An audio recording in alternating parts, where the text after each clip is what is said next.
please. Okay, thank you.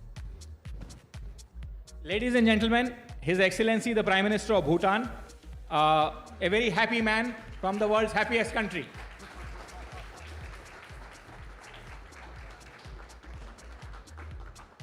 Grateful to have you, Prime Minister, and I thank you from the side of the millions of NDTV viewers. Grateful to have you, Prime Minister. Thank you, Nikunji. As I said, it's not every day that a leader with your kind of background, both educational and experience. His Excellency has actually been a civil servant. He is one of the few first civil servants in the Bhutanese society who crossed over to the political side, had a very successful run, has been the Prime Minister of the country before as well. And this is his second stint as the Prime Minister of Bhutan. Prime Minister, you have a very interesting educational background too.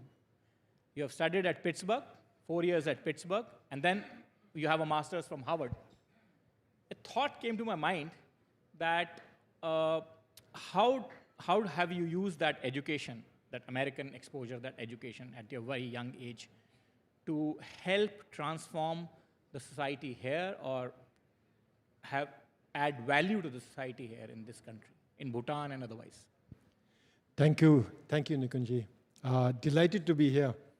And I want to congratulate you and your entire NDTV team for putting together the World Summit.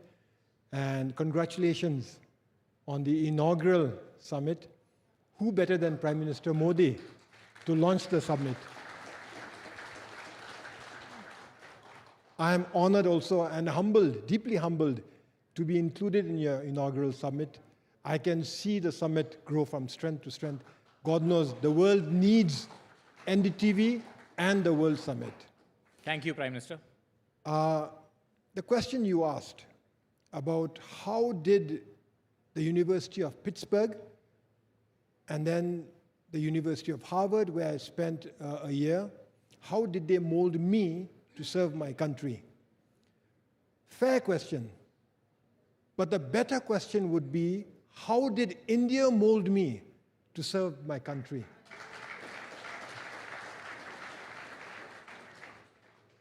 I'll tell you a secret. In fact, my Bhutanese colleagues here also don't know. I was born in India. That's a secret you didn't share with many. 1965, I was born in Kalimpong. My father was serving in Kalimpong when my parents were serving, because I was born there, right? And what molded me to serve my king, my country, and my people would have been not necessarily Pittsburgh and Harvard, but Dr. Graham's homes in Kalimpong, in West Bengal. I studied 11 years in India. And you ask me how 4 years in America has molded me. You should be asking how. Well, that's a secret you are revealing now, Prime Minister. No. It's okay, fair. I'm not a celebrity, so you wouldn't know where I studied. But the fact of the matter is my formative years, not just my birth, but my formative years was in India. From kindergarten school, from baby class till class 10, I studied in India, as indeed many other Bhutanese studied in India those days, because we did not have enough schools in Bhutan. But when we did establish schools, we did not have enough teachers, and those teachers came from India. And so we grew up under the tutelage, under the guardianship, and in my case, especially so because it was a boarding school, almost under the parentage of Indian teachers. And I do believe they have taught us well, because we have been able to go back home and serve our king, our country, and our people, and continue to do so. Prime Minister, you also talked about the Indian tutelage, and you talked about the summit. So the topic of the summit is India's century. And how do you think, going forward from here, Prime Minister Modi's historic third innings, how do you think, we take off from here, and how do we shape or influence the events that are happening world over?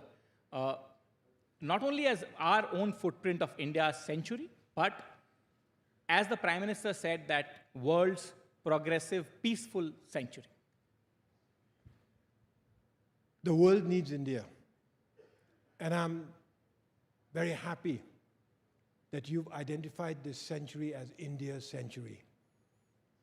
You asked me about Prime Minister Modi and his historic third term. Why do you call it India's century? For many reasons. India has the largest population in the world, 1.45 billion. It's growing. It's projected to reach something like 1.6 billion. That's right. India has a booming economy. It's crossed $3 trillion US. It should have crossed $5 trillion US had it not been for COVID.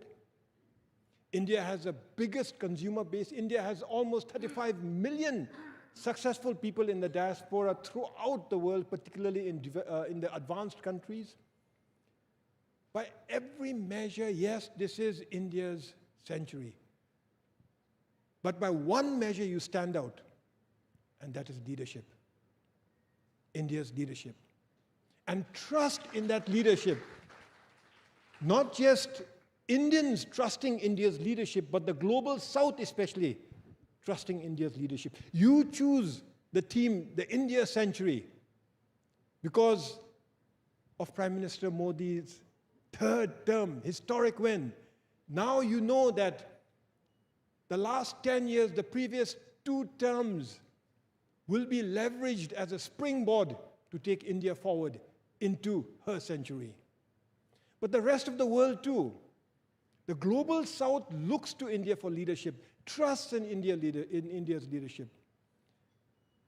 As a matter of fact, if there's anybody, any country that can sort out today's problems, it is India.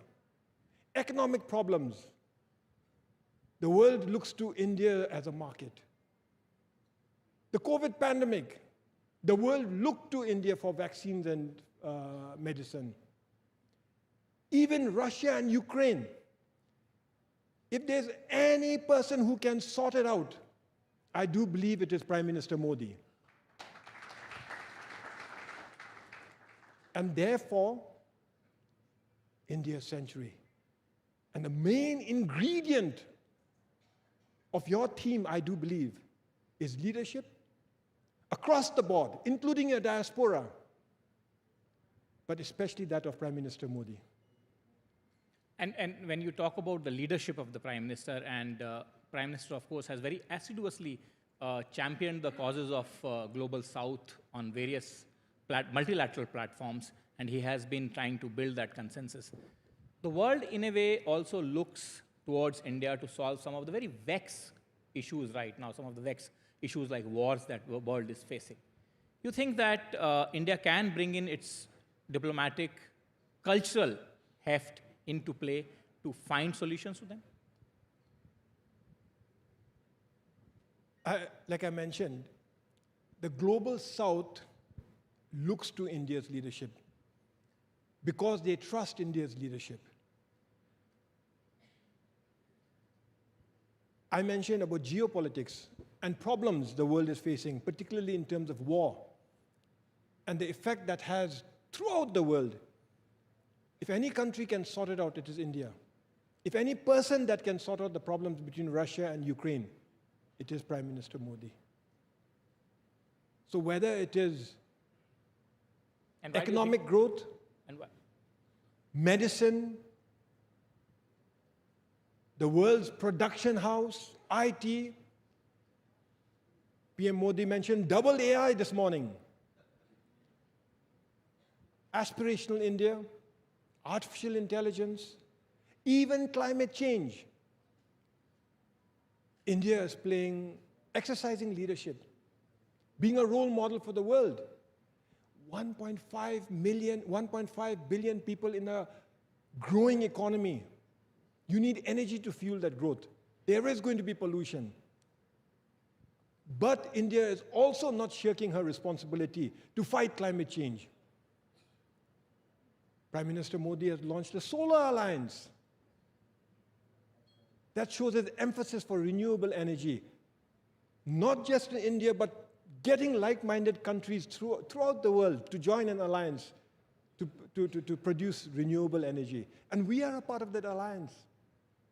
So yes, even with climate change. Now, coming back to your home turf, you have just now recently launched the Global Happiness Index 2. How does it differ from the Global Happiness Index 1? And what does this gross happiness index actually mean for people? So very quickly, gross national happiness is a development philosophy. And it was a development philosophy that was envisioned by His Majesty the Fourth King. It is a development philosophy that emphasizes the happiness and well-being of our people as the core purpose for growth. And so gross national happiness recognizes that economic growth is important. There's no doubt about that. But that economic growth must be balanced with social progress, with environmental sustainability, cultural preservation, and good governance. So that is gross national happiness. Even today, many economists, public service leaders, scholars, they are fascinated by the idea. Even today, they feel that it is relevant to them. And so we have measured gross national happiness. That is the GNH index. Yes. So over every 5 years, we measure it. And the purpose is not to measure the happiness of the people. It is to measure the gross national happiness of the country. GNH situation of the country as measured by what people perceive, how people perceive it to be. So we have 9 domains that we measure. Health, education, living standard, environment, governance, then time use, psychological well-being, culture, community. These 9 domains are measured. They're divided into 33 variables, subdivided into 150 questions, and that questionnaire is rolled out in the survey every 5 years. You can imagine how difficult it is to collect the material, analyze the material, and then we come up with an index. For instance, 0.756. So every 5 years, that index has been increasing slightly, indicating that the gross national happiness of the country is increasing slightly. A good trend.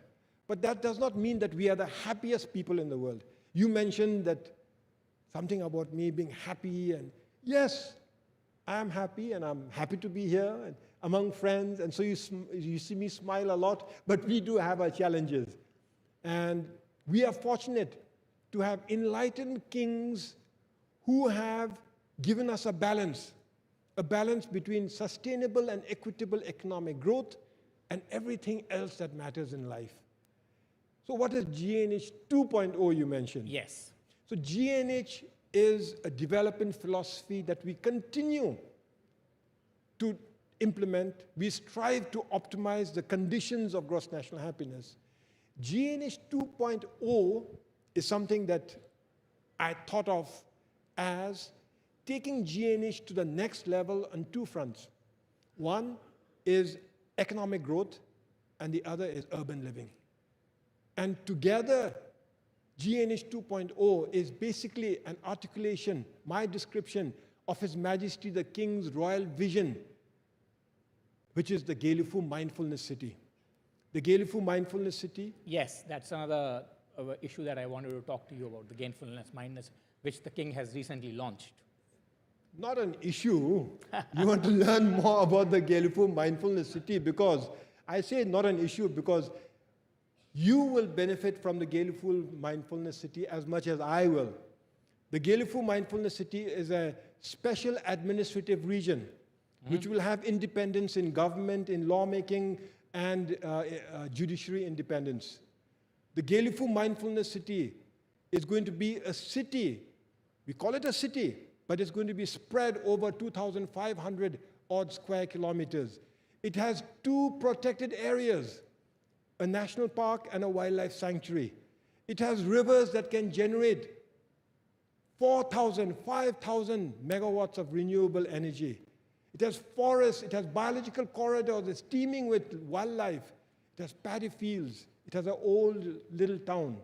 So that whole area is being developed and envisioned by His Majesty the King to provide for our next generation, to take gross national happiness to the next level, where people can live in harmony with other people from all over the world. But also, all these people will live in harmony with our nature and with our biodiversity. This is gross national happiness 2.0. I say it'll benefit you and all of India as much as it'll benefit me and all of Bhutan, because this city has been purposely placed on the border with India, along the border with India, Assam to be precise. I had reported to His Majesty the King almost a year ago, Your Majesty, why in Gelifu? It's beautiful. The land is pristine. It's a biological hotspot. There's potential for renewable energy. But why Gelifu? Why not in Thimphu? Why not in Paro? Why not in Pumtang? For those of you who have been to Bhutan, these places already have airports. Paro already has an international airport. Paro has the iconic Taksang, where tourists all over the world converge to visit.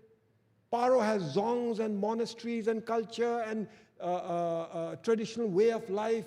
It has everything. And His Majesty's answer was one word to me: India. Of course, I didn't understand it. And then His Majesty said, our future is linked with India. If we establish the special administrative zone anywhere else, it may succeed. It may find it challenging, we may find it challenging, but if we locate it along the border with India, the concept alone will drive its success, because our future is intrinsically linked with India. And then I understood that the Gelifu Mindfulness City is not about Bhutan. It is about India and Bhutan. India and Bhutan. And we have received the support of India's leadership, especially Prime Minister Modi. We received the support of Indian investors. A lot of them are interested. And of course, the Bhutanese, we are very excited to see this project to fruition. Prime Minister, I'll come back to this issue of the development partnership. India, of course, and Bhutanese have always considered us as the largest, the biggest developmental partner. So one is this Mindfulness City project that you have now said that it is linked to India intrinsically, as you describe it. What are the other key developmental areas where India and Bhutan are now working together to take this developmental partnership to the next level? What you call development partnership, I call friendship. We have many development partners, many countries, many multilateral agencies. We have one main friend. India has been with us. The Mindfulness City is one area that we are already working very closely with India. I can see us working even more closely with India. But other areas are our 13th five-year plan. For the 13th five-year plan, the government of India is giving us an assistance package of 8,500 crore rupees. Extremely generous. Almost double that of what we received in the 12th five-year plan. This is going to finance much needed infrastructure. Roads, bridges, schools, hospitals, IT, and the like. In addition to that, the Indian government has rolled out an economic stimulus program.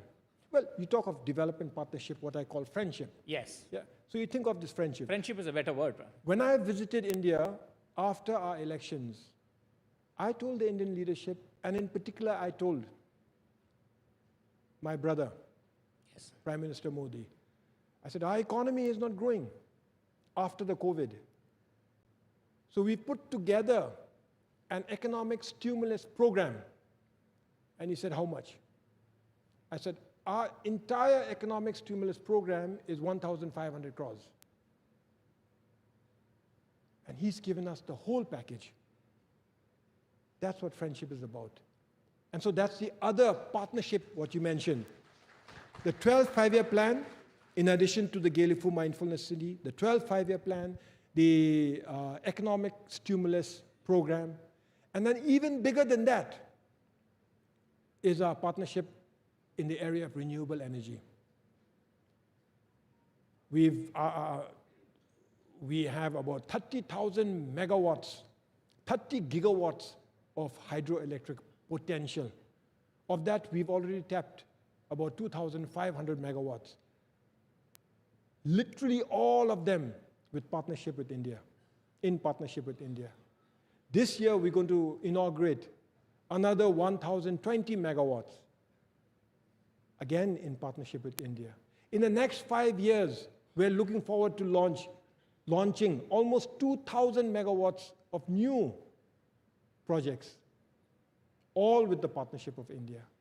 And then going forward, we have many more projects in the pipeline, in partnership with the government of India, but also now in partnership with the private sector of India, which leads me to the next area of partnership, which is partnership between people to people, business to business, and our partnership with the Indian business sector. The final partnership area, you can't call it final, but final big important partnership area is climate change. So from Solar Alliance to protecting our forests and biodiversity, to even looking after the big cats, an alliance of big cats, we work closely with the government of India. And Prime Minister, when you talk of the people-to-people alliance, for any relationship to blossom, flourish, that is probably the most important alliance that finally should take it to the level that a relationship needs to achieve. Yes, I agree. And you think that there's enough people-to-people contact, or there is scope for further bolstering that? Well, we enjoy some of the best people-to-people contact. Like I said, I was born in India. I spent my first 11 years studying in India. And I've been to India many times. And I am not an outlier. There are many Bhutanese, especially even those among my friends who have joined me in Delhi today, who studied in India, who grew up in India, who have many friends in India. When we travel across Bhutan, we don't hesitate to visit neighboring India, the neighboring towns. We don't hesitate to do a little bit of shopping there. So my wife right now is building a home. And she spends half her time in Siliguri, in West Bengal, because that's where she buys most of her stuff from. Shopping. Yes. Shopping. And truth be told, she does not really have to go there too often, because she telephones her friends in Siliguri, and her friends are the shopkeepers, and they send up the stuff. So you talk of people-to-people contact. I mean, it is very, very strong. And India is a country of 140 crores. Can't expect every Indian to know about Bhutan. Bhutan is a country of only 750,000 people. You rest assured, from the days of Lord Buddha, we were aware of India. And we reached out to India, those days for pilgrimage and spirituality. Today, we continue to go on many pilgrimages to India, but also now to see our economic grow. And my final question to you, Prime Minister, is that after this, I'm told you are city hopping and you're going to visit various places. What is it that you have in your mind that you wish to probably focus on, see, watch, the way the city is evolving, the national capital? Well, I looked out from my room and I see this park. It's like a forest. And every time I see it, I'm amazed that in one of the most congested cities of the world, so-called polluted cities of the world, you see a forest in the center of the city. And I can't get enough of this. The greenery, especially in New Delhi, I enjoy seeing this. But what you are referring to is my bus ride that I'm going to go on immediately after this. We are going to go on a bus that's driven by hydrogen fuel. And I'm really, really excited because this is the new, not just the new future, but the new India, to use renewable fuels to even drive transport. And not just to drive transport, but to be the world's leader in this cutting edge of technology. So I know that when I get on this bus, it's just going to be like any other bus. And therein lies the beauty of it. Because hydrogen fuel, not diesel, not petrol, not even electricity, is driving. Hydrogen is what's driving this bus. And the more ordinary it is, the more amazing I'm going to feel. What's its link to Bhutan? The less pollution there is in India, the less pollution we have to endure.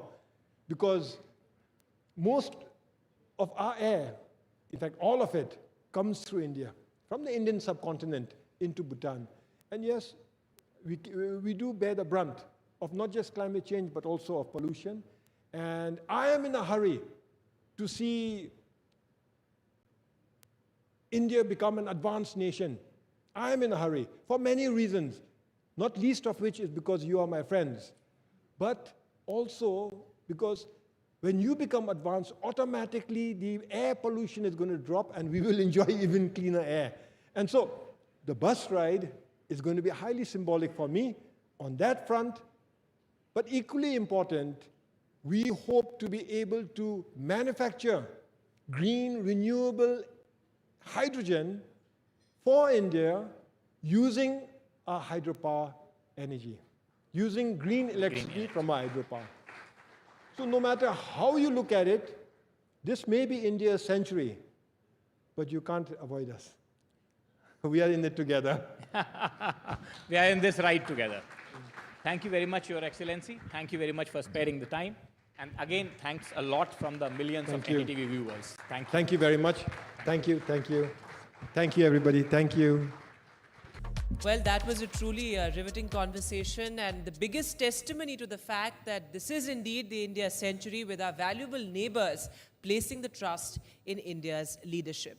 But let's also look at, Parmeshwar, the challenges. Well, let's delve deeper into the challenges of disruptions to geopolitical power balances or global political systems. Well, to discuss the potential for the greater collaboration, whereas emerging existing powers are concerned, we would like to now invite on stage His Excellency Dr. Philip Ackerman, His Excellency Kenneth H. Nobrega, Ashok Malik, and Said Akrabuddin, and NDTV's Veera Raghav. Well, an aspirational India does mean a reset of the global power equations, and we have a very, very special panel on stage here with me. Ambassador Ackerman of Germany, German ambassador to India. We have Mr. Said Akrabuddin, one of the finest foreign policy voices, India's former permanent representative to the United Nations. Mr. Ashok Malik, partner and chair of the India practice at the Asia Group, a fascinating foreign policy observer, and Ambassador Kenneth Nobrega from Brazil. Thank you all for being here on stage with us. And I would like to start with you, Ambassador Ackerman. When the Prime Minister emphasizes on aspirational India, we talk of a recognition of equal status in the international high table. Is there, from a European point of view, is there a genuine appreciation that the old global power equations perhaps have to change? And number two, that possibly the old systems haven't been equitable to emerging economies? Thank you very much for having me. And let me say the answer to your question is a clear yes. I think Europe and Germany in particular recognize, that India has to step up on the international stage. India has to become one of the main actors internationally, and that has to be reflected also in the international system.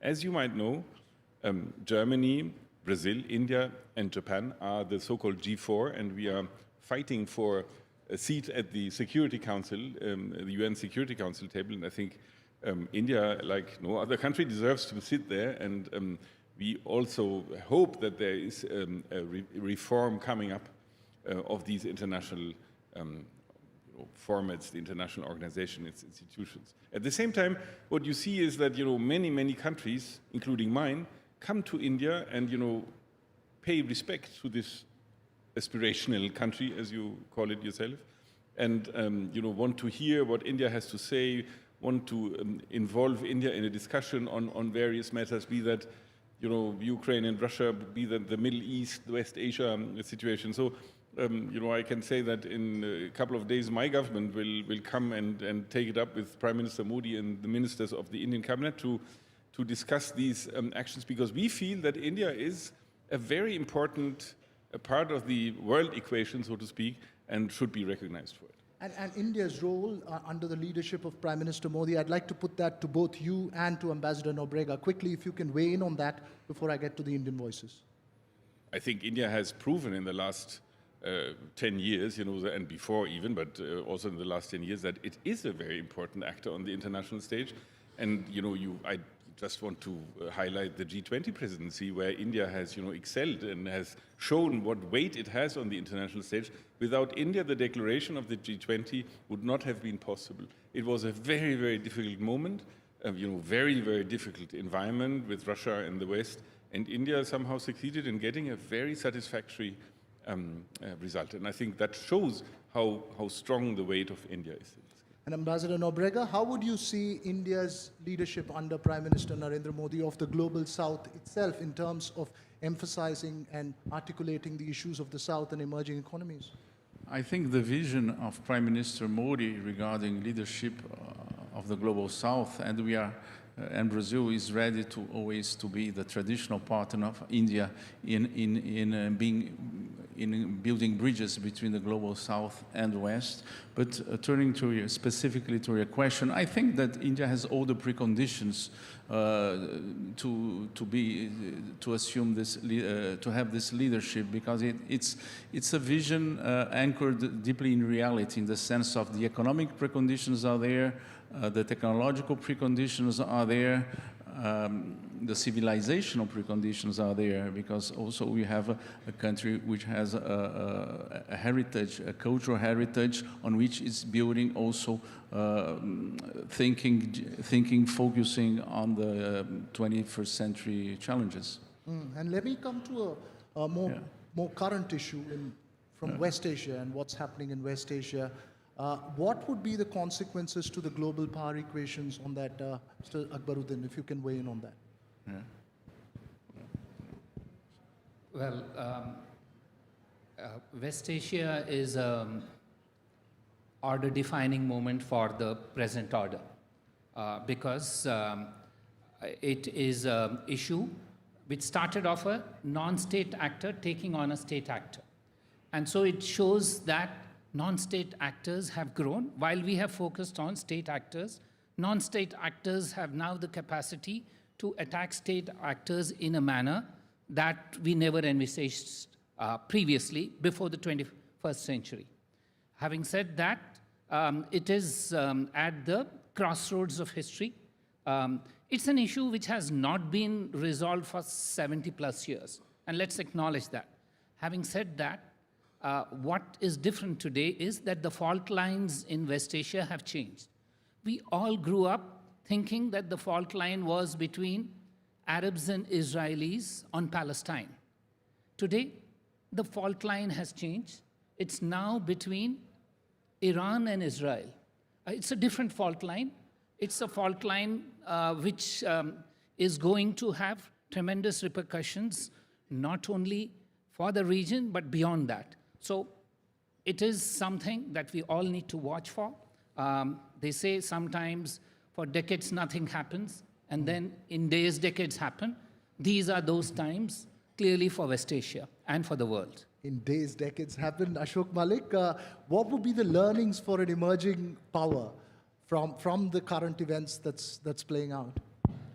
You know, the principal learning is that if you are an emerging economy and a fast globalizing economy, like India is, no problem is a distant problem. In 1991, when we began to open up our economy, our foreign trade was, what, $40 billion, which is very little. Today, it's close to $2 trillion. And there is a consequence to that, which means a problem in West Asia is our problem. A problem even in South America is our problem, because we have economic interest, we have political interest, we have a diaspora, we have energy prices to worry about. India has been watching the events in the Middle East or West Asia since October last year very carefully. It began with an outrageous terrorist attack. There was expected to be a strong Israeli response. There has been one. It's probably gone on longer than a lot of people anticipated. And there doesn't look to be an end date in sight, because the focus has expanded. I would only add to what Ambassador Akbaruddin said, in that spaces are opening up as Iranian proxies get pushed back, whether in Gaza, maybe even in Lebanon. Okay? We should be planning for the day after. Israel should be, the Arab world should be, frankly, India as a stakeholder should also be, because India has interest in that part of the world. In a post-conflict Gaza, a post-conflict Lebanon, India could play a role. And in terms of crucial factors in preparing for that day after, what would you believe are the crucial, most important factors as India prepares for the day after? You know, the fact is, what happened on October 7th last year was, as I said, a terrible terrorist attack, but it also brought back the Palestinian question to the front burner, and it had disappeared for some years, okay, for many reasons. We need to acknowledge that it's back, and we need to address it in some sort of manner. We cannot simply forget about it for the next 20 years, because there are underlying issues there that have been neglected, and we need to work on those, while being completely alive and sympathetic to Israel's legitimate security interest. And you know, when you talk about DPI, you talk about UPI, you talk about India possibly gaining its soft power through digital public infrastructure, some would argue, or at least propose. As we move forward, what would be the crucial challenges in dealing with the existing political system in terms of, if there is a reset? This morning you had Lord David Cameron also agreeing that there has to be a reset. But is that just on paper? Or do you sense that there is a genuine in-spirit acceptance that there needs to be a reset of the global order? Yeah, so I don't think there's a doubt that there needs to be a reset of the existing order. The challenge actually is how to reset it, not that it should be reset. I don't see challenges of a state-centric nature. The challenges are of a transboundary nature. So, for example, the challenges that we will face is that how do we, I started by saying non-state actors of the unsavory kind in West Asia, but there are non-state actors of who we all think are doing well, but they pose challenges to states. So let me give you an example. During the last 2 years, Elon Musk and StarX have launched more satellites than every country together, and more than that. So before you know, you're going to have perhaps what some people euphemistically call the sovereign republic of Elon Musk in space. We need to look at how we will address those sort of challenges. Similarly, artificial intelligence, again, is what is right now in the sphere of non-state actors. You can name the companies, but they're all non-state in nature. There is no regulation of that sort. So the challenges that we will face are not only from states. I think from an Indian perspective, India is sui generis. it is unique for many reasons. We heard the Bhutanese Prime Minister just speak of them.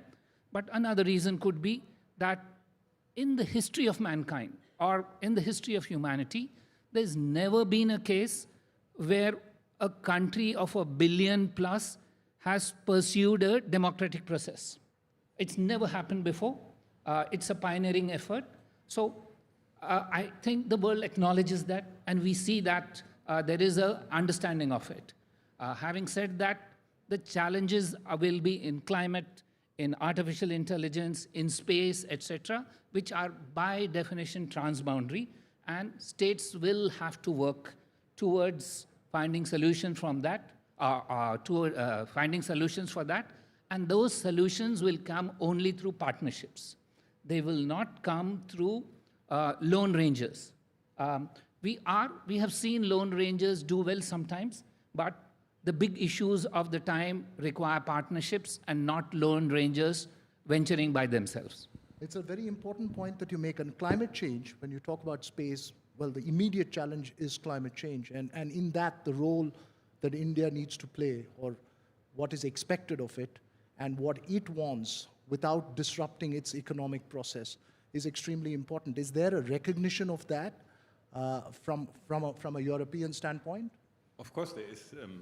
Without India, any fight against climate change is useless. It's senseless. This is the most populous country in the world. It is, without India, this equation will not work. So Germany has now, together with India, we have set up this partnership for green and sustainable development, where we join hands through common projects to fight climate change. And I must say that India is always extremely interesting in many, many levels. But one of the most interesting facts in India is that when it comes to climate change, outside the government is happening a lot. When you look at what Indian private sector does in renewables, for renewables, with renewables, is remarkable.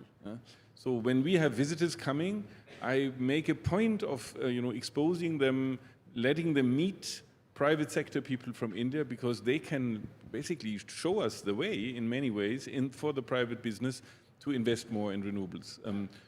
I would not be surprised to see India getting a power exporter once hydrogen is really flowing, and we are looking with great interest to that. So I think India, when it comes to climate change, when it comes to adaptation and mitigation of climate change, adaptation to climate change, is an indispensable partner.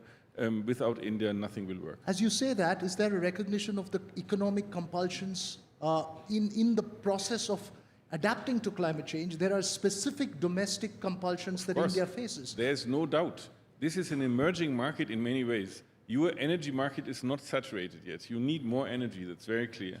But when you look at the private sector in India, I think you can see how you can satisfy the need for more energy also through renewables. So it's possible, and I think the businesses that are really involved in that can show how even a non-saturated market can increase the amount of renewables in short time into a very, very satisfactory way.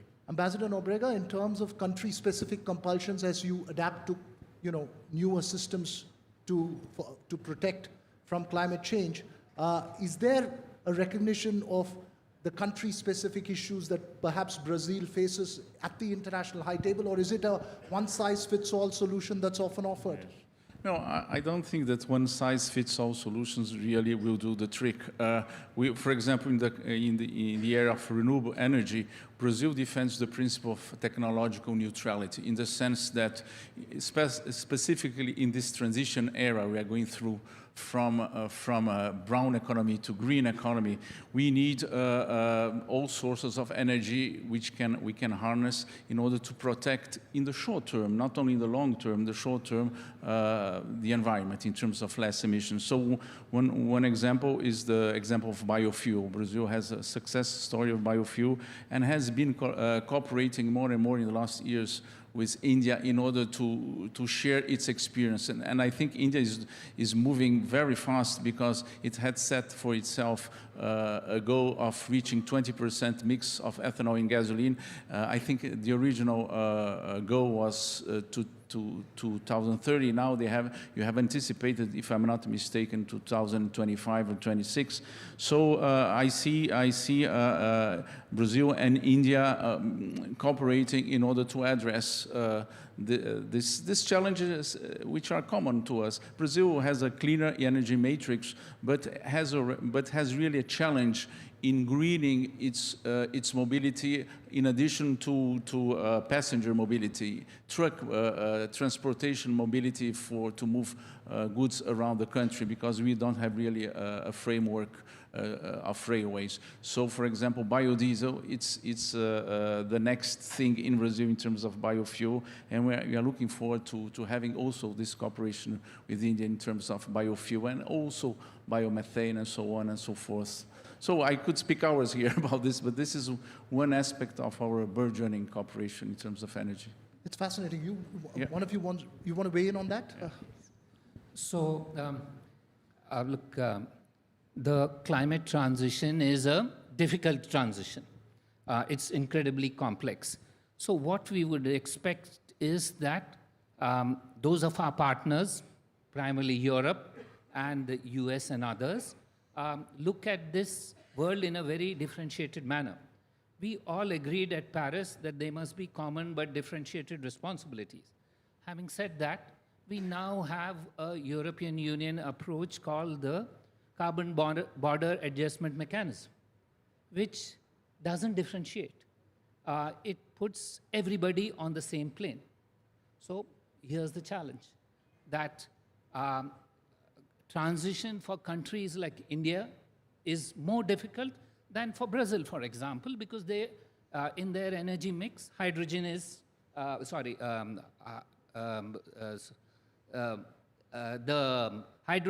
don't use as many hydrocarbons as us. But let's take another case, anti-forestry legislation, which Brazil has a challenge with in terms of exports of forest produce. There are other countries in the global south, if I may say, who have challenges. Indonesia, for example. If you say geotagging is essential to export forest produces to Europe, Indonesia says, well, this is against our national legislation.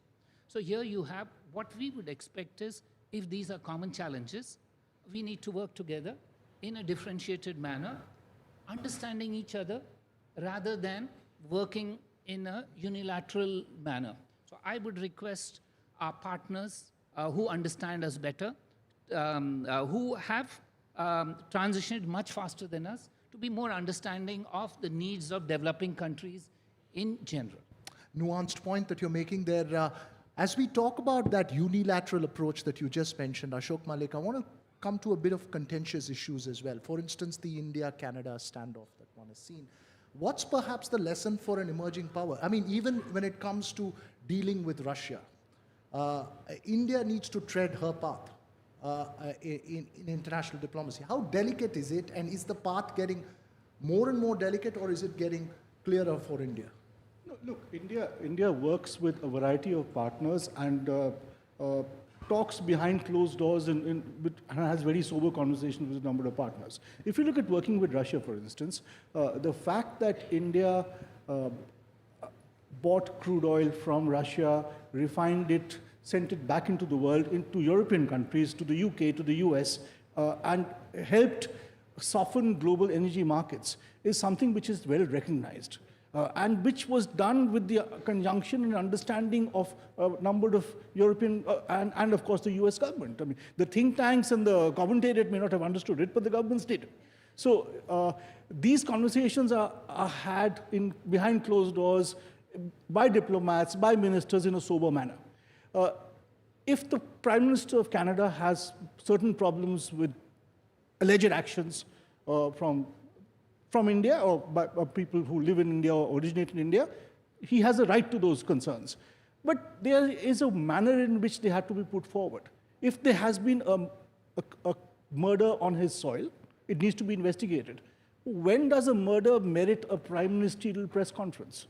You know, there's a process of doing it. If he's pushed it to that level, he will face a response which is commensurate. That is unfortunate.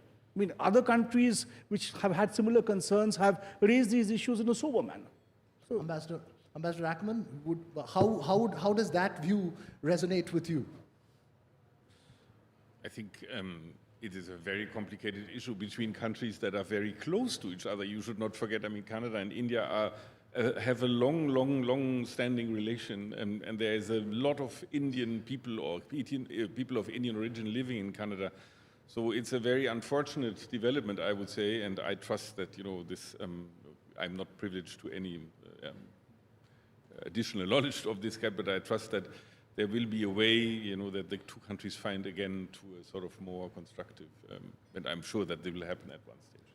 Ambassador Nobrega, this morning the Prime Minister, one of the message from the key message from the Prime Minister's speech was to be treated as equals. Sorry? To be treated as equals in the international fora. That was the emphasis, saying the days during Industrial Revolution India lost out because it was occupied at that time. And now, of course, this is India's century. How does that view resonate in a country like Brazil? I think in our domestic discussion, domestic debate regarding the position of Brazil in the world, I think this issue also comes up. Now, we need to be recognized that we have a rightful place in the international context, which is commensurate to our potential, and to our population, to our contribution to civilization, so to speak. So I think you have also this debate in Brazil. But as I think Ambassador Ackerman mentioned, for example, G4 as a group of 4 countries from the West, 2 countries from the West and 2 countries from the emerging world, aspiring together to a permanent seat in the Security Council, I think is a proof that there is more and more recognition of the position, the rightful place that the big emerging countries should have in the world. Do you want to add on to that? Yes. So you see, this aspiration for being treated equally in a changing world is just an extension of our independence movement. Because we gained political independence, we are economically self-sufficient now, and we hope that we are treated equally on a table where our voice is not heard. For example, the world system today, there are some system-defining powers. India and Brazil at best, or even Germany, are maybe system-influencing powers or system-affecting powers. So with 75 years gone, I think there is a belief that it's time to reset the game. Having said that, and having worked on this reform with G4, etc., for several years, I consider myself from a generation of diplomats who have the lost generation. I started following this issue in 1990s, and I retired, and it was still on the table because we're doing business as usual. Business as usual will not lead to where it is. So we will have to change the format of engagement and move. We are in a digital age where all of us take our phone, we update, press it, and it's updated within no time. Of course, we're not saying that the international system should be that fast, but it's time for the international system to change, and I hope the next generation of Indian diplomats will benefit from the efforts of all of us. You've sown the seeds, yes? Can I say something? Because I think never give up hope, you know, this is very important. It's maybe not in our lifetime, but it will come at some stage. But you have to admit that the P5, the ones who, you know, run the Security Council, everybody says it should be bigger and it should be enlarged, but frankly, it's all lip service. They don't have any intention to do so. I mean, very frankly, I mean, maybe the European countries more than the others, but there is no really willingness, no preparedness to open up. And I think mainly with China and Russia, they might openly say that they are for enlargement of the Security Council. The fact is that they are basically not, because they are very comfortable in their little club of 5, you know.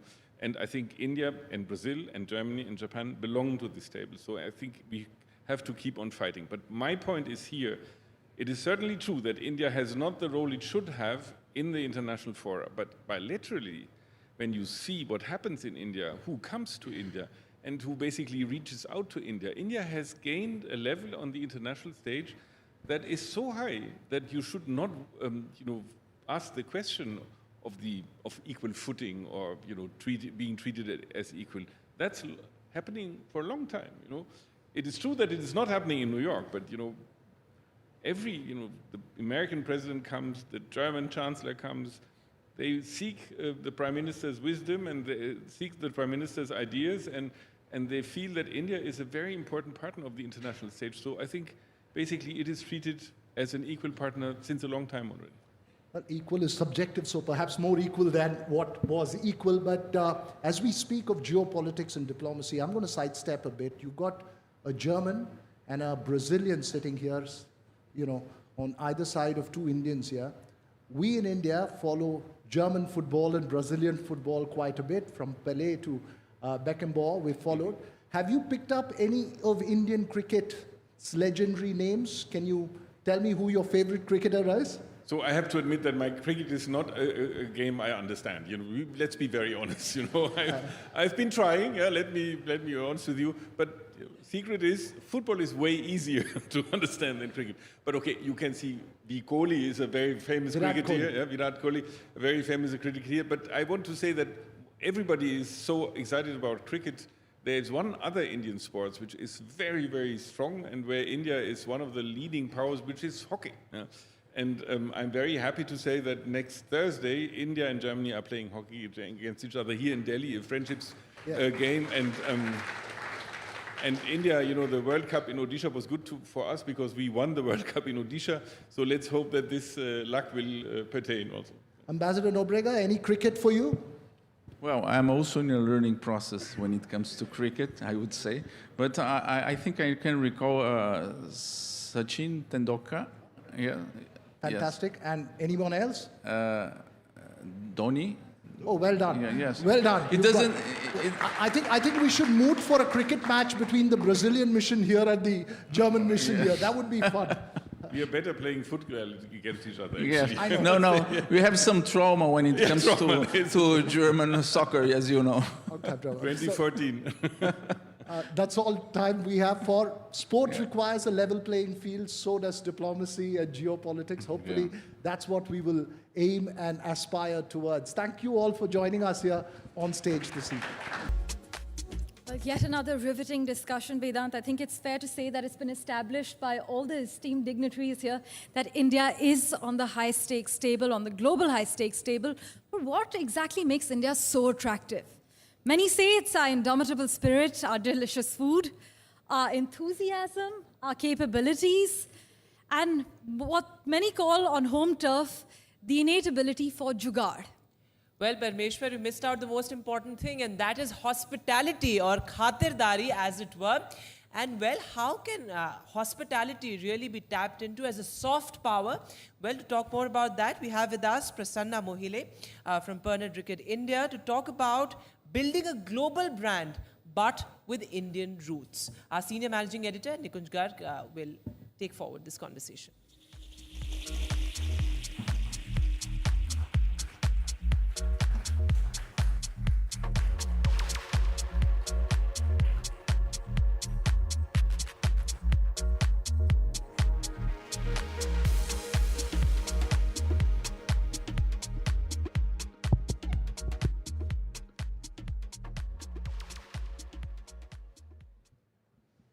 Ladies and gentlemen, I am now joined by a man who actually spreads happiness. And he represents in India a global giant about which we know the presence. However, the detail of that presence, many are not aware of. My own sense is that once you get to know the details of this this global giant's presence in India, you would be far happier. Mr. Prasanna Mohile, member of the executive board of Pernod Ricard in India, and also the head of the corporate division of their policy. Mr. Mohile, welcome to NDTV. Thank you very much for joining us. Thank you so much. Thank you for inviting me to this NDTV World Summit. Congratulations, Nikunj, for the NDTV World Channel, which was launched today and which we witnessed. Pernod Ricard, as you are aware, many of them, they don't know, people know it as Seagrams. People know it as Seagrams. So, Seagrams. ladies and gentlemen, that's the entry point for the happiness, Seagrams. So, Pernod Ricard has been in India for last 3 decades. So, we have partnered with the Indian growth story for last 3 decades here, and we have grown right after the liberalization era began, and we started our journey, and today we are here in last 30 years, a very successful operations which we have had here. Out of this 30 years, Pernod Ricard has seen in last 10 years also, we've seen a quite stable policies of the government. There was a stability there in the economic policies. Mr. Mohile, you actually are saying that you have been in the country for last 3 decades. Yes, we were there since last 3 decades. And what all has been your footprint, your activities in all these 3 decades that you have been in India? So we started 3 decades back, but today, as you see, we have almost 25 manufacturing facilities all over India. We've been exporting to almost 50 plus countries. And we also have plans to invest further in this country, looking at the way the economy of this country is growing up. And let me also tell you that for Pernod Ricard, India is the 2nd largest market after US. Second largest market in the world that World, yes. And you were talking about the policy framework that you have seen in last 1 decade that have helped your company expand, and what kind of future plans that you have. So in last 1 decade, we've seen quite stable policies by the government of India and the various states. And we've seen the economy growing there. And as I say that Pernod Ricard has also grown with that. And that is what prompted us basically to invest further and expand further in India. Pernod always had a very, being a foreign multinational, always had a very global approach, that we've been blending with the global spirit with the Indian preferences there for the consumers here, giving them that premiumization experience. And you talk about the global brand and the local experience or the local flavor to it. Tell me something, that one of the big challenge today for any industry or any product that is related to natural wealth is sustainability. Sustainability going forward is the big theme. What is the investment that your company is doing in terms of making your products more sustainable and less drawing from the natural wealth? So, Nikunj, basically sustainability is in the core of our operations, our values. Sustainability, you see, starts with, we've given away with the monocartons now. After we've given away with the monocartons, that has basically reduced our carbon emission by 7,310 tons annually, which and conserves... this is India operations you're talking about? Yes. So in India operations, you have reduced close to 10,000 tons of carbon footprint. Yeah, almost 7,310 tons annually. And we aim to go till 30,000 tons by 2030. So that is what basically the sustainability for us means. That we care for our planet Earth, we care for the environment where we are. And this company is extremely sensitive towards the climate change, the global climate change which is happening. And as the Prime Minister also said, today we basically focus on 3 T's, that is talent, training, and transformation. So this company also believes in that. Talent, training, and transformation is a mantra that the Prime Minister has been giving for some time. Yes, and this company also believes in that. And going further, as you talked about the investments, we are now also coming up with an investment, basically of a 200 million euros malt maturation plant, which will be the largest. 200 million euros. Euros. And where is this investment of yours? So this investment will be coming in Nagpur, in Maharashtra. This will be the largest malt maturation facility of Asia and one of the biggest in country and one of the biggest in Asia. One of the biggest in Asia. Yeah, and this basically the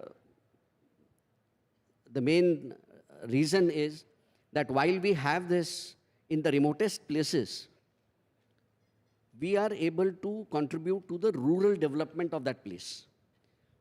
So this plant, which will basically change even the crop pattern of that place, because the kind of grain consumption which will be needing barley every month, there will be almost 5,000 tons of barley consumption which will be there.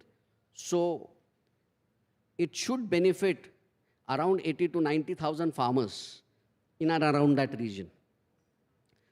So I think when we talk about Vikasit Bharat, unless we don't touch the roots of the rural area and the corporates doesn't take this responsibility, the real Vikasit Bharat dream will not come true. So that is also one of the initiatives of Sparnorika, who decided that we go to the remotest area. We basically teach them the sustainable farming. We upskill them with the required skills. And my plan is that we might tomorrow think of having a farmers' federation there from where we can, the entire supply chain value, we can source them directly. Source the product. So that can help the farmers. So when you talk about taking this, your manufacturing facility or this kind of a plant, this 200 million euro kind of investment is quite unheard of, particularly when you talk of hinterland areas, the areas which are deep inside. How do you think, that you have been able to zero in while other companies, other corporates, maybe they have different products to deal with, but still to take that kind of investment to the hinterland areas has not been very successful with other companies. What's the difference here? So that is why I said that sustainability is in the core value of our entire operations. And that is the reason when we were zeroing in on different areas on where to do that, we had a couple of them in mind, but then we thought that no, this is the area where today the need of the farmer is there, where we can invest, make them also, sustainable there for the years to come. And that is what Pernodrika is all about. I mean, it is not just selling spirits. We sell spirits, but we also you sell spirits and you shape the last man happy. We try and bring smiles to the last man also. I mean, we try and make them happy. So that is what this company is all about, the conviviality factor. The conviviality factor. That's a very important Yes. term that you bring in. But, Mr. Mohile, let me ask you one thing. That your company is a multinational. It has presence. It's a French giant. You have your roots in various countries. Challenge for such a corporation will always be, and people will always view you from that prism. And that prism will be, how much of the local produce can you source and integrate into your supply chains, integrate into your top-of-the-line brands, like some of the brands which are actually iconic? Yeah, so you're right, Nikunj.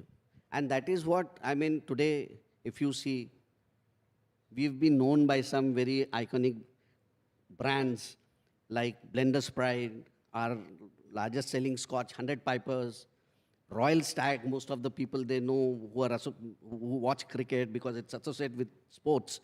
Blender's Pride is there with the fashion. So we've always had this approach of local, wherein we basically try and blend the whole thing with the local resources there. We do the local sourcing so that, we give them the premiumization flavor by How do you do the local sourcing? You say that you are doing the local sourcing. Now, let's say you are setting up this massive mega plant of some 200 million euros. Now, your supply chains have to be spread. The farmer has to change his produce according to you. So you think, all of this can be a successful experience and you can take it forward? Yeah, obviously we can take it forward because ultimately, see, this is the organization when we say locally sourcing, we take it from grain to glass. It is all locally sourced here. And that is how today, if I speak about the employability, 9 lakh jobs, many of them would not know, 9 lakh jobs. 9 lakh jobs. 9 lakh jobs. That is the contribution basically of Pernod Ricard That is almost today. close to 1 million jobs. Yes, 9 lakh jobs are basically created. That is the kind of contribution Pernod Ricard has. Out of which 6 lakh jobs are into the agriculture sector because grain is my main raw material from where the spirit comes. So 6 lakh farmers is what you are directly touching the lives of. Exactly. So that is a kind of contribution which we have. And Pernod Ricard today, if you see in terms of economics also, the kind of contribution Pernod Ricard does, Pernod Ricard has almost direct 21,000 crores direct by way of direct taxes, which we contribute to the Indian economy.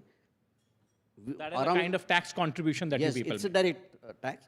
Around 40,000 crores is the contribution to the GDP through the value chain. So we have a very sizable contribution to the Indian economy there, and we are growing. We believe today in the economic policies of this government, and that is why we are going ahead with all our expansions and investment plans here in the country. And that is how today India has become the second largest market after US. On our theme, India Century, you make a very important point that we believe in the policies that are being enacted in this country right now, the way the country is being run. Yes. And that is why you have your massive investment plan. Before I let you go, Mr. Prasanna Mohile, let me ask you one more question, and that is that many in your industry and many neutral observers have spoken about giving a sort of a structured industry status like FMCG or like IT-enabled services, etc., to alcobev industry. What do you think, are the challenges in it, and how do you think the industry itself can benefit and then in turn benefit the country's economy? Good question, Nikunj. I mean, we were also figuring this out, that even after contributing so much, our only small request always has been that if we come into the mainstream sector, then probably, there will be more investments and more employability in this particular sector. And we can also leverage whatever the government programs are, government schemes are. So I think if we need this kind of a little status there as an industry tomorrow, so that we also get the benefits like what others get. So that is where you can probably leverage the various government schemes, various government incentives, and probably catapult yourself to at a place where you are on the front rows of industry segments. Absolutely, absolutely. Thank you very much, Mr. Prasanna Mohile. Thank you very much for joining the NDTV. Thank you so much. Thank you for having me here. Well, it's close to 4 p.m. and here's hoping the spirits are indeed high. But do you lately sit and wonder or analyze whether India's robust bull market is likely to continue for the foreseeable future? If you do, then this next conversation is the one for you. Absolutely. We are delighted to now invite on stage Mr. Mark Mobius, who will be in conversation with market veteran Ramesh Damani to take us through what are going to be some of the key growth drivers as far as India is concerned. Please, sir.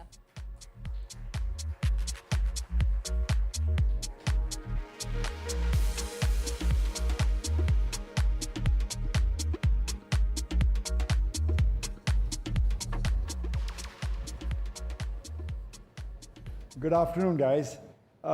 We've heard a lot of catchphrases today, the Indian century, Viksit Bharat, DPI, but the phrase that resonates most with market men is what his boss used to say, that the four most dangerous words in the English language, or the four most expensive words in the English language are, this time it's different.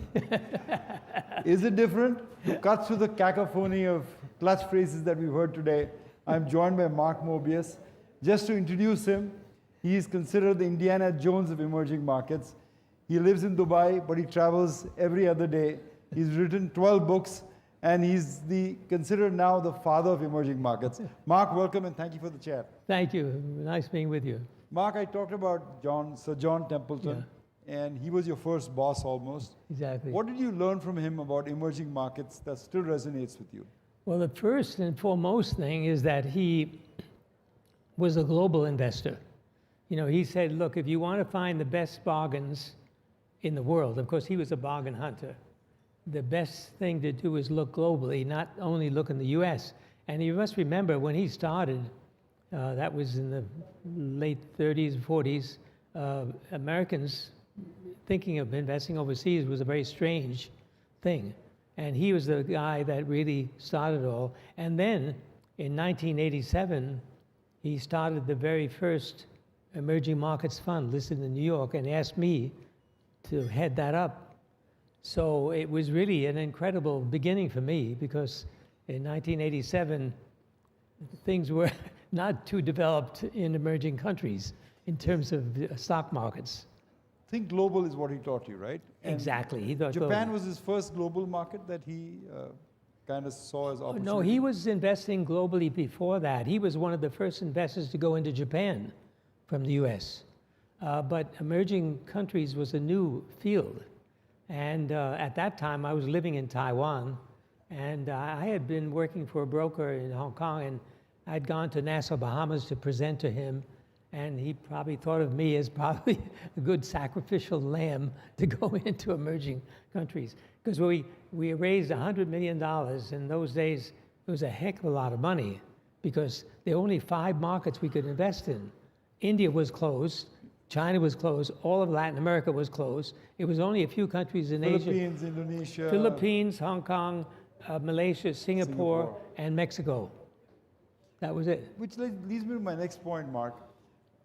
Why do you think some countries become rich and some countries remain poor? Why do some countries become rich and why do some countries remain poor? Well, it's really, you know, this is one of the reasons why emerging countries and emerging market concept was so important, because the World Bank and the IFC, these international organizations, began to finally realize that if you want to create wealth, you've got to create a market economy. In other words, you've got to have free enterprise. You've got to have entrepreneurs, free of government interference. That was a critical decision by these organizations, because, you know, I studied economics at MIT. Yes. And all the economists were racking their brains. How do you make countries rich? In those days, they were called the third world, the poor, the underdeveloped, and so forth and so on. And after all this research, they finally came to the realization that, yes, you had to have good regulation by the government as sort of an umpire, but you had to have a market economy. And with a market economy, you need stock markets to raise capital. So that was really a big turning point for me and I think for the rest of the world. So China became rich or richer despite having a political system that wasn't free, but a market economy that was free? Exactly. If you remember Deng Xiaoping, what he said, I don't care if the cat is black or white, as long as he catches the mice. Yeah. And another quote that he made was that to become rich is glorious. I mean, that was a revolutionary statement for a communist to make. And that's, I think that's the reason why China has become what it is today. But you follow companies and you follow countries for a living. When you follow companies, Mark, give me a financial metric that you look at. Is it P ratio the most important thing you look at, or the other financial metrics you look at? I don't look at PE the way I used to. In the past, everybody was looking at PE. And I found that this was not a very good metric, because the E of the P the E was always backward looking. You know, of course, they tried to make projections of the E, but they really didn't do it very well, and it wasn't not very accurate. So the metric that I look at now is return on capital, return on equity. This metric is very, very important. Because interestingly enough, the other metric we look at is debt equity. And if you have a high return on capital, you usually have a very low Return debt, on equity. because you know you're generating cash. So I look at that, and I also look, of course, at earnings growth. But probably the most important element in all this is the quality of the management. What kind of people are you dealing with? Which is why I travel a lot, and to meet managements, to see who they are, what they look like. Of course, you can be misled, but I have to ask you this. You're 88, you look 68, and while you find long-term stocks, what is the key to your long-term health? by the way, I love being 88. You know why? No, why? I can go to a ticket counter and say, I'm 88, give me a discount. Senior citizens So, discount. you know, every place I go, I'm getting discounts. It's wonderful. And the other wonderful thing is, at least in the Middle East, and also here in India, very often I'm on a train standing up and people give me their seat. Seat, yes. Which is kind of embarrassing for me to say, do I look that old? I mean, come on. But anyway, it's nice to be 88. Well, I'm constantly learning. One of the things that I found out was that in order to remain healthy, you have to exercise every day. So every morning I'll get up. This morning I got up at 7 o'clock. I went down to the gym, got on the bicycle for a half hour. So that's the first thing. The second thing is, as I say, I'm constantly learning. And I recently read a book called Grain Brain, which I recommend to everyone here. The brain drain. Grain Brain. Grain Okay. Brain. Grain brain, okay. And basically, the author says, look, get rid of bread. Get rid of grains, because it's not good for the brain. Right. But the other interesting thing he mentions is that curcumin, Say that again, please. curcumin Kirkman, okay. that you have in Indian food is very good for the brain, which is why I think there's so many intelligent Indians. I think it's your diet. All your spices are helping your brain. And curcumin is one of the top ones. But there are a lot of things that I'm learning as I read health books. One other very interesting thing about this book is he said, don't worry about high cholesterol. You know, everybody worries about high cholesterol. I've had high cholesterol all my life. I had very high cholesterol. Every time I go to the doctor for a checkup, he said, okay, you got to take statins. And I was always suspicious. And I said, I don't like the idea of statins, the side effects and so forth. Sure enough, this book says statins are no good for you, and don't worry about high cholesterol. What you should worry about is what's the general health of your body, because cholesterol is essential for your brain. Your brain is made up of cholesterol. So I'm constantly learning these things, and of course every day I take vitamins. And another thing I've been taking recently, which I recommend to everyone, I'm not a doctor, I better not make a recommendation, but one of them is metformin. For diabetes. Metformin, because I've met a few doctors who treat diabetes patients, and they said that they found out that the patients taking metformin live longer. And you're proof of that. No, but I don't know whether that's the effect, but that's helping. But you talked about long-term longevity. But for the last 10 years, the Dow and the S&P 500 have outperformed emerging markets. So is emerging markets still a place to be? Actually, if you look closely, you'll find that India has outperformed the US market, has, yes. S&P. And recently, with the resurgence of China, the emerging market, MSCI Emerging Market Index is outperforming the US market.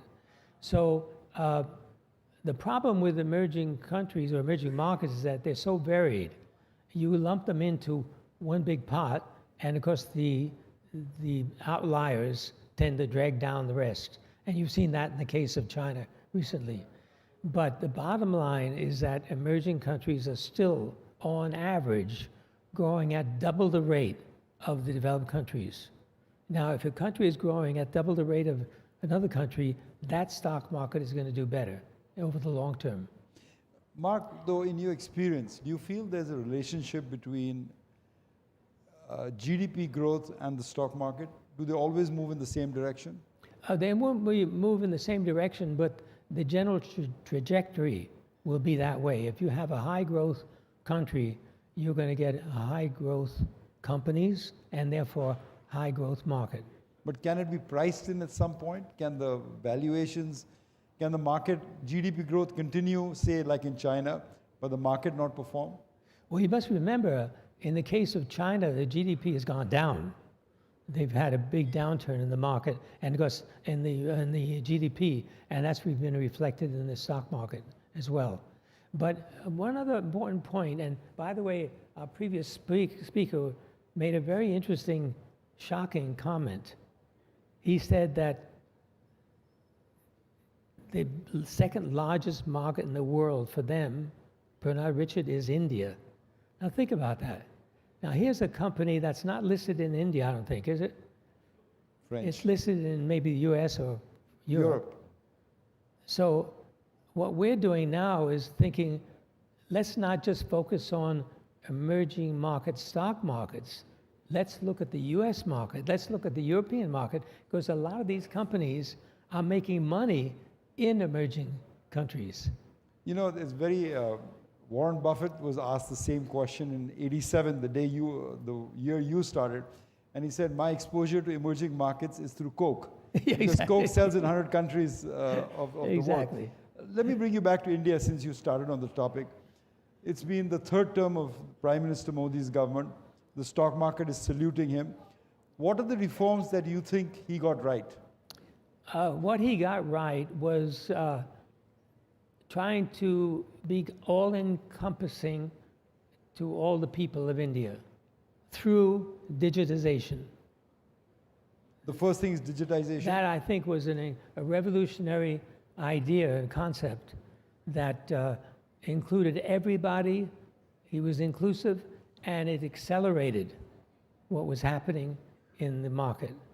I never forget, it was 5 years ago, when they were starting the program with the card, the magnetic card. I went into this little village. There were no roads. You know, the houses, you know, a very poor village. They were doing the ID. The Aadhaar ID. They were taking the eye picture, and of course, some people didn't have fingerprints.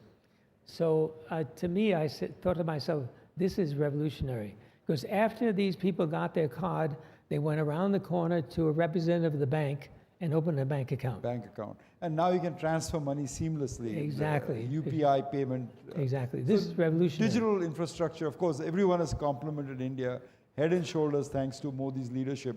What other things did he get right?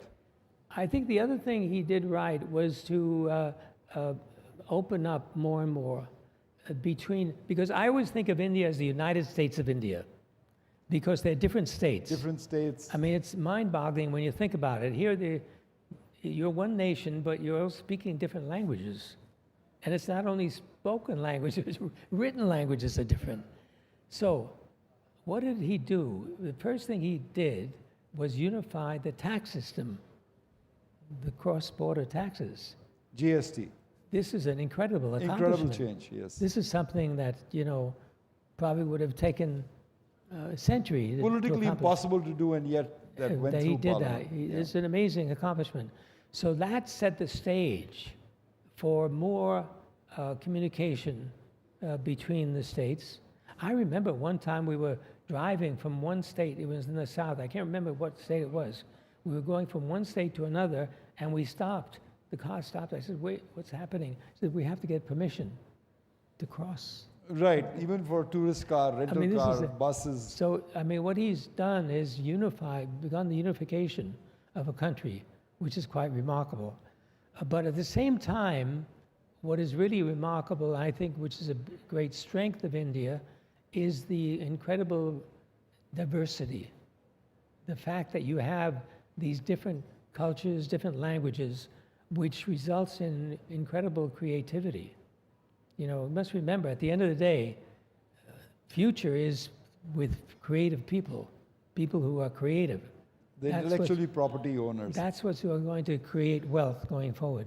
Mark, you've publicly said that you're very bullish on the Indian real estate sector, the Indian semiconductor sector. What's the case there?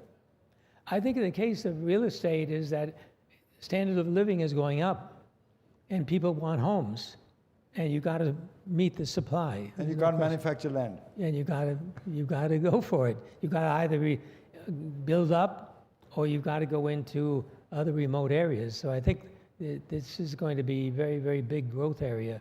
And don't forget, you've got a young population, and they're going to want more and more. More nuclear families happening. Yeah.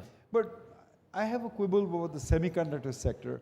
India is not going to be a fab power. I mean, I just can't see India. Maybe design, maybe usage, but fab power, you think India will do well in fab?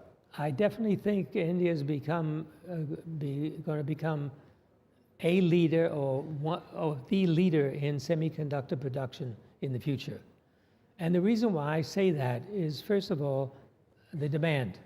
You've got a market here that's one of the biggest in the world, number one. Secondly, it's a relatively open economy. So you're going to be able to take technology from China, from Taiwan, from the US, wherever. Thirdly, you've got an incredible software industry already. You're the largest exporter of software in the world. And if you look closely, you'll find that many of the very large IT or tech companies, particularly semiconductor companies, are already doing software in India. The software, yeah. But Intel, with all its manufacturing prowess, is at a 20-year low. Intel, what gives you the faith in the Indian fab business? The fabs will come here. Why? Because you've got the population, you've got the labor force. And I remember a few years ago, I was meeting an Indian friend of mine, and we were talking about this. And I said, I think India's going to become a big semiconductor manufacturer. And he said, oh no, Indians are not as patient and not so good with their small things like the Chinese are. I said, have you ever visited the places where they're polishing these tiny diamonds in India? Come on. Yeah. I mean, they'll be able to do a very good job here, no question about it. But it requires huge amounts of capital. Capital, power, clean water. That's going to be coming. That's good. Okay, Mark, you interviewed Barron's a few years ago, maybe during COVID time, the newspaper Barron's, in which you actually recommended 3 Indian stocks. You recommended Apollo, APL Apollo Tubes, Persistent Systems, and Metropolis Labs. Yes. What do you think of the 3 now? Would you still buy them, or are there any new ideas, particular stocks you care to share with us? I would still hold them, but I would look at some of the other companies that are coming up that are looking very good. It's really interesting when we do a scan, we do a global scan using the criteria I mentioned. Return on capital, return on equity. India, China, then the US. So you can see where the value is. Even now, with a lot of people say, oh, the stock prices have gone too high. And I say, yeah, you're looking at it in terms of PE, but you're not looking at it in terms of growth. So I think there are still plenty of opportunities. Great. The last bit of advice before I get a rapid fire round with you. What is the investment advice you'd give to your younger self? What I would say is don't be in a rush. Take your time, study carefully, and listen to the market. Because at the end of the day, yes, we have to be logical. We have to look at the facts. We have to talk to the management. We have to make a decision on numbers. But I have the saying, emotion is the potion. Emotion is the potion. The market is built on emotion. So you have to pay attention to the emotion of the market. The psychology of the market. The psychology of the market and the way, what people are thinking and acting upon. That's very important. All right. Let's do a rapid fire with Mark. Mark, an Indian promoter who you've always admired. Tata. The Tata Group, of course. Yeah, I mean, I remember meeting him many years ago, and he was a guy who was a titan of Indian industry, but he was the most humble and the most honest guy. He was terrific, very nice guy. And the legacy still shines through. Mark, you wrote your PhD thesis on communication satellites, Yes, I believe. yeah. What do you think of Elon Musk? Well, you know, it's really interesting. Now, here's the idea and the reason why creativity is so important. Because a lot of people don't remember that a communication satellite, the simultaneous satellite, you know, with 3 satellites, 26,000 miles in the air, it looks like it's moving at the same rotation of the Earth. So they appear stationary. Who thought of the idea?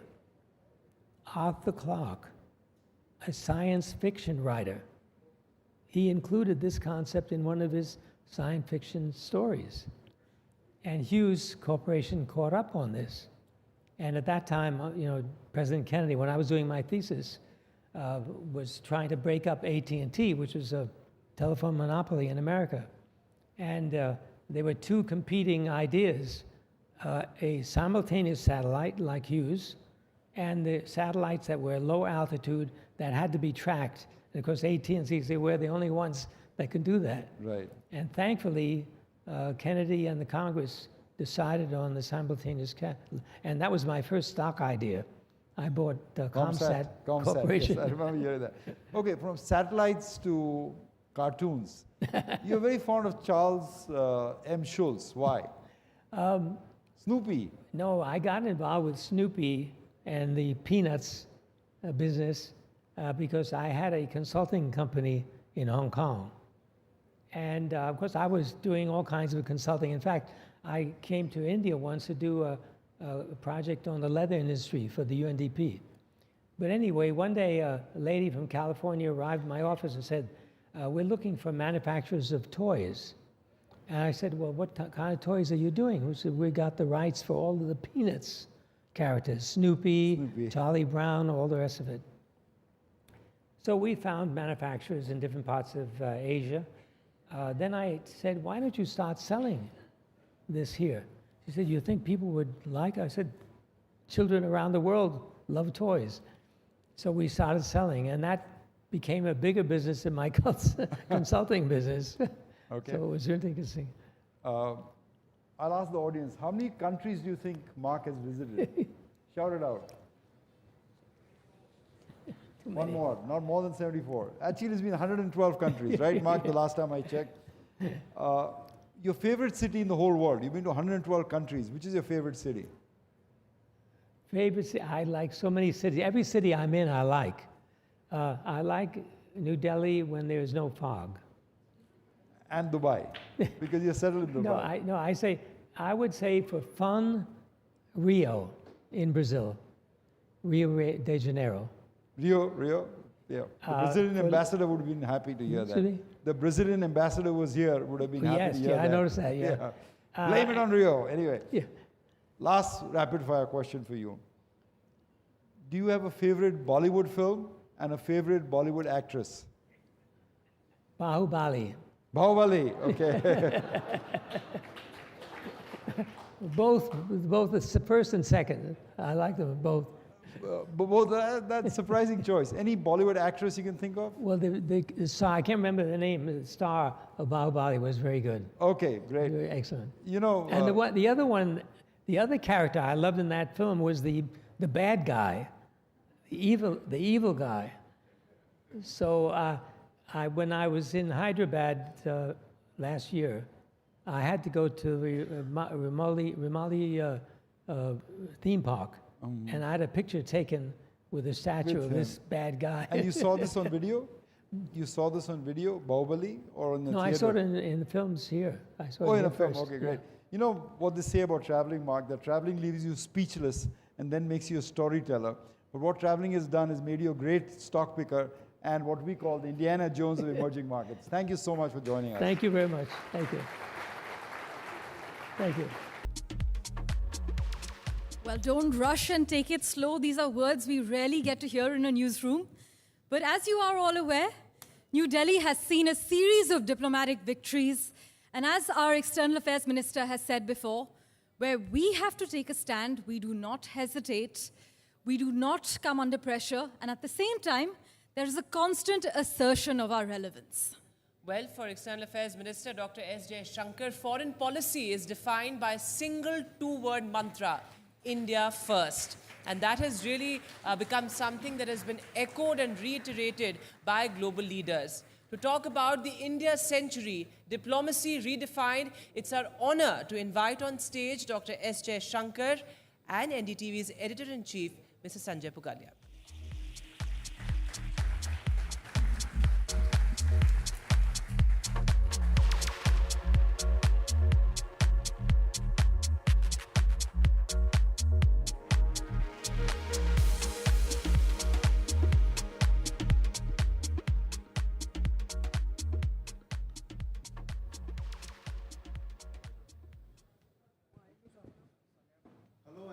Welcome to NDTV World Summit 2024.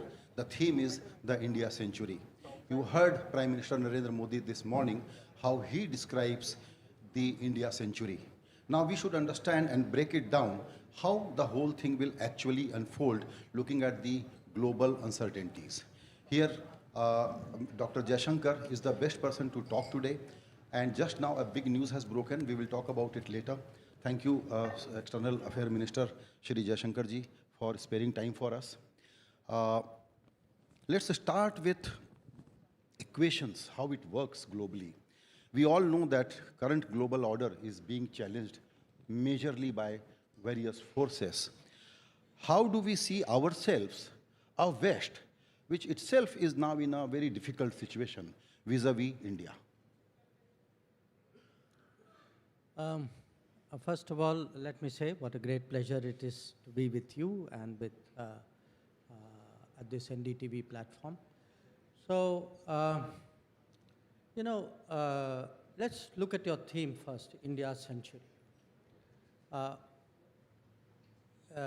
If one were to predict ahead, and there are people who have done this, I think I saw some time ago a Goldman Sachs study which said that by 2075, I think it said we'd be 52.5 trillion economy, we'd be the second largest probably at that point of world. But I think a much nearer short-term prediction is that by 2030, we would probably be the third largest economy. So that's one way of measuring it. But I think there are other ways which may be more effective. If you look today at the big debates of technology debate, AI debate, semiconductor debate, I think the importance of Indian talent and skill is growing really almost day by day. In fact, when I go, especially when I go to Europe, to some extent to North America as well, there's a lot of interest really in how can we get this smooth movement of talent and skills out of India, because the fact is that within certain demographics, we are actually disproportionately large. I would also say if we look beyond numbers, beyond growth rates, beyond markets, supply chains, there's also one very I would say intangible quality, and that is leadership and attitude. That who will step forward? That if you have today a war going on in Ukraine, who is prepared to step forward? If you have a natural disaster in the Indian Ocean, who is prepared to step forward? So sometimes there may be countries who have capabilities, but they don't have the desire or the appetite or the mindset to do that anymore. So I think if you add all of this, you are somewhere in that zone which you are looking at. Since US and Canada are main players in the western part of the world, US we will deal a little later, but what about Canada situation? How are we dealing with it? Now, have we contained Just it? imagine, you know, some time ago you would have said, Canada we will deal with later, let's talk about the US. So now, for some inexplicable reason, you are saying US baad mein baat karenge, chalo Canada ki baat karte. US is not problematic for us. No, that's true, I agree. I agree. Yeah. US is not problematic for us. But Canada is, even though it's a lightweight. Unfortunately, I agree there also. But such a wonderful people-to-people relationship, and now it is a struggling economy and whatever. But why Trudeau will be doing this? I think, you know, that's a question you need to have Trudeau here, not Jaishankar, to answer. I can only speculate. You know, look, to some extent, I think there is a general Western issue, and to some extent, a very specific Canada issue. I think the Western issue has been, after all, let's be frank, the world order after 1945 was heavily Western. I mean, it was before 45 also in an imperial colonial sense. And after 1990s, it was again very, very Western. So what has happened, you can say, in the last 20, 25 years, is that there is what you can call a rebalancing, a multipolarity. Many non-Western countries have a bigger share, a bigger contribution, a bigger role, if you would, and a bigger influence which will naturally come.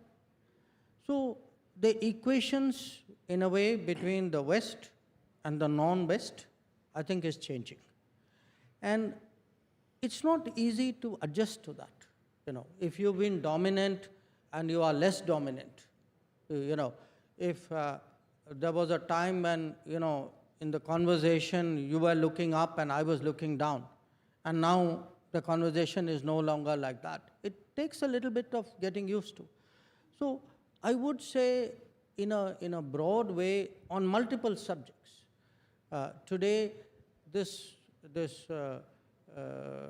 when the natural diversity of the world has started to express itself, when many more countries, and particularly many more large countries like India or China, have points of view and positions to take, there will be contestations, there will be frictions, there will be arguments. So it won't be so smooth. You know, that's a larger picture.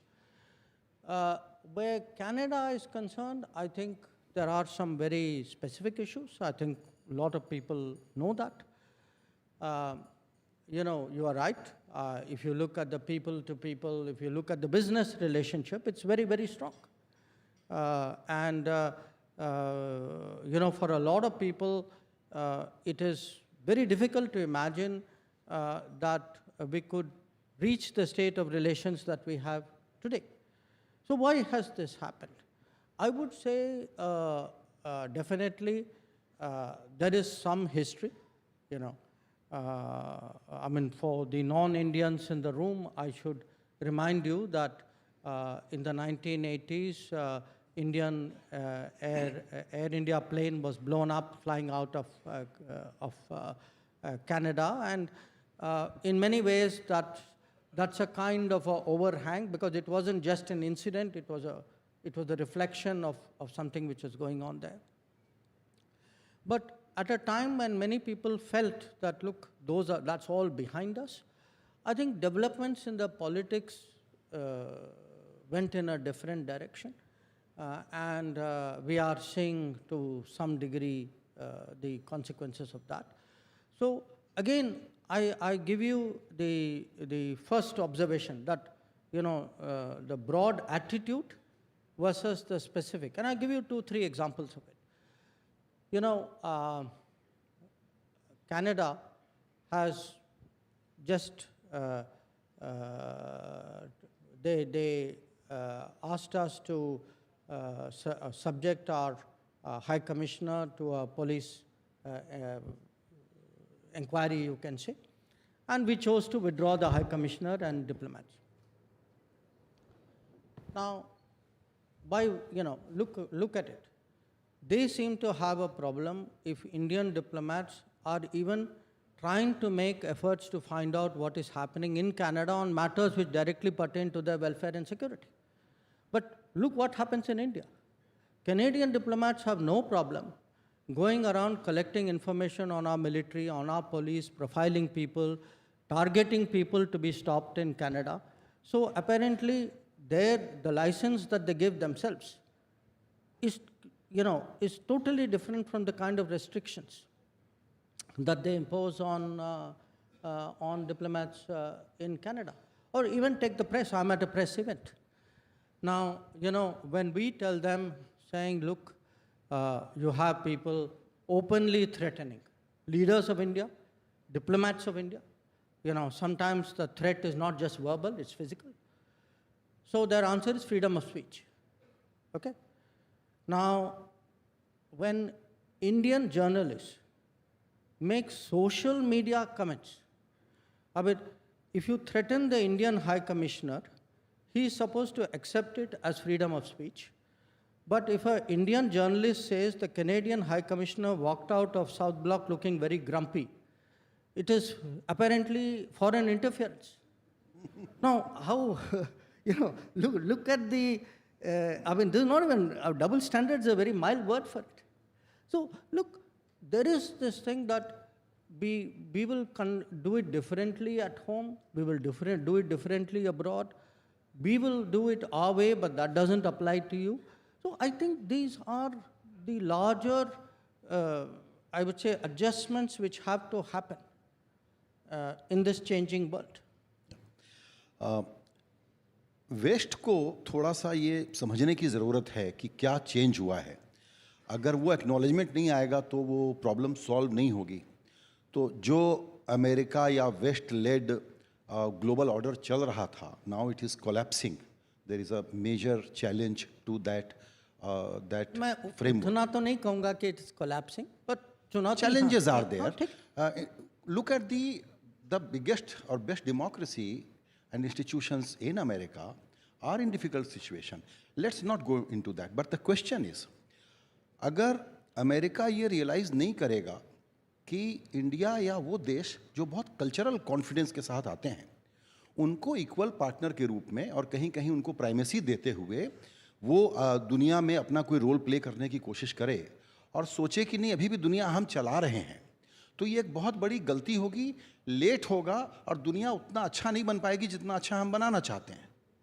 नहीं, देखिए ऐसा है, मैं पूरे waste की मैं बात तो करूँगा क्योंकि सिविलाइजेशनली आप कह सकते हैं, कल्चरली वो जुड़े हुए, बट मैं ये नहीं कहूँगा कि all of them are on the same page या सब लोगों को वो समझ नहीं है. इनफैक्ट आपने अमेरिका का जिक्र किया, मैं तो उल्टा कहूँगा कि अमेरिका में वो समझ है. इसीलिए अगर आप ये क्वाड जो 2017 में जो बनी थी क्वाड, आप ये क्वाड देखिए, तब तक अमेरिका कहता था कि अगर आप ट्रीटी अलाइन नहीं हैं तो मैं आपके साथ beyond a point I am not prepare to work with you, उसकी लिमिटेशंस होंगी. Now they've evolved, they have changed. Today आप पिछले 7 साल में देखेंगे how much Quad has actually grown.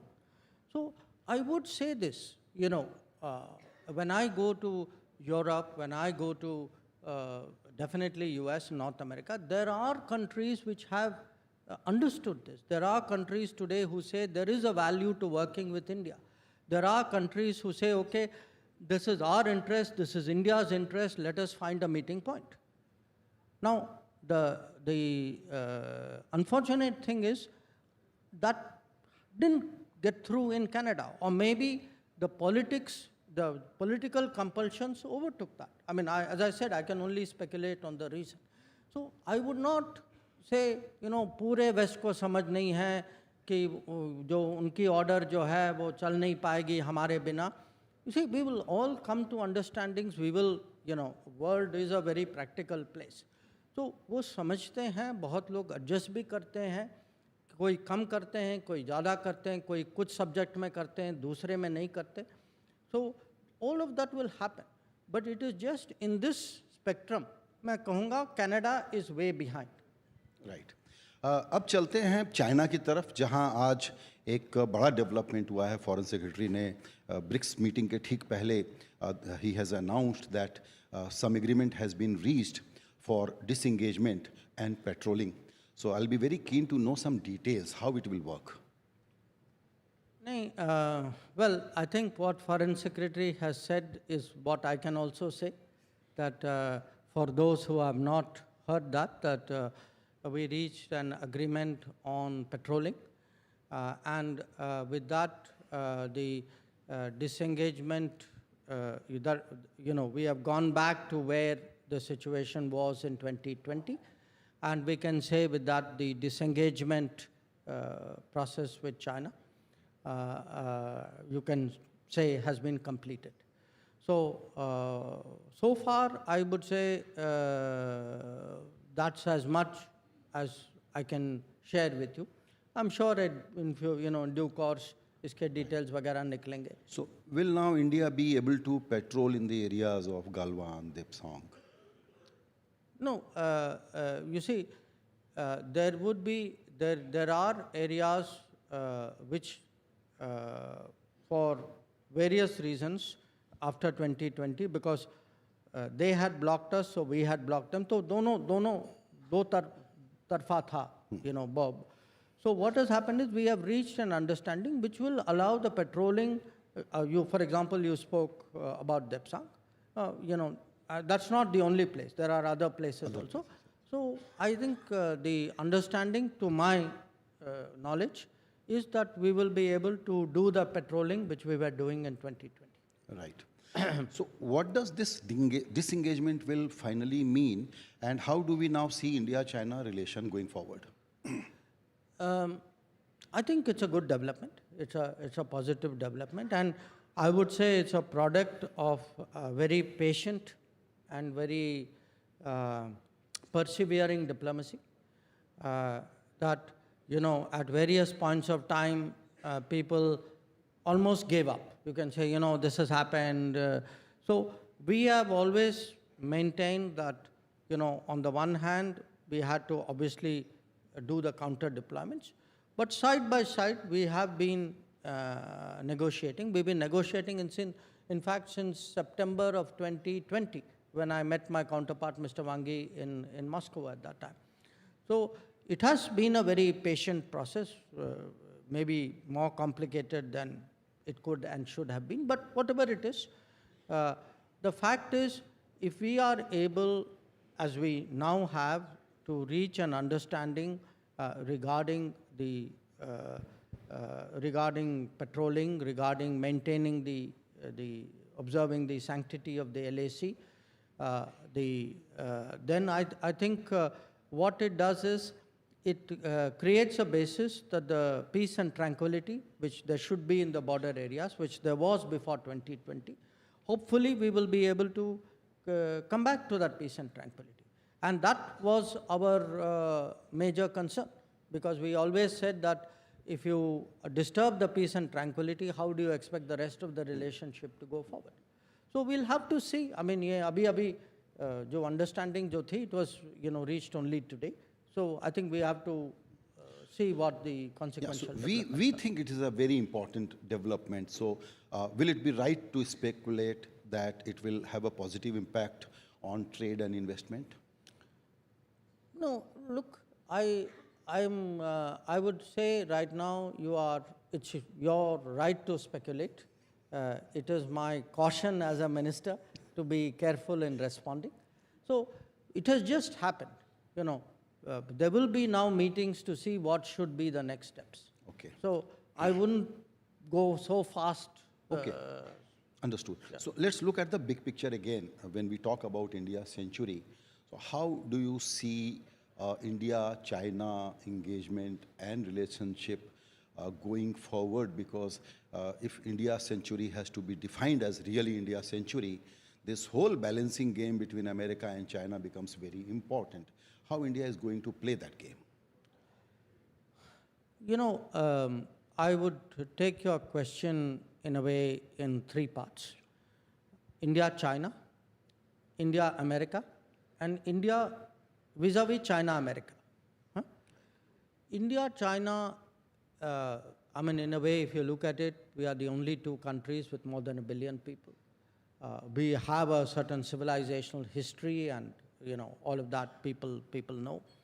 And today we are on a track of, I would say, economic recovery or rejuvenation. And there is no question anybody who's predicting, if you are predicting developments of this century, I mean, definitely you cannot leave India and China out of that equation. We are very, very prominent, very key almost in a way, I would say. But here is the challenge for us, which is that we are neighbors. We have unresolved boundary issue. There are, they have been rising. We have also been rising. So if two neighboring countries, two large neighboring countries rise next to each other in the same time frame, it's not easy. There are very, very few historical parallels for that. So managing this double rise, you can say, that too in proximity. If one was in some other part of the world, it's a different issue. I think these will require a lot of skill and a lot of deftness and diplomacy. And the truth is, our capabilities will change, our influence will change, our ambitions will change. Both of us will naturally want to be bigger and more visible and more effective in the world. So how do we get an equilibrium in our relationship? I think this is one of the big issues for us and for them. On India and America, I would say, starting with President Clinton's visit in 2000, we broke out of that American mindset of India-Pakistan hyphenation. And since then, from Clinton to Bush to Obama to Trump to Biden, actually you will see India-US has grown steadily all this time. I would particularly, as someone, I've been dealing with this relationship for more than 40 years, I would particularly say last 10 years, and I'm not saying it because I'm politically part of the government now, but the last 10 years, see, a lot of the ideological hang-ups that we had vis-a-vis US, we were able to put that behind and forge ahead much more confidently than, because a lot of the constraints were also self-imposed on our side. So I do think today that there is a very, very strong convergence between India and US. It is strategic, it is political, it is very deeply technology driven. When I look at the future of technology and what it means for global balances of power, I think it's certainly an area, a domain which will be very important. If you look at the people-to-people relationship, the size of the community out there, that has changed. So I'm very confident that that relationship will do very well. It won't be automatic. I mean, बीच में कुछ problems हो सकती, but I'm confident we will always be able to deal with those issues. Now you have US-China. Clearly there's a very sharp rivalry between them today. So these are calculations that they have made about each other. I think where we are concerned, we have to make calculations from our interest point of view. That we have to look at the world situation and say, okay, what are the decisions, what are the choices, or what are the issues on which,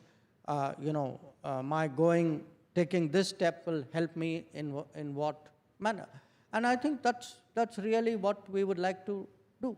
That at the end of the day, if we are looking at a foreign policy which has a very sharp sense of what is our national interest, but also a sense of what is global interest, I would definitely say we would make those calculations and take those decisions and create, the right partnerships which will serve our interests. Right. अभी दूसरा जो century में ये देखना होगा कि Russia के साथ कैसे हम इंगेज हो रहे हैं और क्या होने वाला है दोनों के बीच। उसके पहले चूंकि आपने टेक्नोलॉजी का जिक्र किया, तो एक सवाल मैं पूछना चाहता हूँ आपसे। बहुत लोग इस सवाल को बहुत सिनिकल सवाल कह सकते हैं, लेकिन गवर्नमेंट के पास जो टेक्नोलॉजी, कंपनीज के पास defence strategy, this will work out well, no problem, pharma, etc., it will work out all well. But when it comes to big tech, AI, that kind of technology, even American political establishment is now not in a position to contain what is happening globally. I find it very complex task where India, despite having great public digital infrastructure, when it comes to the big tech, the entire world is now suffering in many ways, in many layers. I see this as a big monster. I don't know, what are your thoughts on this? Containing this is very important, and India can play a great role. That's why I'm asking this question. See, we have actually demonstrated in this decade what can be the benefits of digital public infrastructure. And it's actually been revolutionary in this country, that very, very small things, you know, shuru hua passport se, driving license se. Today, look how much faster your income tax is. Look at, you know, any kind of entitlement. And it's interesting, you know, initially you would say, yeah, IT, digital, you know, these are for rich people, will benefit more. But actually it is the common citizen. It is the most vulnerable, the lowest income person who's gaining the most actually from digital progress. That today, if you know, you have a payment of say Kisan Samman Nidhi for the seeds and fertilizer, usko bina cut ke, bina rishwat dete, he manages to get it into their account. Okay? So their health today, Ayushman Bharat, the housing, Awas, even the food entitlements. So what has happened is we ourselves don't fully realize, because, you know, I would say all of us sitting in this room, we do not avail of all the benefits and the programs which actually the government today extends. Because I'm in the political world and I go out there and I see this for myself, I can tell you there's a sea change out there. You know, and even last 5-6 years, you can see the change. So we have done exceedingly well in this respect. And I think we'll keep growing. And I actually, in a way, I'm seeing, you know, when I speak to counterparts in Europe or even in US, I mean, take something like election, you know. Look how smoothly our election moves. And look at the, you know, the digital preparation. Ki sabko pata hai, you know, your voting, your entitlements, your counting, I mean, the whole system. Now, at that delivery, service, governance level, we've done phenomenally well. At the same time, you know, have we produced those large corporates, what you call big tech? No, I would say most of the large big tech corporates are largely American and perhaps to some degree now Chinese. So America, I think, clearly dominates that field. We'll have to see in the, you know, we are now moving to an era of artificial intelligence. You know, look, the tech world has a relatively short shelf life. They have to keep reinventing themselves. I'm sure somebody having a conversation 5 years from now, sitting here, would have a very, very different landscape that they would be looking at. But I definitely see these as opportunities, and they come as a package, you know. Again, I give you an example. You should, it's really worth looking at today how many global capability centers have come up in India. Yeah. And how much work they're actually generating. That I think their share of exports, I read a report, and which was quite dated. I think at that time was $120 or $130 billion. Now that's one example. Look at semiconductors. You know, again, we missed the bus. You know, we had one establishment in Chandigarh which was 40 years old, and we actually had done virtually nothing in the semiconductor field. Till last year, we started the semiconductor mission and started pushing. Now, you can't be the 5th largest economy or at the end of the decade, 3rd largest economy and say something as important as chips. I have no contribution, I have no production, I have no companies in this field. You can't do that. I mean, you will simply end up then as a user of other people's products, technologies with all the vulnerabilities that come. So I think you have today government which is thinking ahead, which is as you grow, your planning, your strategizing has to grow along with that. So if you look today at semiconductor technology, or you look today at railway technology, you look today at the fact that we are trying to make an airplane in this country. I mean, we have made a fighter, we are now making a transport aircraft. So a country like us, if this is your century, there must be a manufacturing backbone to it, there must be a technology emanating from it. All this comes as part of its being your century. You cannot do an India century based on service. You cannot end up as a good market for other people's products. That cannot be our fate. Sir, you have some time constraints, so we have to wrap up and take some questions before we let you go. But I wanted to talk about Russia and then the neighborhood, because neighborhood situation is a sort of mixed bag. So let's first deal with Russia, how India-Russia relationship is going to evolve in this century. By the way, we're going to Russia. Prime Minister is going to Russia tomorrow, so timely question, thank you. Look, I put it to you very simply. If you look at our history with Russia after independence, I can say, and with fear of contradiction from anybody in this room, that Russia has never done anything to impact our interests negatively. Okay? It's a big statement to make, because there are, among the major countries, there are not many countries about whom you can say this. Now, today, Russia's situation is different. I think Russia's relationship with the West has obviously broken down. So you have a Russia which is turning much more towards Asia. So we have to ask ourselves, if Russia is looking more at Asia, should Russia not have multiple options in Asia? Should we, as an Asian country, not take, what is good for us in national interest? And clearly, Russia, as a major natural resources power, has a complementarity with India at this stage of development when we are big resource consumers. So, people talk about Russian oil, but it isn't just Russian oil. It could be oil, it could be fertilizers, it could be metals, it could be coal. So there is a whole economic logic to it. There is also a basic strategic logic that if you look at the Eurasian landmass, there are 3 big countries. It's like 101 in international relations. You always keep you always keep a balance. You will always keep a relationship with the further away country in very, very good state.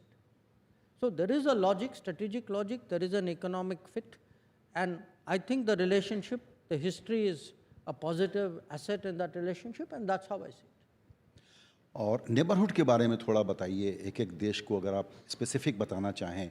Maldives के president अभी आके गए, लेकिन बांग्लादेश के साथ एक नई situation है, श्रीलंका में पॉलिटिकल चेंज है, भूटान के हमारे दोस्त यहाँ पर मौजूद हैं, तो नेबरहुड को आप कैसे डील करते हुए देखते हैं आने वाले दिनों में? देखिए, नेबरहुड में हमें ये भी मानना चाहिए कि आज जो है हमारा नेबरहुड ज़्यादातर डेमोक्रेटिक है, जिसका मतलब है कि वहाँ पॉलिटिकल चेंजेस होती रहेंगी, जो पहले की सिचुएशन नहीं थी। तो आज जो है we have to build a strategy which says okay there could be changes of government, and because of the history, because of our size, because also many common things we have, we will often be the subject of their politics, even if you don't want to be. Okay? So we have to accept that and factor it into our policy. So there will be ups and downs. So 10 years ago, 11 years ago, when Prime Minister Modi came to office, in fact, one of the early discussions we had was, how do we prepare for a neighborhood where there will be changes, where there will be controversies? And the answer is, if we can create a record, not just an image, a record of being the country which is a reliable friend, that, you know, कोई भी संकट आए, भूकंप आए नेपाल में, मालदीव्स में water crisis था, श्रीलंका में मडस्लाइड था, या कोविड के समय में people, you know, needed vaccine, or during when the Ukraine war started, there was a fertilizer problem. So at times of trouble, if the neighborhood understands, okay, there is this country, India, it's a generous country, it's a large country, it is willing to step out, it will not get into, you know, I will do what you are doing for me, not that kind of reciprocity. I think if we create that kind of record, which I believe we have, I mean, and to me, the sharpest example is Sri Lanka. I mean, when Sri Lanka got into trouble, within a matter of weeks, we stepped forward, and we stepped forward without subjecting Sri Lanka to, you know, I would say political, economic, and other conditionalities. So today in Sri Lanka, we have seen a very, very big political change in Sri Lanka. Okay, a party which has never formed a government on its own is today in power. But when I went and met the president of the party and the foreign minister of the party, you know, for them, they actually said that, look, for us, every Sri Lankan in our minds, India was the country which stood by us at that time when the rest of the world was debating or looking away or negotiating. So with each of these countries, we will have, you know, you cannot have this many countries and have their own politics and not expect problems. Now, there is also an issue in India that every time something happens, somebody will stand up and say, see, your policy has failed, you have a problem. So that is the time for me to keep my mouth shut and wait for the cycle to turn, and then, you know, look very pleased with myself when things go our way. So, you know, it's part of our debate. I know right now people are saying many things about Bangladesh, but I urge you to look at the reality of our relationship with Bangladesh. Look at the economic relationship, look at the trade relationship. We issue 1.6 million visas a year in Bangladesh, of which I think 30% is for medical purposes. So, you know, the more we invest in our neighborhood, if today this neighborhood is, you know, a country somewhere is producing electricity, another is buying it. One is refining petroleum, another is purchasing it. If a waterway runs from here to there, I use your port, you use my port. If, you know, your tourists come to me and my tourists go to you, this is how you build a region. And I would say, you know, the country which has set an example for the region is Bhutan. Because if you look at it, you know, Bhutan started, it was actually Bhutan which had the wisdom to say, okay, let's collaborate, we will generate electricity out of Bhutan, and, you know, you commit to buy it. So there is a lesson which all of us have to learn, and sometimes, you know. जब मैंने पहली बार आपका interview किया था तो मैंने कहा हमारी पूरी बातचीत हो गई, पाकिस्तान का नाम ही नहीं लिया। चलिए, अच्छा था ना? नहीं, लेकिन अब मैं इसलिए ले रहा हूं क्योंकि आप जाके आए हैं और स्पेकुलेशन अगेन हमारा काम है करना कि नवाज शरीफ फिर बुलाएंगे प्राइम मिनिस्टर को। सॉरी, स्पेकुलेशन क्या? नवाज शरीफ फिर बुलाएंगे प्राइम मिनिस्टर को। मैं उनसे तो नहीं मिला था, और मैं गया था वहाँ SCO की मीटिंग के लिए, और जैसे मैंने पहले से बहुत स्पष्ट रूप से कहा था, I am going there for a SCO meeting, I am a good SCO member, I will be very supportive, and it was a Pakistani presidency of SCO, we were very supportive of it. All of us had an interest कि SCO की proceedings जो है बहुत smoothly चले, तो गए वहाँ, मिले सबसे, हाथ मिलाया, had a good meeting, और आ गए वापस। चलिए ठीक है। तो इंडिया सेंचुरी के जो बड़े बड़े कंपोनेंट हैं, दुनिया के देशों के साथ रिश्ता कैसा रहेगा इस सेंचुरी को डिफाइन करने के लिए इंडिया के नज़रिए से, उसमें फिफ्थ सबसे इम्पॉर्टेंट फैक्टर है हमारी इंटरनल सिचुएशन, इंटरनल डायनामिक्स, हमारे एस्पिरेशन, वो कैसे पैन आउट होंगे? देखिए, मुझे अगर आई एम बीइंग अगेन, आपको लगेगा कि यह पॉलिटिकल स्टेटमेंट है, but I am actually political science student, तो कभी कभी मैं I look at it slightly academically. See, if one looks from 1950s, there were actually, you can say, many lost decades of this country.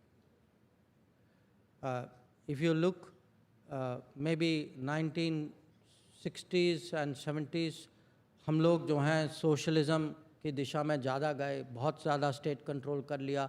We killed business entrepreneurship in this country. 80s में अगर आप देखें, instability, you know, the lot of the opportunities. So, today we are talking manufacturing. You know, manufacturing, globalization started in the 80s. Manufacturing globalization started in 80s and 90s. We missed the bus.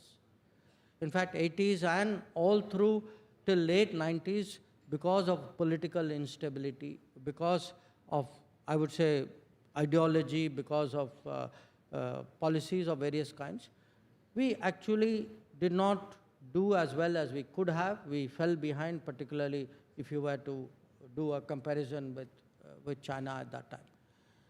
So for me, when I look ahead, I would say political stability is absolutely crucial. That just look, अब 100 दिन हुए, थोड़ा 100 से थोड़ा ज़्यादा हुआ है, maybe now 130 days, 140 days.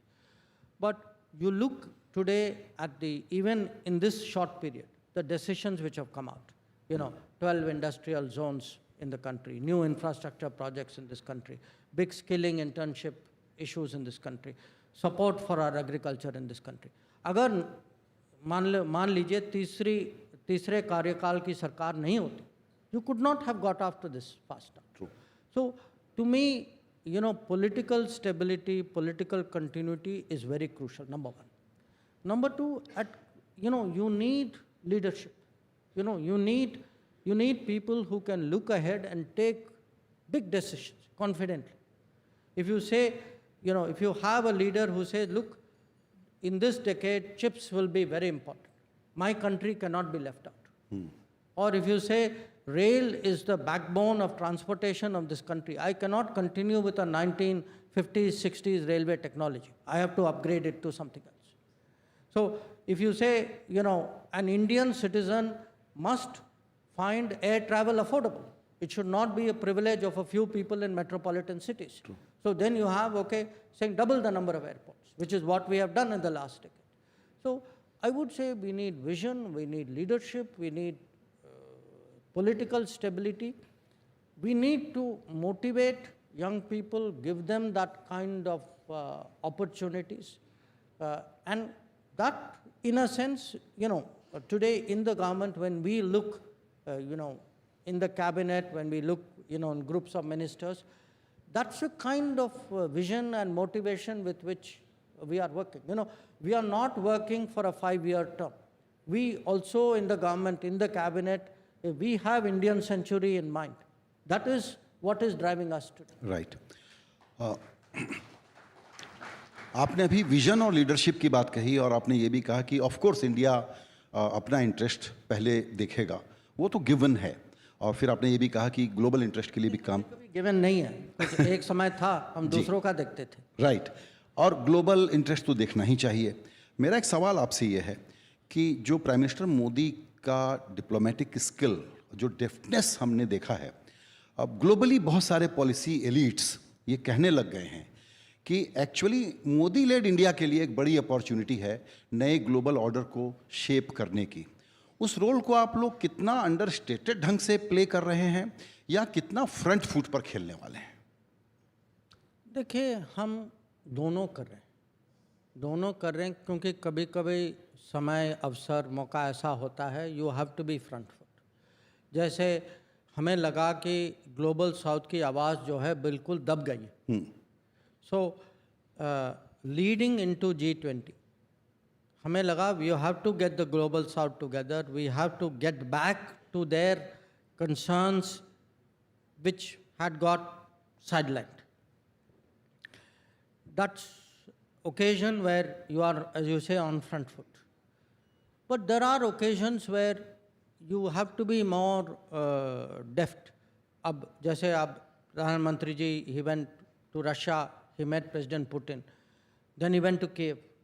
Okay, so now certain things, अब इसको आप public में broadcast, मैं तो आपको तो नहीं बताऊंगा what is happening.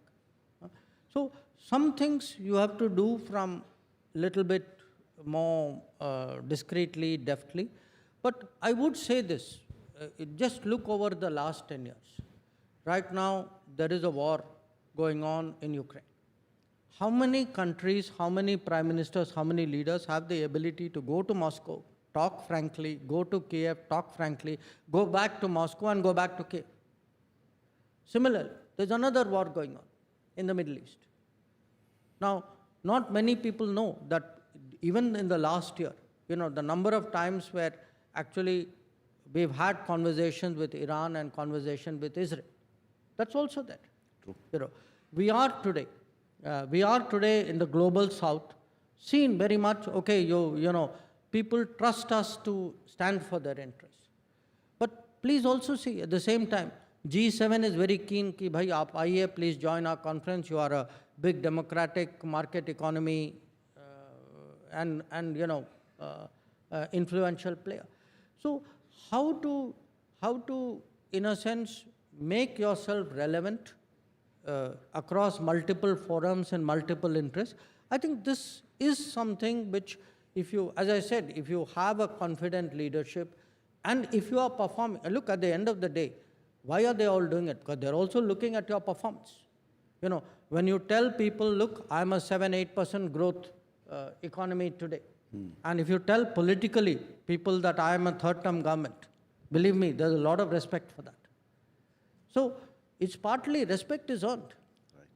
Right. Sir, my time is up, as producer tells me, but if you have another 5-7 minutes, we can take some questions. I will go by your... All right, very good. Okay, fine. Okay, quickly. Yeah, some audience questions, actually limited to 2 or 3. Mike?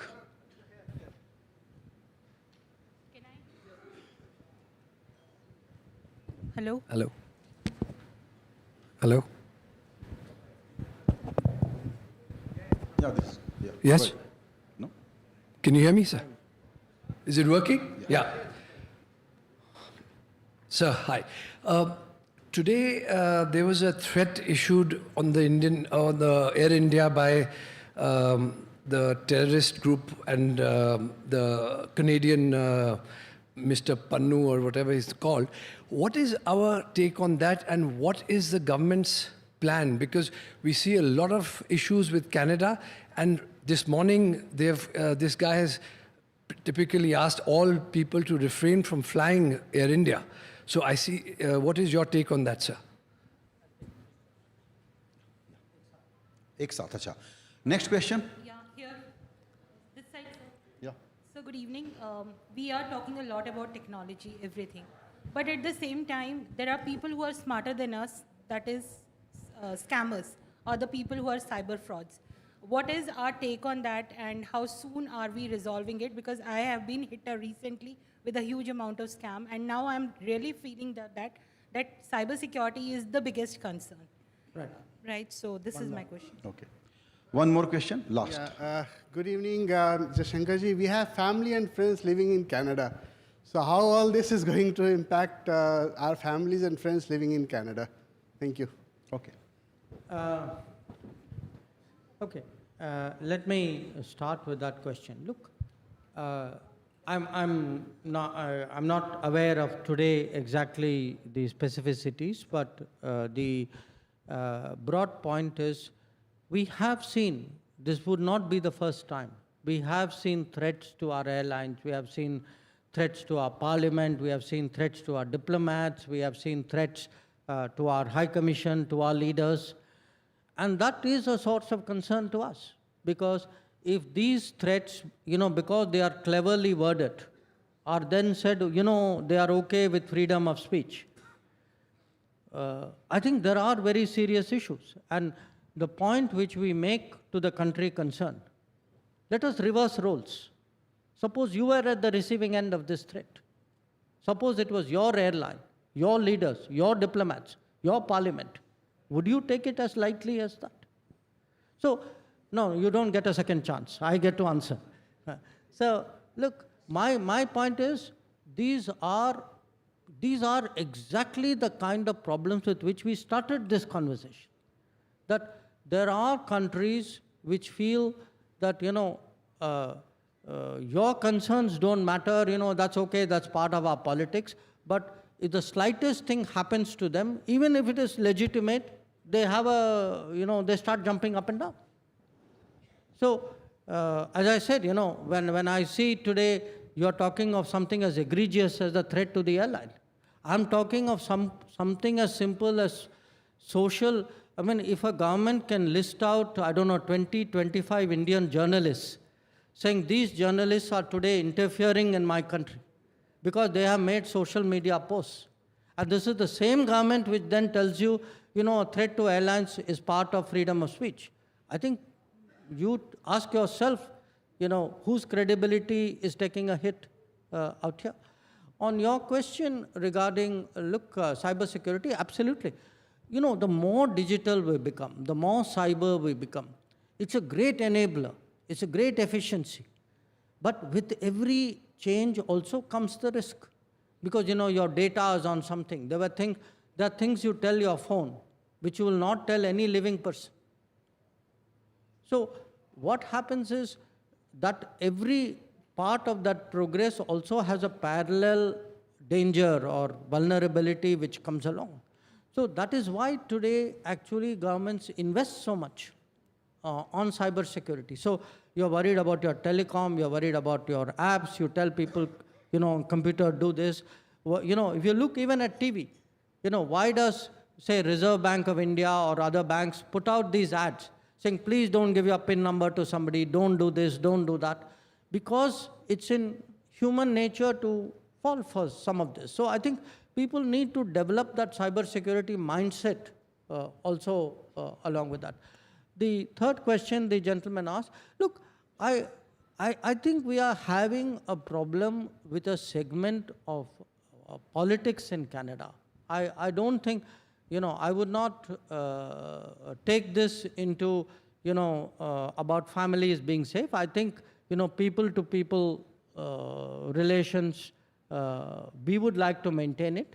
I think we need to sort of narrow this down to and define this problem for what it is. So I would not be so anxious. Thank you very much, sir. आज सुबह prime minister ने ये बताया कि India century का उनका vision क्या है और आपने बहुत अच्छे तरीके से बताया कि वो कैसे इम्प्लीमेंट होगा. आपका बहुत बहुत शुक्रिया. Thank you. But on to one of the most compelling explorers of India's past and present. Well, the city of Jins is a familiar place for our next speaker, who also has the pleasure of calling New Delhi home. Absolutely. We'd like to invite up on stage author and historian William Dalrymple to talk to us on how ancient India transformed the world. The Golden Road. So this is not about the Indian century, it's about the Indian millennium, stretching from around 250 BC to 1200 AD, when India was the center of the world. Think, first of all, look at this extraordinary image which just turned up in an archaeological excavation in Egypt. You can see very clearly that it's the Buddha's head. But everything else about this extraordinary sculpture is surprising. The marble is carved from marble in what is now Turkey, from Proconnesian marble in the Marmara Sea. It was constructed, we can tell, from the drills in Alexandria on the Mediterranean shore of Egypt. And it was found in an Isis temple on the shores of the Red Sea. At the port, Berenike, where generations of Indian sailors and entire fleets of Indian merchants used to land to bring their goods to the Roman Empire. It seems extraordinary that a Buddha would turn up in Egypt, but it should not be so when you consider that just as the Buddha's head is found in Egypt 6,000 miles to the west of India, so Angkor Wat, 5,000 miles to the east of India, is entirely an Indian planned project. In the galleries of Angkor Wat, you see the Battle of Kurukshetra, the Battle of Lanka, images of Krishna and his gopis, inspired by stories first told in the area here around Delhi. Why is this not better known? Why is it a surprise that India dominated Asia for as much as 1,000 years? Partly the story is clearly about colonialism, about the way that Macaulay and others like him said that a single shelf of good English books was worth the entire native literature of India and Arabia. But I think there are other factors too. Look here at this map, which people continue to reproduce in map after map, book after book, of what is said to be the Silk Road. We are told that the principal trade east-west in ancient times was this single line which ran from the Mediterranean to the South China Sea. Even its modern edition, which is called the Maritime Silk Road, which is the dotted line which runs down from Guangzhou through the Malacca Straits, bypasses India. The line just dots around the peninsula. It's the contention in this book I've just written, The Golden Road, that this is an entirely false premise. Memorize for a moment this map and the route it takes, and compare it with the actual shape of Roman trade with India, which is revealed by a new map put out by Oxford University this year. Here is a map of Roman coin hoards discovered by archaeologists. As you'd imagine, the center is Gaul, Spain, Greece, Italy, southern England, tapering off as you go northwards into Scandinavia and Germany. There's a lot of coins around the Mediterranean, a little tail down the Nile, a couple in Yemen, and a scattering in what's now Afghanistan. But look at India in the bottom right-hand corner. India is dotted with Roman coin hoards. In fact, it's now clear that India was the principal trading partner of India. India and Rome were the principal trading partners of each other in the early millennia BC. This book takes three big Indian ideas which traveled around the world. And the first, and in many ways the most successful export of ideas which India oversaw, was the spread of Buddhism. Out of the Gangetic Plains, in the mid-5th century BCE, then projected even further by the soft power of Ashoka. Ashoka, in 250 BC, converts to Buddhism, and in his reign, you see missionaries being sent out far afield, as far as Cyrene, which is modern Libya. You also see Buddhism spreading southwards. It's at this period that you see the first Buddhist monasteries in the Deccan, the famous and utterly beautiful Padmapani from Ajanta. You see the first Buddhist monasteries. This is Bhaja in about 150 BC, cut out of a rock face, cut out of living rock, but showing the exact lineaments of the bamboo and wooden architecture which we have now lost. This is dated 150 BCE. Then Ashoka sends his son Mahinda to Sri Lanka, and after preaching outside Anuradhapura for a week, the great stupas of Anuradhapura begin to be constructed, and we have recently discovered on the hilltop of Rajagala in central Sri Lanka, the original stupa of Mahinda, with his name in Brahmi script on this very crude, very, very early stupa, one of the very first outside India, if not the first. In time, Sri Lanka becomes the center of Buddhist activity, and you see the projection of Indian ideas through Buddhism out across the oceans, out to Burma, to Thailand, to Malaysia. And by 100 AD, India is locked with Rome in a very regular trading relationship. The geographer Strabo talks about a fleet of 250 trading vessels waiting in the Red Sea at Myas Hormuz, at the top of the Red Sea. You can see the place here. Waiting to sail to Sri Lanka. Pliny, the historian, talks about the astonishing drain of gold from Roman pockets into those of India. And in the periplus of the Erythraean Sea, which is like the Lonely Planet or the rough guide of these centuries, there is a great intimacy. The Romans know every port on the west coast of India. They're particularly focused on Muziris, in what's now Kerala, on Barigaza, in what is now Gujarat, and on the mouth of the Indus.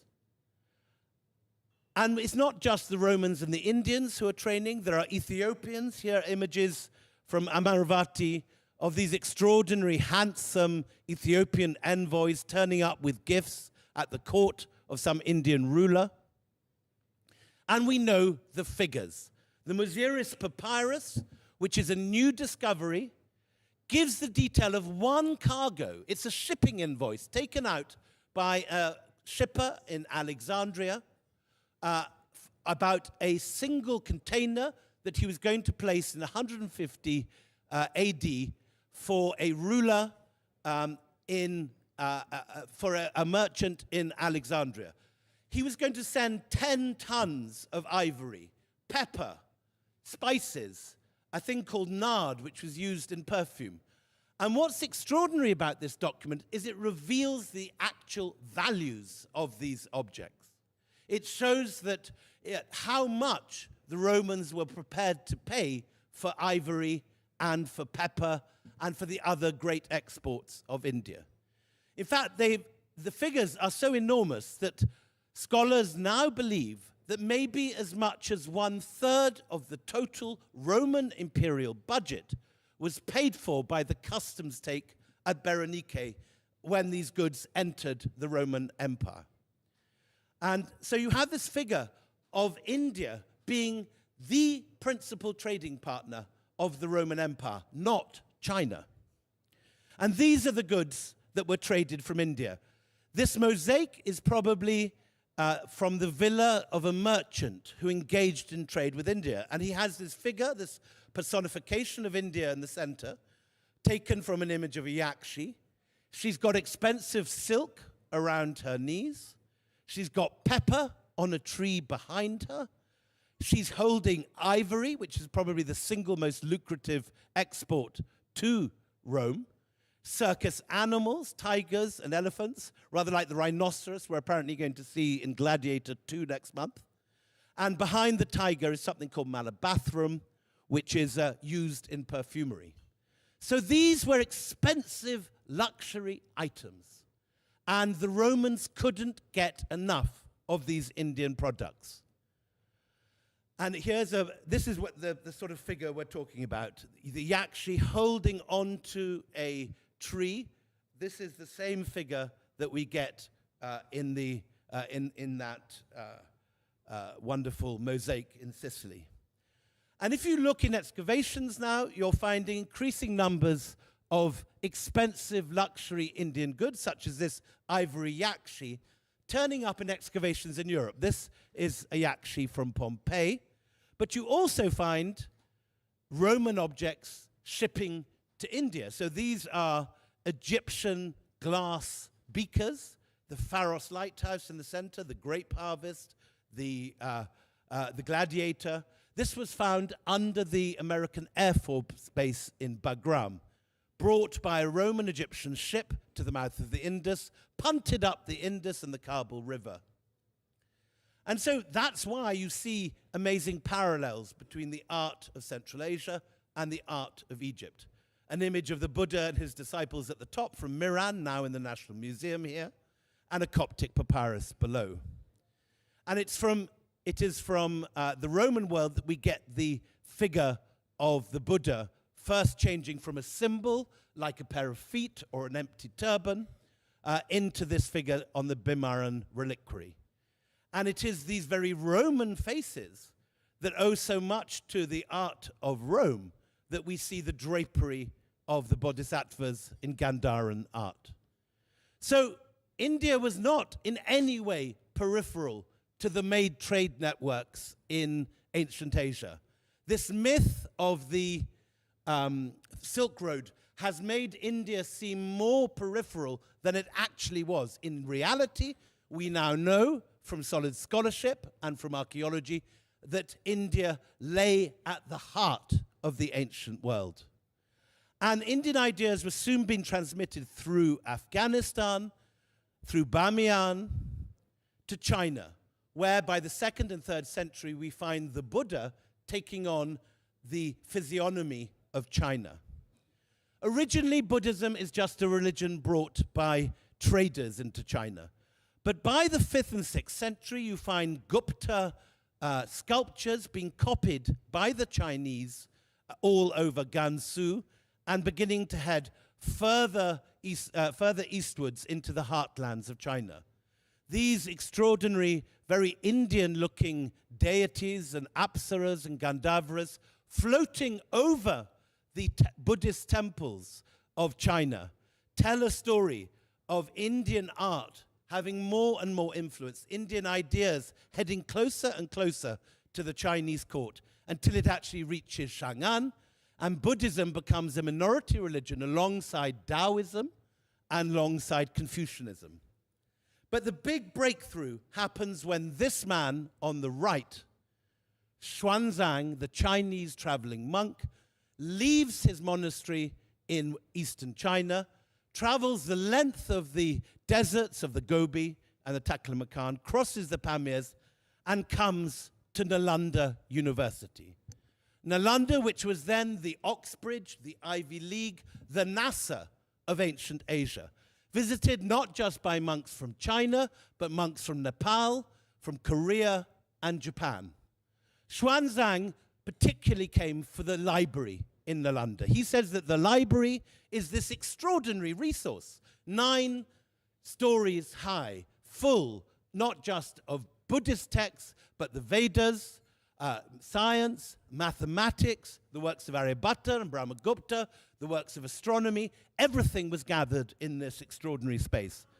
And in particular, look on the left at the plan of the different monasteries and university buildings in Nalanda. It's the same as we find in Oxbridge.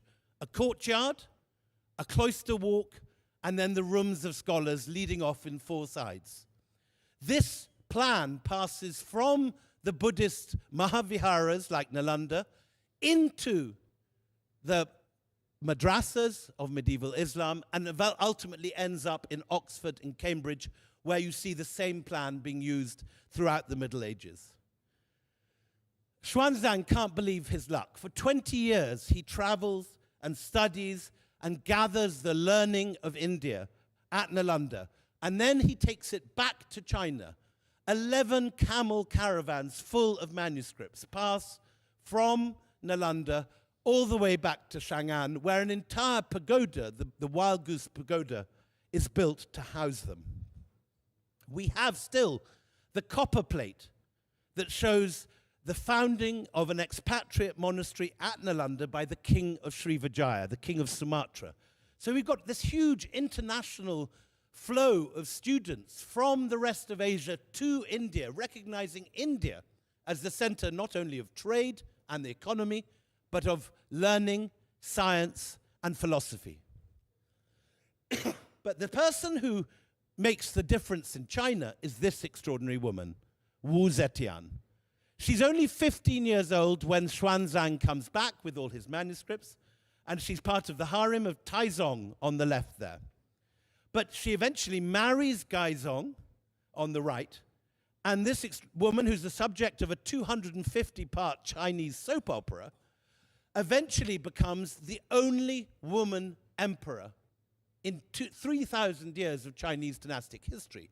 And she pulls this off with a Mahayana Buddhist coup d'etat led by intellectuals from Nalanda. For one reign, Nalanda-trained Buddhists take over the court in China, and Wu Zetian makes Buddhism the court religion. In the undercarriage, if you like, of Buddhism comes all the learning of India, the astronomy, the mathematics, the technology for sugarcane, and so on. Meanwhile, in Southeast Asia, Indian trading guilds have moved now eastwards. Rome has fallen in the 5th century. There is no more gold coming in from Rome, and the Tamil trading guilds pivot towards what they call Savarna Bhumi, the lands of gold.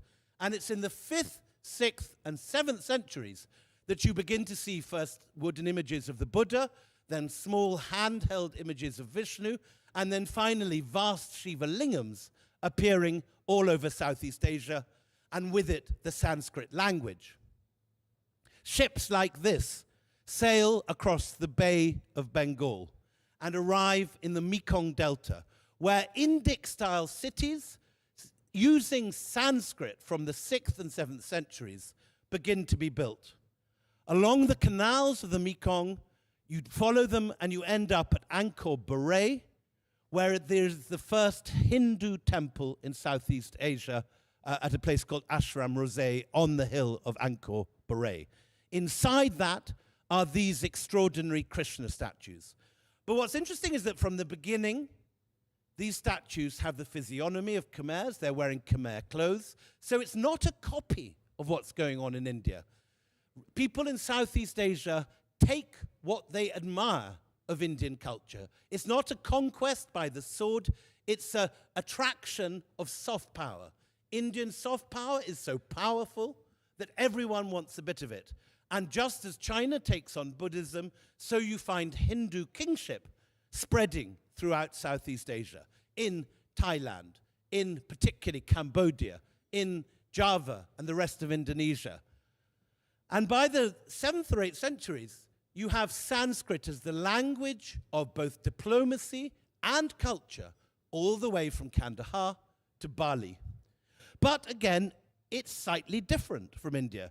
This is a picture of Jayavarman II, the founder of the Angkor dynasty, and he is depicting himself as Lord Vishnu. All over Southeast Asia, Brahmins are turning up, performing Abhisheka ceremonies, and renaming the rulers of Southeast Asia with Sanskrit titles. Suddenly, they are Suryavarman, Mahendravarman. The Pallava Grantha script of South India is now the basis for every single Southeast Asian script, Khmer, Pew, Mon, Thai, and so on. You even find the sacralization of the rivers and the landscape of Southeast Asia. Shiva lingams and yonis are sculpted into the riverbed, turning the main river of Southeast Asia into the Mekong, which is merely the Khmer pronunciation of Ma Ganga. So a new Kurukshetra rises in Laos, a new Ayodhya rises outside Bangkok, and a new Ganges flows through the center of it. India is expanding itself into Southeast Asia. A temple at Mahabalipuram on the left is built in almost identical form in Gedong Songo in Java just 5 years later. Images of the Ramayana rise outside Prambanan. And these grow to be larger and bigger than the temples of India, because the states in Southeast Asia, the Khmer Empire and Srivijaya, are larger too. So Borobudur, the most sophisticated monastery in Southeast Asia, and famously Angkor Wat, the largest Hindu temple in the world in Cambodia, not in India. But finally, one last gift, 0 and the numbers we all use. Invented in Gupta, India at the time of Chandragupta II, passed by them on through Gwalior and through early inscriptions in northern India to the Arab world. Here's the map we should all know in our schools. It's the numbers we all use today and 0 pass from Brahmi to the Gwalior inscription I just showed you, and then inform modern Devanagari, the Arabic script still in use in Saudi Arabia and Iraq, and the Western Arabic numbers formed in Morocco and Spain, which become the modern European numbers today. In Europe and America, we call them Arabic numbers because the Europeans got them from the Arabs, but the Arabs got them from India. They passed through the Barmakids, who were previously Buddhist abbots in Afghanistan. They convert to Islam, take over as viziers in Baghdad, and then they send to India for the works of Brahmagupta and Aryabhatta, which turn up in the 770s. These spread through the Arab world via the translations of Al-Khwarizmi, who writes a book called the Compendious Book of Calculating by Completion and Balancing according to Hindu calculation. That book is known simply as Algebra, from which we get the word algebra. The name of the translator, Al-Khwarizmi, gives us our word algorithm, but all are rooted in the learning of ancient India. And along with chess, these ideas pass in Al-Khwarizmi's version across the Arab world. On the right of the picture, you've got Sindh, where the copies of Aryabhatta and Brahmagupta are brought from. They arrive in Baghdad in the center of the map, if I can get the pointer here, and then they pass all the way up to Spain by the 10th century. But it is this young man, Fibonacci, who brings it to Italy. Fibonacci is brought up in Algeria, and he uses the Arabic numbers, but he knows that they are in the invention of the, here is Algeria on the left of the map. You can see Pisa at the top of Italy. He knows they are the invention of the Indians. And he calls them the 9 figures of the Indians and the extraordinary 0 through which any number up to infinity can be expressed. And Fibonacci goes back to Italy, where they're still doing long multiplication using Roman numbers, MCMVVX times XVVVV. And he explains how to calculate in what he calls the modus Indorum, the Indian method. And it's through Fibonacci's fame and the Liber Abaci that he writes that these numbers are taken up by the Emperor Frederick II, and a second edition is produced, which includes money lending, usury, the interest rates, the Indian method of accounting, and these different forms of Indian learning pass through Italy, inspiring the rise of the Medici banks, and ultimately the rise of European finance and companies such as the East India Company. So you can argue that the East India Company is using Indian weapons, Indian innovations against India. But the East India Company is another story for another day. Thank you very much for that quick canter. In fact, our next guest, she sings, she mimics. Lots of people argue that her talent knows no bounds. But before we let the cat out of the bag, we're going to let our colleague Arun Singh do the rest. Can we please invite on stage Arun Singh, please?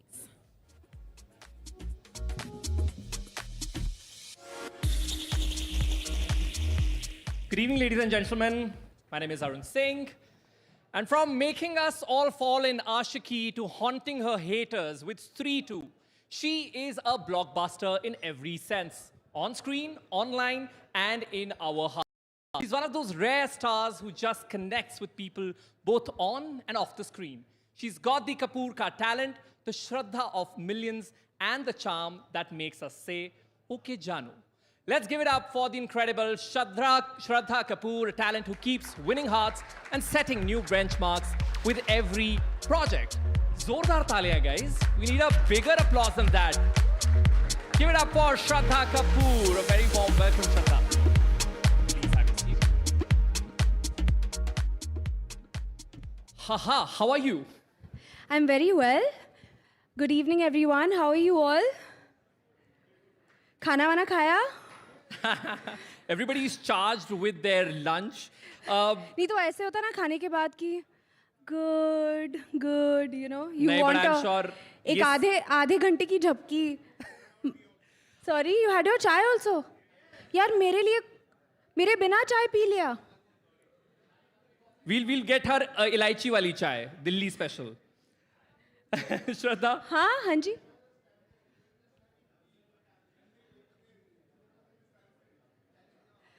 There was a stampede that you created. Arey, I would have come with a stampede myself if I knew you all were having chai without me. Okay, guys, we have a Q&A session after we have this conversation, so you will be given an opportunity to talk to Shraddha Kapoor. Of course, there are a lot of people already waving at you, Shraddha, so we'll have that thing. But you know, 93.7 million followers on Instagram, maybe more. This is what I checked last evening. And then Stree 2 has Indian box office's #1. It's #1 Hindi film of all time when it comes to the box office collection. So she has beaten our Prime Minister Narendra Modi on Instagram.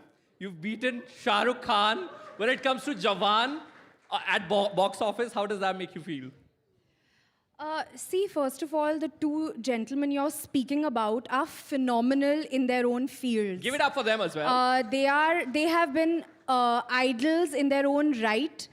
We have an absolutely fantastic leader leading our country. We have an absolutely fantastic leading man of our Indian film industry who I have grown up being a fan of.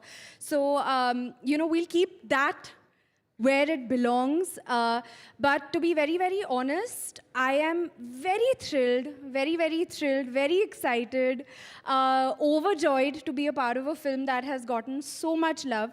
यहाँ पे किसने देखी है Stree 2? They're missing your choti also, your jadui choti. Everybody was expecting you to be coming with it. No, I have it in my pocket. Aha. It's always with me.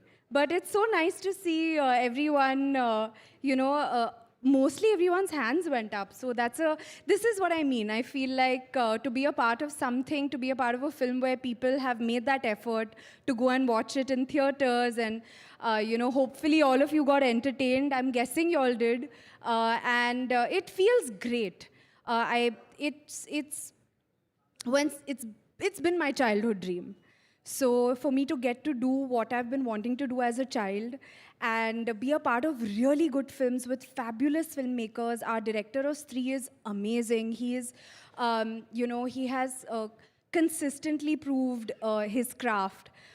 So for me to be a part of a film like this with fabulous actors, to be a part, the first part was, it paved the way for horror comedy in Bollywood. So to be a part of something that's a first as well is fabulous. Yeah, it's an absolutely new niche that you guys have created. So kudos to that. You said बचपन से, you know, you've been aspiring to be an actress और ऐसी projects का, ऐसी films का हिस्सा बनने का आपका हमेशा से ख्वाब रहा है. क्या आपकी conversations होती थी with your parents because they are from the industry, your dad has ruled it for several decades. So किस तरह की conversation होती थी? Did you ever confront, you know, Shakti Kapoor ji कि मैं ये बनना चाहती हूँ? And what was that conversation like? I'm sure there are a lot of Shakti Kapoor fans also over here. Please raise your hands, Shakti Kapoor fans. Because I have to tell you the kind of feeling that I get when people come up to me and say that, you know, we're a big fan of your father.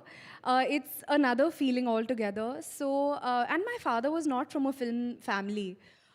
He has come from Delhi. This is his home. मैंने बहुत ज़्यादा वक्त यहाँ पे बिताया है in my childhood.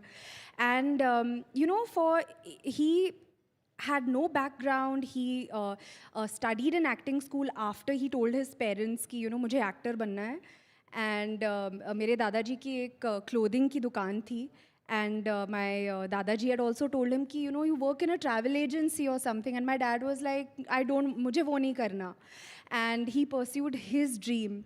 So he really, from time to time, he is sitting me down and inquiring, asking me, how are things going, how was shoot? Even when I'm thinking about signing a film, I go to him, I speak to him. I have tremendous respect for him because he is someone who has really, really made it from scratch. And his stories are very, very inspiring. So yes, I always turn to him. My Masi also, Padmini Kulhapure, she's been a fabulous actor herself. So of course, I mean, whenever I get that chance to sit and talk to them, turn to them for advice, they always give it to me. Yeah, give it up for Shakti Kapoor sir as well. And imagine him saying, "Aankhein nikal ke gotiya khelunga" as a travel agent. I would have been intimidated for sure. So thank God he didn't choose that path. But Sri too. I have to, if I have to add, because his stories are so inspiring, genuinely so inspiring. He would talk about how if he really wanted to work with a specific director, he would land up at that director's house, even though the security guard would not let him go up. He used to be like, "Mujhe us director ke saath kaam karna hi tha." So he would reach that director's house in the get-up of the role that he wants to play and try and convince that director to cast him. And that's how he has also been cast. So to hear these kind of stories in my own house, really, really motivates me to keep my head down and really be very grateful for the opportunities that I get. Right अब sequels के साथ ये भी होता है कि risk थोड़ा ज़्यादा बढ़ जाता है लेकिन आपके साथ वो केस नहीं हुआ स्त्री बहुत बड़ी हिट थी स्त्री 2 उससे भी बड़ी हिट हुई देन आशिकी के साथ ऑफ कोर्स कितने लोगों की कई यादें जुड़ी हैं अगर उसके सीक्वल की बात करें lot of fans are also waiting for Aashiqui 3 do you think that's around the corner Not that I know of, but because, I mean, I'm sure if the makers thought of a sequel, they would think of something very, very interesting. And of course, Ashiki 2 garnered so much love, so much appreciation. The story, that's why that's the film where everything changed for me. But you'll have to ask the makers that, if they have that in their minds. Okay, but if they give you an opportunity, you'll take it up. I mean, very honestly, I'm sure that if they do come up with something, it would be really, really awesome. And, if I feel like it is something challenging for me as an actor, something different for me to do, I would be open to it. Right. You're good at so many things, acting, dancing, singing. Tell us one thing you're bad at. Is there anything? Or let's say not bad, but you think, okay, I need improvement there. Because I was just thinking about all the things that you do. And I was like, oh, she does it does everything. See, now, if you're going to tell me something that I haven't learned, obviously, if I try it, I'll be really bad at it. One thing that I am really, really bad at would probably be coming up with an answer to that question, for starters. But what am I really bad at? It's fine if no, you're not bad at anything. now I have to you think should be really about proud it. about it. No, I have to think about it. I have to think about it. See, I will not be able to cook anybody a 7-course meal or something like that. If somebody tells me to do that, वो नहीं हो पाएगा मुझसे. But if you tell me to eat a 7-course meal, I will ace that. What's one thing which you love the most? Sorry? What one thing which you love the most? खाने में? हाँ. Diet पे भी होगे और वो चीज सामने आ जाए, you'll have it. यार खाने में एक चीज चूज करना तो बड़ा मुश्किल है मतलब. दिल्ली का कुछ स्पेशल? दिल्ली में तो बहुत ज़्यादा चीज़ें हैं जो बहुत स्पेशल है. The food in Delhi, Delhi is known to have fabulous food.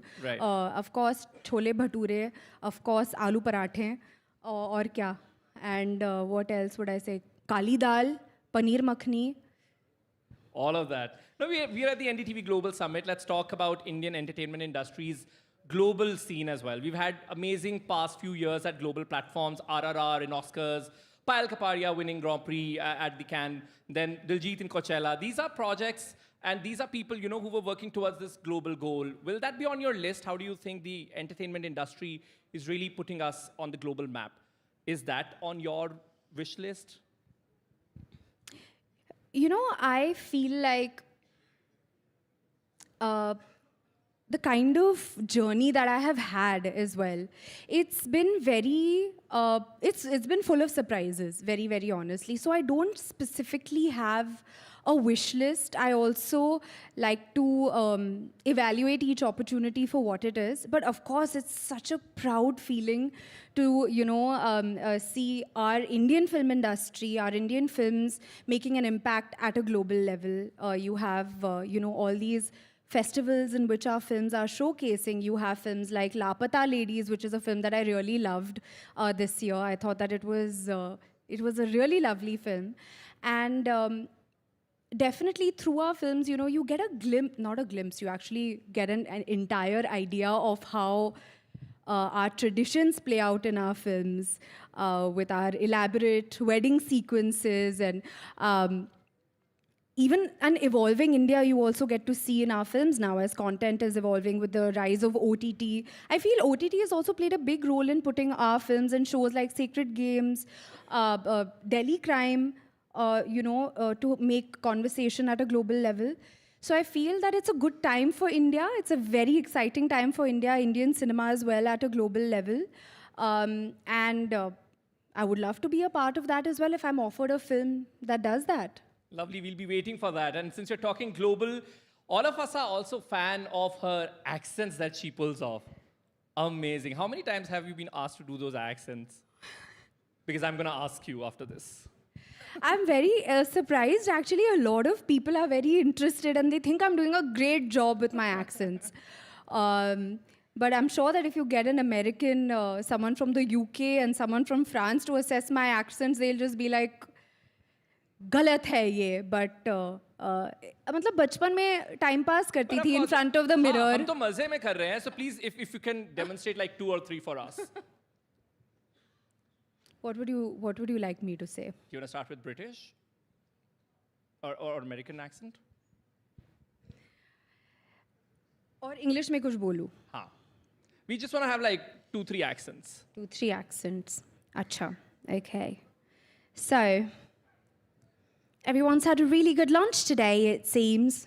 I think all of you have had a good time, isn't it? Okay. They're like, yeah, we even had some chai without you, Shraddha. Chai tea, is it? Chai tea. Okay, well, what's next? What after this? Any other accent? I think you do French really well. French also, Asha. I think it's, I try to do a French accent. I don't know how good it is, but, I try to do it. But I don't know. Do you think it is okay? It's nice to be in Delhi, but when do you think it will stop raining? I don't know. It's just raining in Bombay and it's October and I don't... Give it up for Shraddha Kapoor. Before I ask my next question, I'll quickly have one question from the audience, and there are so many hands, and I am not going to choose it. Show your best smile, and Shraddha Kapoor will choose you. Raise your hand. Everyone is smiling, which is such a nice feeling. Display best of your smile. I don't know what that really means, though, but show us your smiling faces. Shraddha, who do you want to go to? You have dimples. That's why you should be chosen. That's your reason. It's an advantage. Yeah, and what's your hard work behind that? Genetics. And second what? You're 2nd November born, that's why. What? Okay, guys. You're 7th March. Let's quickly choose one, Shraddha, and because we're in the same birthday month. That's why you're saying. You didn't know na my birthday was in March. Huh? Why don't we get both of them to ask? Sure. Guys, if you can get them the mic. Go Hello, ahead. ma'am. First of all मैं ये कहना चाहूँगा कि आपकी ASCII to आने से पहले उस टाइम आई थिंक 15 साल का था. रोमांटिक गाने 1% पसंद नहीं थे. लेकिन जब से आपकी आस्की टू आई ना, I am a big fan of romantic song. मैंने सुनना बहुत पसंद किया. तो सबसे पहले थैंक्स आपको इस चीज़ के लिए कि आपने वो मूवी लाई. और ये ड्रीम था मैम. फर्स्ट बॉलीवुड क्रश आप ही हो. How sweet. Thank you so much. अच्छा तो कोई सवाल नहीं है. सवाल है. बस इन्हें यही कहना था ये फर्स्ट क्रश है. अरे अच्छा मतलब इन्हें बस he just wanted to make me feel nice. So that's also पहले ये sweet. बताइए फर्स्ट है बट अभी भी हैं, right? No. Why did you say first crush? To be honest, I'm saying that I don't have any crush in now. ये कह रहे कि first और forever crush है ना? Yeah. Thank you. Okay. We have another gentleman that Shraddha wanted him to ask the question. Yeah. Hello. I want to ask, like, you're looking so pretty in this business that I. Oh, that's You a know, question. I have to say, I really wish it could work. Where you could just be like, I have 2 dimples, and let's just, and you could just get anything. I tried my best. So I want to ask, like, recently you started a jewelry brand, and what was that idea, and what's the goal according to, like, you want to take it globally, and what it contributes to Indian century? Oh, I mean, absolutely. If I can take my jewelry brand Pulmonas to a global level, I will try my best to. And that is, the endeavor. It's demi-fine jewelry. बहुत ही interesting category है, which, since he's asked this question, I will answer it. क्या है ना कि all of us, I mean, I don't know if all of you relate, but it's a lot of people find it very difficult to buy real gold jewelry because, of course, it's very, very expensive. And, of course, we all don't like our jewelry to sit in the lockers for most of the times. So we want to wear something that is, has quality finish to it. At the same time, it doesn't pinch your pockets. But we don't want to wear imitation jewelry, जो मतलब एक दो बारी आप पहन लेते हो तो वो खराब हो जाता है, टूट जाता है, आपको शायद rashes आ जाते हैं. So my jewelry brand is in the category of demi-fine jewelry, which is right in the middle, which is it's 18 karat thick gold plating on premium base metals. It's hypoallergenic. It is tarnish free. It is waterproof. We give you lifetime warranty. So my brand is offering some really fabulous things. We also have jewelry for men and accessories for men and women also. Shraddha's fans get a special discount coupon. So Maybe I'm getting one. Absolutely. Yes. And what do you say? So my vision and my co-founder Pallavi's vision is that, we wanted to solve this issue where all these, Gen Zs and millennials and all of you over here are like, we don't want to pay so much for jewelry, but हमें एक अच्छी quality की jewelry piece चाहिए या many jewelry pieces. So definitely our vision is, to solve this issue and give really trendy, really good quality jewelry options to everybody out there. One more question from this side, and then... I'm wearing Pulmonas earrings. That's also. why I asked. Lovely, not so subtle plug-in. Please, one question from here. Yes. Hello. कैसे हो आप?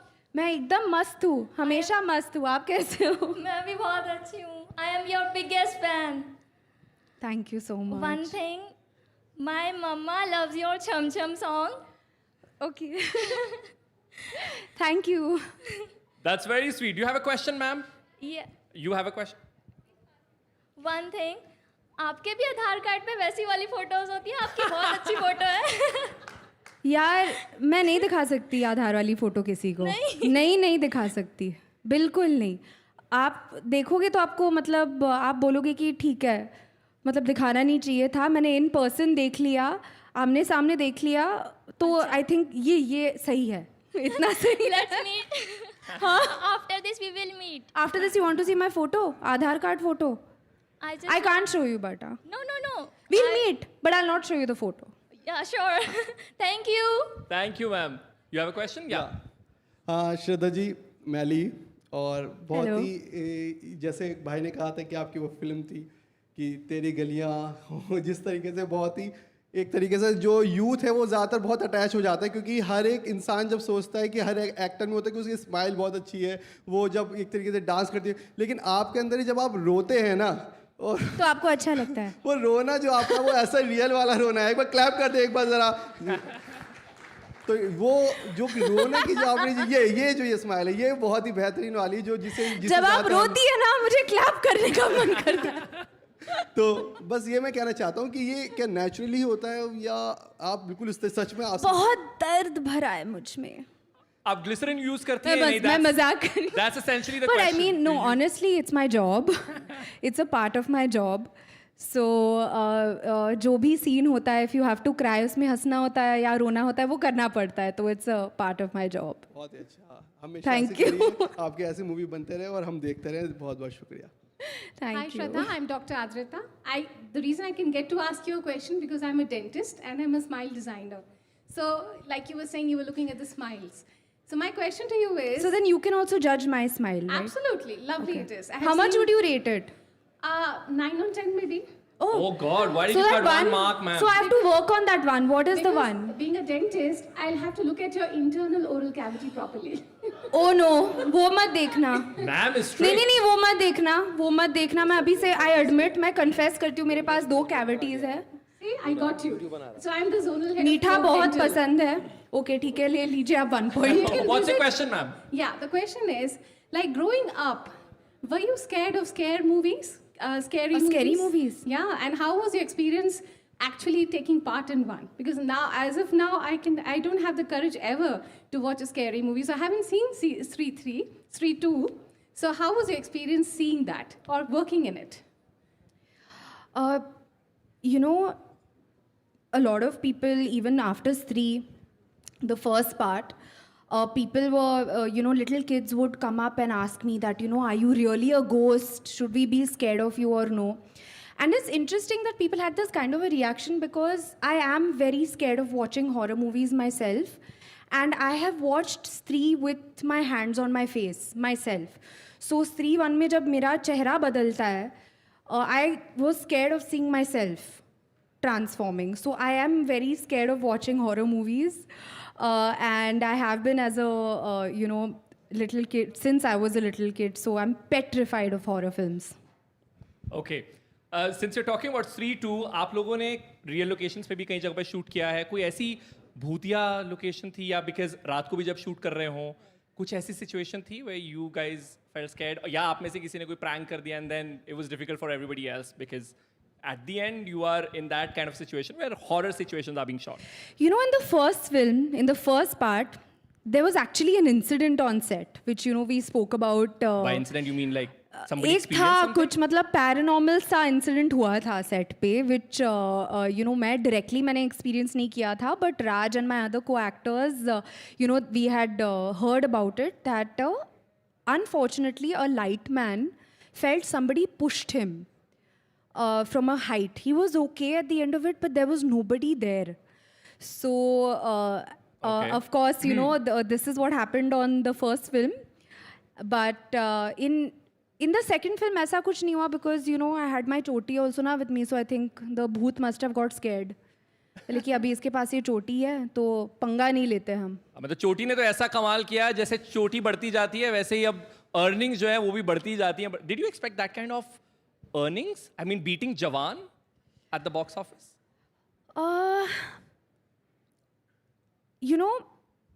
Very honestly, after being a part of this film and after reading the script, Stree 2, it was so important that we cracked a sequel that was not just created for the sake of a sequel being created. मतलब कि चलो पहला भाग इतना successful था तो दूसरा बना लेते हैं. What Maddock did, what Dinesh Vijayan did, Amar Kaushik, my director, Naren Bhatt, our writer, and I have to give credit to Stree 1's writers as well, Raj and DK, who, are responsible for the inception of Stree, which got so much love. All of us, when we heard the film, we were excited. We felt that, okay, this is a sequel that is justified to the story of the first part. Sure. And when we were filming for it also, I did get that feeling, even before I started filming it, just when I heard the story that, yaar, mujhe lagta hai ki audiences will go to the theaters and watch it. But when it comes down to box office numbers, I have never really been able to guess or think ki yaar, it'll earn this much at the box office or anything. My wish is always that it'll be nice if it does really well. It'll be great if, it does as well or better than the first part. Got it. But that positivity was there. That feeling was there So because... you had that conviction. Because it was there because we knew we're a part of a great film, Got a it. good film. And I really feel like a good film makes its place in the audience's hearts. Right. Yes. My last question before I wrap this. Has any of these senior actors, artists, reached out to you, complimented you for Stree 2, and if you can share who it was? Anybody that compliment state? By the way, did Shah Rukh Khan, did you meet him by any chance since you've beaten Jawan? Did you get a chance to meet him? No, first of all, I don't, I know you're saying this again and again that our film has done this and our film has done that. Our film has beat this film and our film has beat that film. Very honestly, the way that I see it, I see that any Hindi film doing well is great for the industry. I feel like I have long-term vision. It's, of course, very, very exciting to have one film that does well, but it's even more exciting when your industry is doing well. Yeah. And it's even more exciting when collectively a lot more films do well. So I would say that I got a very, very lovely call from Tabu ma'am. Oh. A very, very, very special and lovely conversation we had. She even sent me a personalized perfume with Stree written on it. Oh. And that's a very, very precious gift to me. And she had the most amazing things to say to me on the phone. She is a perfect example, Tabu ma'am, of really, really making you feel, or rather, this is how she made me feel. She made me feel so proud of being a part of this film. She made me feel empowered. I mean, she is one of the most iconic actors we have, right? So for it to come from her was really, really special. Lovely. And how many of you want her to wrap this with a little singing? How many of you? You wanna hear Shraddha sing, right? We'll close it with a few lines, Shraddha, whatever you want. Yes. Yes, ma'am. Yes. I'm completely out of time, though, ma'am. Keep it very quick if somebody can reach. Yeah, I know. I'm getting her a mic. If someone can quickly. I can repeat her question. Yes. Yes.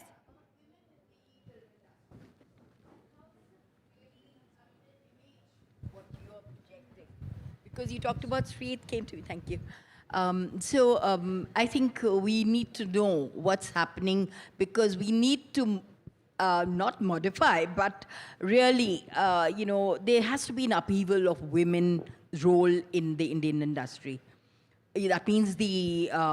So, ma'am, what's your, if I may know your question? Yeah, because I was saying there's a lot of pay parity, there's disparity, that's being talked about. The Me Too is being talked about. But, even the image which you're projecting sometimes doesn't really match with what... India is all about. Sometimes we feel. Sometimes you do powerful roles, not you, but the heroines in the industry, but sometimes they're very demeaning. So how would you, relate with that? What is your reaction to So, ma'am, if I may, I feel like I didn't get a specific question from you. There was a lot that you said. Yeah.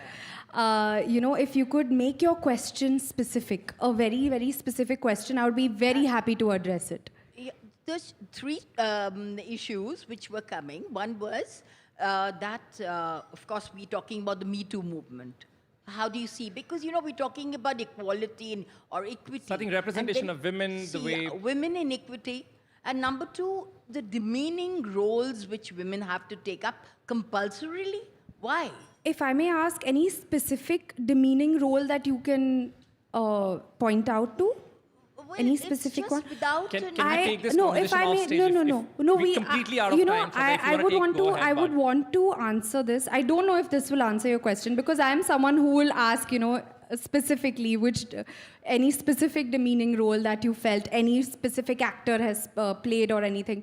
I do want to say, definitely, from what I've gathered from what you've asked, because there were quite a few things that you've said, I do believe, currently, that our industry is evolving, just the way India is evolving, just the way Indian society is evolving. I feel like this conclave is also about, the evolution of India and also the impact that it's making at a global level. I feel it's a fabulous time for India the same way, I do believe it's a fabulous time for the Indian entertainment industry as well. I do believe that the way that Indian society is evolving, automatically even entertainment takes its inspiration, the stories, the narratives from Indian society as well. So if you see the trajectory of Indian cinema, if you see the trajectory of Indian society, it is parallelly, there is evolution happens, over time with that. So coming back to my point, I do believe, keeping this in mind, the way that we as, it's a fabulous time for India in 2024, where we are.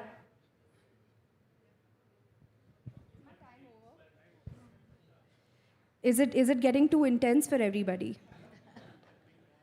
Wasn't intense. Because I think someone from sound feels like it's a little too intense. But if I may come back to my point, I do believe that it's a very promising time, just the way it is in India, for different kinds of opportunities and evolution in Indian society. It's a very promising time for Indian actresses as well to get opportunities with OTT platforms, to be able to be a part of experimental cinema, and also audiences are being more open to that as well. So I think if you ask most of Indian actresses today, they will say that, okay, we have exciting opportunities to choose from. We have exciting scripts to be a part of, be it on OTT where, there are so many opportunities, or be it in a theatrical film. I think, I'm giving a very long answer, but I really wanted to address. So I believe that there is a positive change happening. Thank you. Thank you for the positive note. Thank you. Quickly close it with some lines, if you can. Your fans wanted. Do we want her to sing? Yes? Give a louder yes, please. कौन सा गाना गाऊं? I'm just trying to. Galiya? I mean, I can think of that. Or is there anything else? I feel like I've sung Galiya so many times that. Guys, कोई suggestions? Sorry? अरे यार, उसके lyrics मुझे याद नहीं है. Half Girlfriend का आई नहीं. There are many recommendations. Oh. झूठी खाई थी कसम जो निभाई नहीं. कौन गाएगा मेरे साथ? आप गाओगे? आइए, please come. We'll have to keep it very quick, sir. Please run. Please run, sir. What's your name? हाँ जी? Pintu Singh Yadav. Quickly. के लिए तालियां, please. Go ahead. This is your moment, Pintu ji. झूठी खाई थी कसम वो निभाई नहीं, झूठी खाई थी कसम जो निभाई नहीं, काटी रात मैंने खेतों में तू आई नहीं, काटी रात मैंने खेतों में तू आई नहीं, नहीं आई आई आई तू आई नहीं. Thank you so much. Thank you very much. Well, Shraddha Kapoor's put us in a tough spot, because how do you match that act? Absolutely. But let's move on now to a session that's extremely important as we discuss this new geopolitical reality and India's role as a peace mediator. Well, Western leaders say Hamas leader Yahya Sinwar's death could open the door for a possible ceasefire in Israel's war on Gaza. But of course, Israeli Prime Minister Benjamin Netanyahu has said that the war is not over yet. And Hamas has ruled out the release of Israeli captives until the war ends. But to discuss all this and more, we'd like to now invite on stage Israel's ambassador to India, His Excellency Reuven Azar, and NDTV's Gauri Trivedi.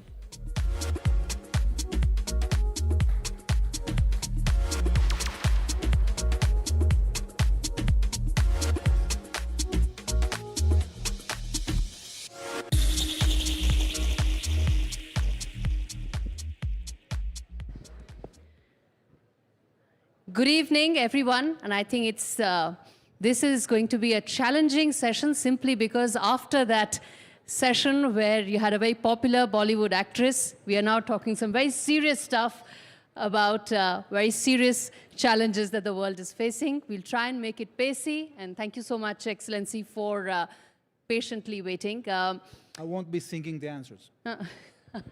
Okay. As we start this, these are questions, Ambassador, that I had sent you about a week back. and how fluid the situation is, that none of them seem relevant now. They look dated. That's how fluid the situation is in West Asia right now. But let me start by asking, the attack that took place on Prime Minister Netanyahu's residence, how do you think that has altered the course of an ongoing conflict where the world is seeking a solution? Is it becoming even more evasive and far-fetched now? Well, I'm not sure it became more evasive. I think that the fact that we have begun to do the job in terms of neutralizing the threats, first of all in the south and now in the north, is going to take us sooner than later to the de-escalation of the conflict. We have to remember that this is not a regular conflict. This is a conflict not about territory. It's a conflict about the existence of Israel. Because what Iran and their proxies are trying to do, basically, is to eradicate our country. So this is what we are fighting for, and when you are fighting for a thing like that, it's very difficult to change the ideology of the other side. So what we want to do is create a situation in which we can deter those people that want to eradicate us from continuing their violence. We have very defined goals. The cabinet of Israel has defined very specific goals to eradicate the military capabilities of Hamas in Gaza, to bring back the hostages, and to make sure that Hamas doesn't rearm and regroup. And in the north, what we want to achieve is a situation in which our communities, 60,000 people, up to 70,000, can go safely back to their homes. So it's not something that is far-fetched. We need 1701 resolution of the UN Security Council implemented, and the problem was that in the past, it wasn't implemented. So we have to find a mechanism.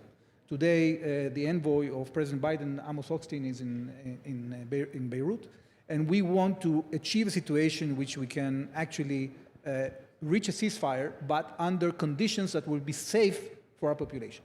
On all your three conditions, what many are saying, whether it's the experts or the West, they are saying that it's now becoming a case of shifting goalposts, whether it is about the hostages release, whether it's about the war which started in Gaza and has now expanded to Lebanon, and also about the fact that a ceasefire, it was on the table but wasn't considered by Israel. How do you respond to all those three charges? Well, first of all, as I said, the defined goals were defined by the cabinet. They didn't change.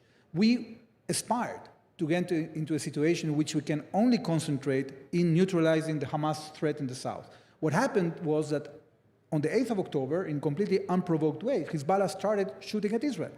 So after 11 months of trying to use diplomacy in order to solve the situation and reach the implementation of UN Security Council Resolution 1701, we had basically no choice but to use force in order to convince the other side to start moving in the direction that is desirable. So our goals have stayed completely unchanged. What has happened is that Iran has decided to escalate by expanding this conflict from Gaza to Lebanon, to Yemen, to Syria, to Iraq, and then, of course, by directly attacking Israel with a barrage of ballistic missiles that is unprecedented in the history of warfare. Reports say that Israel hasn't responded to that attack, that 1st of October attack by Iran, those 200 missiles. And some reports seem to suggest that that retaliation may happen soon, and the window that Israel may like to use is now till November 5th, when American leadership is predominantly occupied by an election. Is that a correct assessment? Well, the elections in the United States are not a factor here. What is a factor is that we have not only the right, but also a duty to retaliate, Gori, because actually imagine a situation in which a country like Iran is capable of threatening any country in the region with their military capabilities without any repercussions. This is completely unacceptable. So we have to, if we want to promote stability and prosperity in our region, and we are doing that with a lot of our neighbors. We have peace agreements with Egypt, with Jordan. We have done the Abraham Accords with the UAE, with Bahrain, with Morocco, with Sudan. We have advanced informal dialogue with Saudi Arabia and many other Arab countries.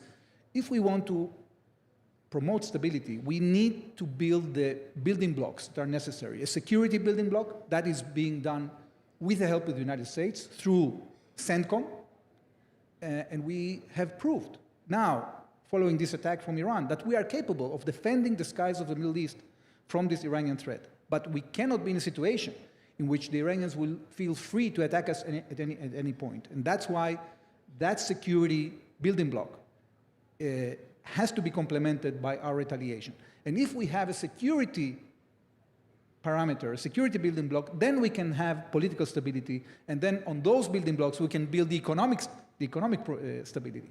So it depends on whether we succeed in our military operation to deter these aggressors from ever attacking us again. And if that succeeds, then not only the countries of the region, but also India and other countries in the world will feel more comfortable to invest in our region. Because imagine that any investment is hindered or is menaced by these unprovoked attacks that are coming from Iran and their proxies. That's completely unacceptable. Two questions I want to ask on that. One, you mentioned about neighbors. There are now many experts who feel that the present situation and the ongoing conflict has opened doors for Iran to build some connects with some of the other states, and traditional rivalries between the Saudis and Iranians in the past, some of them could be probably ironed out, if not completely, then enough to ensure that there could be an anti-Israel united front. How do you respond to that? Well, I think it's not realistic, and I'll tell you why. Because many countries in the region see in Iran a threat. They are not feeling threatened by Israel. On the contrary, many countries in the region see in Israel an opportunity to build this security regime and to acquire the capabilities that they need in order to create a prosperous and stable society. So there is a conflict between Sunnis and Shiites in West Asia. There is a situation that following the Arab Spring, so-called in 2010, the Arab state system collapsed partially, and into that vacuum, all the radical movements, including Iran, have penetrated. And that's how they've been able to control today 4 Arab capitals: Beirut, Damascus, Baghdad, and Sana'a.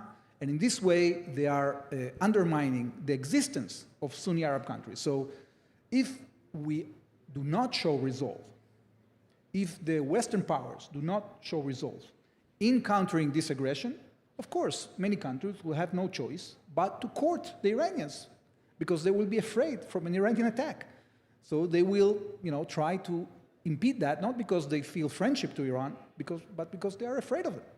Okay? So do we want such an environment to develop in our region? I think that the answer is no.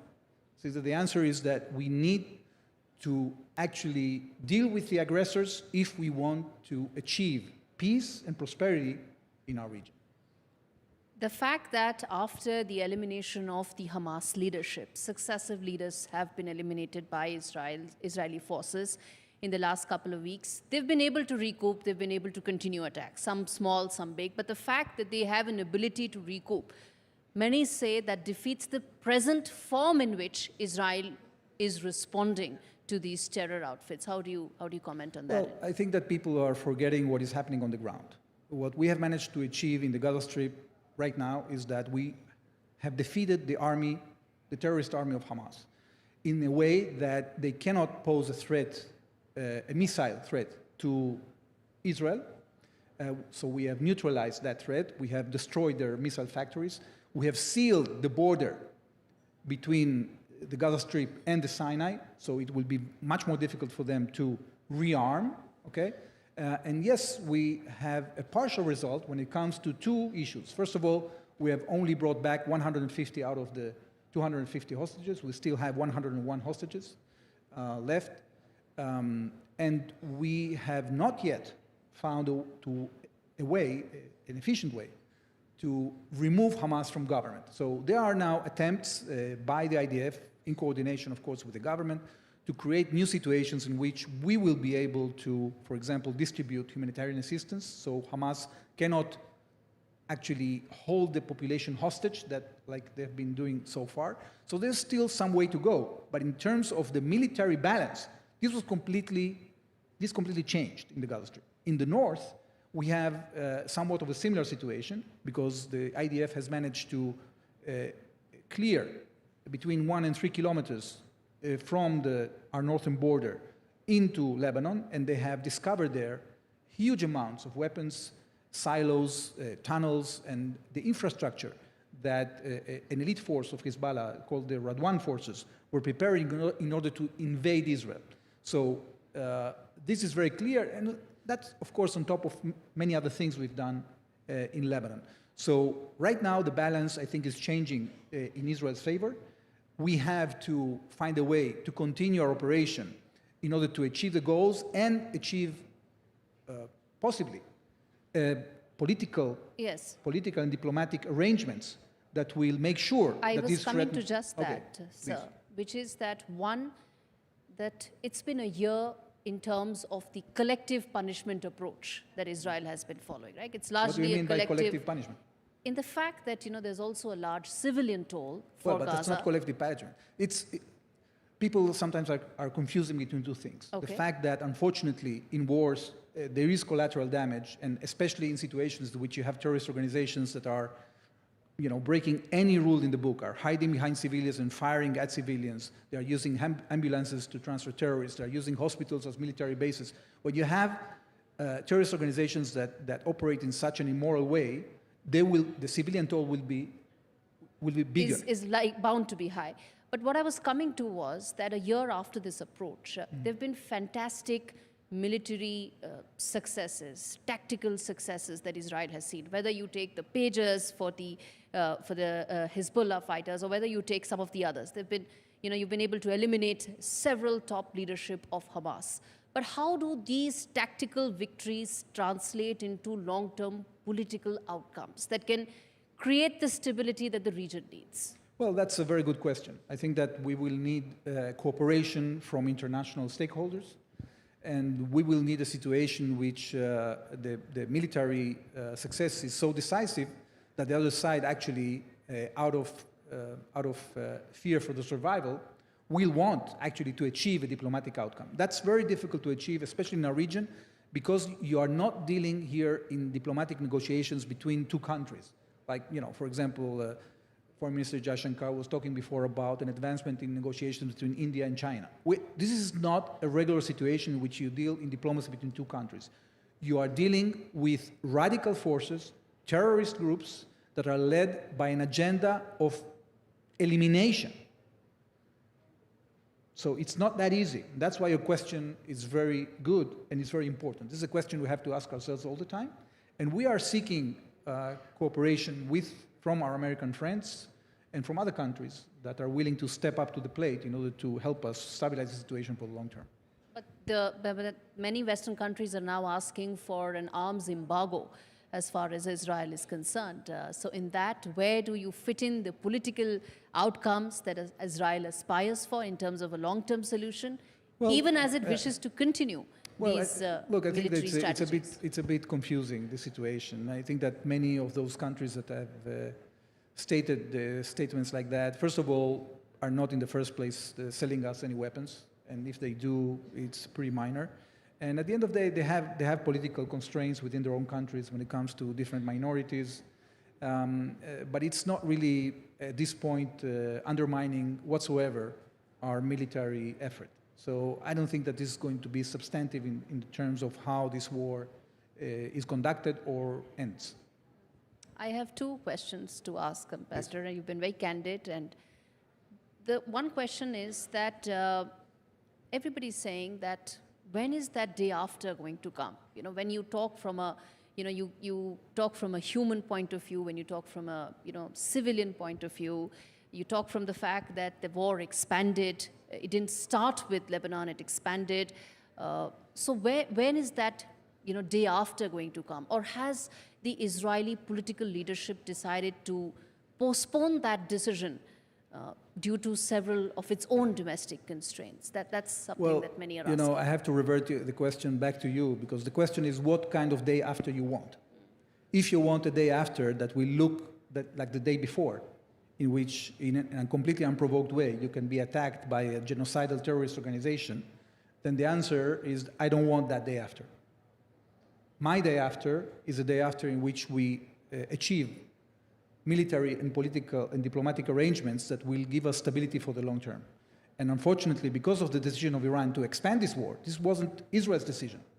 As I told you at the beginning, we tried to stay confined to defend ourselves from the terrible attack against our communities on the 7th of October, one of the most savage attacks ever seen since the Holocaust in Israel, okay? So we wanted to stay focused on that. We didn't choose to expand this conflict. There were other parties that chose to do so. So we will have to give a proper answer to that. And if we succeed, then there is a chance that in the long term, these kind of attacks won't repeat themselves, not only against Israel, but also against other countries in the region and in the world at large. There are 7 fronts. You're right about the fact that these terrorist organizations have tentacles and it's a 7-front war. But what, this session is about Israel's strategy for the region going forward. Yeah. What is that strategy against the Houthis, as I said it before, it's building blocks. You have to have a security building block. We are building it together with our neighbors and our American friends. We have great intelligence cooperation. We have operational cooperation. We are trying together to defend the skies of the region, to secure trade in the region. So that security building block is it has expanded substantially following the Abraham Accords. It's going to continue to expand. That's number one. Number two is political stability. If we have a good outcome of this military confrontation, we'll be able to expand the Abraham Accords to include other countries in the region that want to join the wagon of prosperity and stability. And if we achieve in doing that... Saudi Arabia, is that accord still on track? Yes, and if we achieve in doing that, then we are going to have the possibility to implement larger projects, global projects like IMEC, that are going to connect India with Europe and vice versa. So nobody is going to enter into this adventure of investment if we don't build the building blocks that are necessary. And that is our strategy. Okay. Then this conclave, this summit, it talks about the India century. And I must ask you this, Excellency, that in a conflict where many developed countries seem to have said that at this stage, political outcomes look not very much feasible on the table for them. Some have even said that maybe countries like India or India can be at the forefront of possibly bringing stakeholders on the table. How do you see India's role in West Asia, and especially for this conflict? Well, I think a substantial role for India, because India is a rising power. I was looking yesterday at the data. I saw that in the next year, when India grows by 7%, it's going to grow by $260 billion. And then the year after, it's going to grow by $300 billion. And then the year after, it's going to grow by $350 billion. Our economy is $600 billion. Okay? So what India adding half an Israel every year. Yeah. So what India has to contribute to the world is huge. India is going to become a powerhouse, a manufacturing hub, and it needs to be connected to the world. It has a lot to offer to countries in West Asia. I've seen how India has been working very well to increase the links with the UAE in the last year. And when all this infrastructure of connectivity is set, then we're going to see an incredible role of India in our region, because it's not going to be just about merchandise. It's going to be about manufacturing together.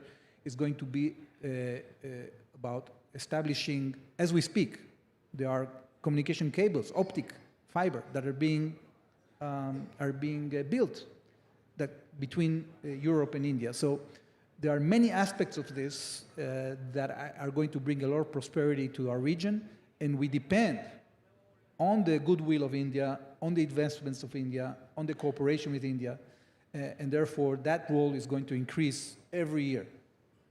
All right, Excellency, thank you so much for speaking at a time when there's enough and more that's happening in the region, and we are hopeful that this conversation could possibly bring a new dimension to a conflict that the world is wanting to end, but unfortunately doesn't look like ending anytime soon. Thank you, Excellency, for taking Thank you, Gaurav.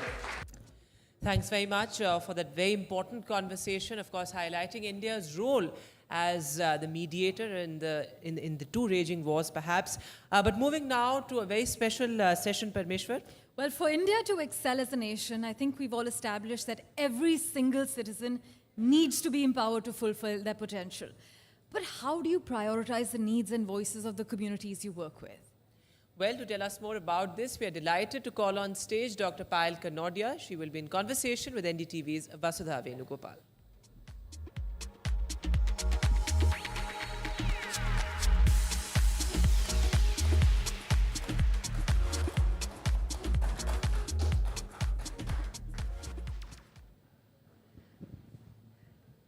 Good evening, ladies and gentlemen. In the last many years, we have heard about individuals with private wealth making a difference in society, actually trying to influence through initiatives various indicators in the social sector. We have one such individual with us, Dr. Payal Kanodia, Chairperson and Trustee, N3M Foundation. Thank you so much, Payal, for joining us. My pleasure. And I was going through the work that you guys do, and in fact, I was also talking to some of my colleagues, sustainability, scholarships, and sanitation. Tell us a little bit about what the foundation does. So basically, M3M Foundation, it works on holistic development of the underprivileged children and their families and, you know, their living conditions. So we have multiple projects around different initiatives. Like one of our projects is called Sarvodaya. That project works on integrated village development. So we are working in about 82 villages in New region, where we are doing sustainable development and building smart villages. Also, their people are themselves responsible for developing their villages, starting the initiatives in villages, and also they lead their own initiatives. Similarly, we have programs around education, art, literature, sports, and there's another program where we give scholarships to the children who want to establish enterprises in social sectors. Then we also have a project which we launched this year, which is called One Jeevan, where we started focusing on wildlife. Okay. You said that you also want to create leadership, amongst communities that you work with. That's completely right, because communities also want to take ownership of the initiatives that are sort of like, working for them. How has that work been? In fact, this outreach to communities and giving them a sense of ownership of these welfare activities. So, honestly, when we entered these rural areas of our country, and Nu being one of the aspirational districts of PM Modi, so the best thing that we learned and the learning that came across during doing our ground studies with my team was that when you enter a community, you have to become a part of the community and not impose what you want to do just for your benefits and profits. So we became a part of the community, we became their voice, we understood what they need, and which helped us designing the projects that communities were happy to own, happy to lead. And today, when we sit down and see the results of those projects, the women are entrepreneurs, they're more independent, they are running their village panchayats, they are running community kitchens in their villages.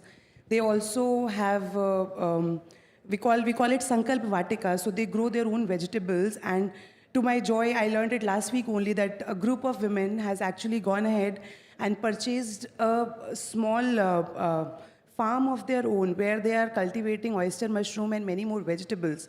And now they go and sell it in the market. They are making many products like that. They have their own dairies. They are learning to make organic manure, Jivamrit, and a lot many more things. So this is one beauty of it. When you work with the community, with their consent and involve them, they take the ownership beautifully. Absolutely. Also, Payal, one of the interesting things that you do is One Jeevan. Wildlife is an area which has a lot of regulation, so it's not easy to work there as even for NGOs. And also we keep hearing about human-animal conflict. There are leopards getting into villages. There are elephants trampling over human beings. It's not an easy sector. Tell us a little bit about the kind of work that you do. Which are the states that you work in? So this is the project that we launched this year, and it was one of my own dream projects where we wanted to work on saving wildlife, because I've always believed that we just cannot work, by saving humans or working for humans. We need to work at the ecosystem in toto. So that's when this project got designed, and we started our first project at Tipeshwar Wildlife Sanctuary, which is near Nagpur. So during summers, someone reached out to us and they said that, the tigers are dying because there's no water to drink. So we just went ahead and involved the local people and installed solar water pumps. So now these pumps only work at night, so they also kind of are only work in the days, and at the night they're not working. So they just pump water out of the ground. And to the beauty of it, in just 2 months of our intervention, we saw the entire wildlife, the flora, fauna, the carnivores, herbivores, in fact, bears, deers, all the animals coming back because everyone needed water. And also local communities got empowered because of this. Then we expanded this project to Koluchur Forest, which is next to Jim Corbett. Again, similar interventions where, we just made ecosystem more friendly for wildlife, and now we are expanding it to Pilibhit, where there is a lot of poaching that happens, illegal poaching that happens to Nepal for the tigers. And we realize that as the more we work towards the ecosystem in total, where it is animals, humans, trees, everything involved, the community around that flourishes on its own. Right. Also, Payal, you are a sports person yourself, and you've invested a lot in training young girls in sporting activities. Tell us a little bit about that. So my sporting journey actually started during COVID. I picked up this sport, which is called kettlebell. It's a Russian sport, and there are multiple disciplines that are being played with different kinds of weight. And happened so that it became my passion over past 4.5 years.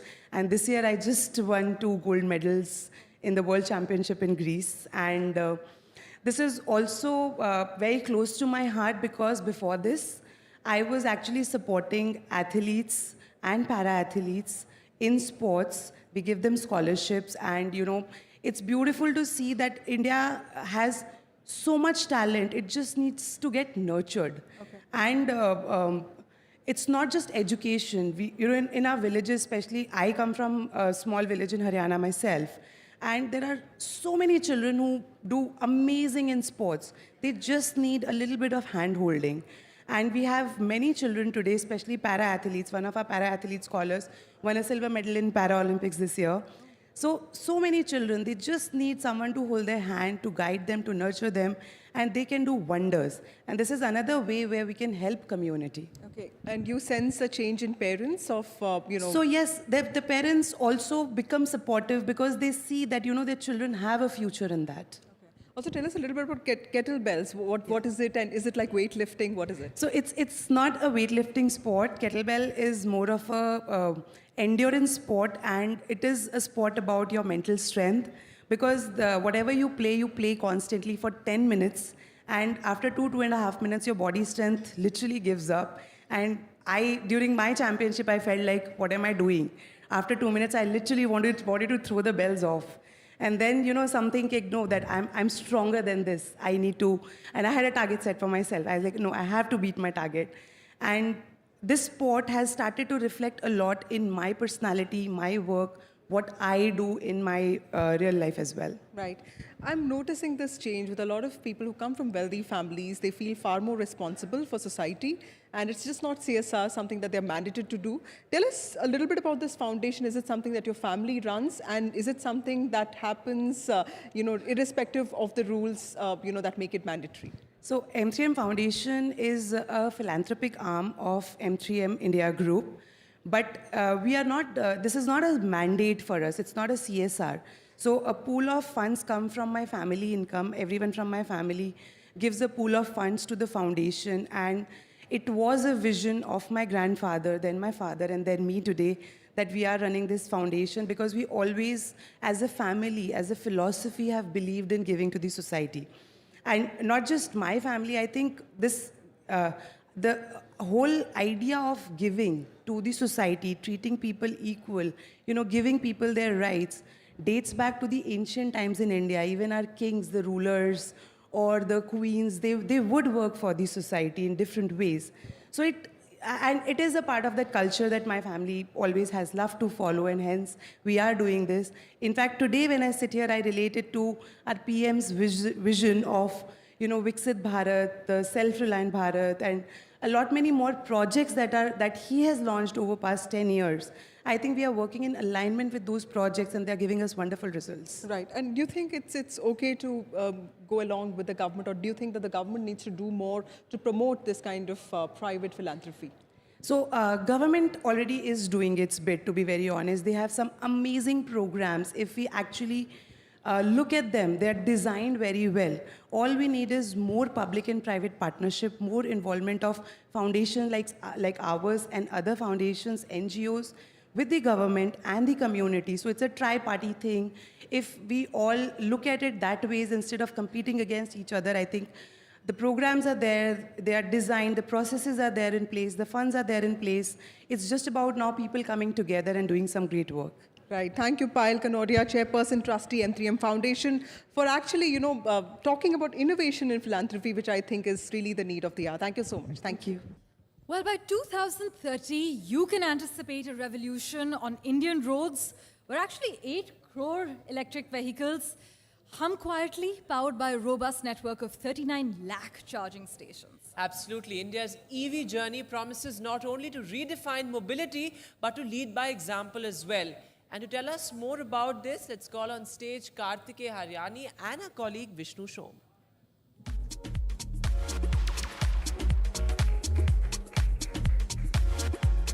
In fact, Kartikeya is an entrepreneur by passion and an engineer at heart.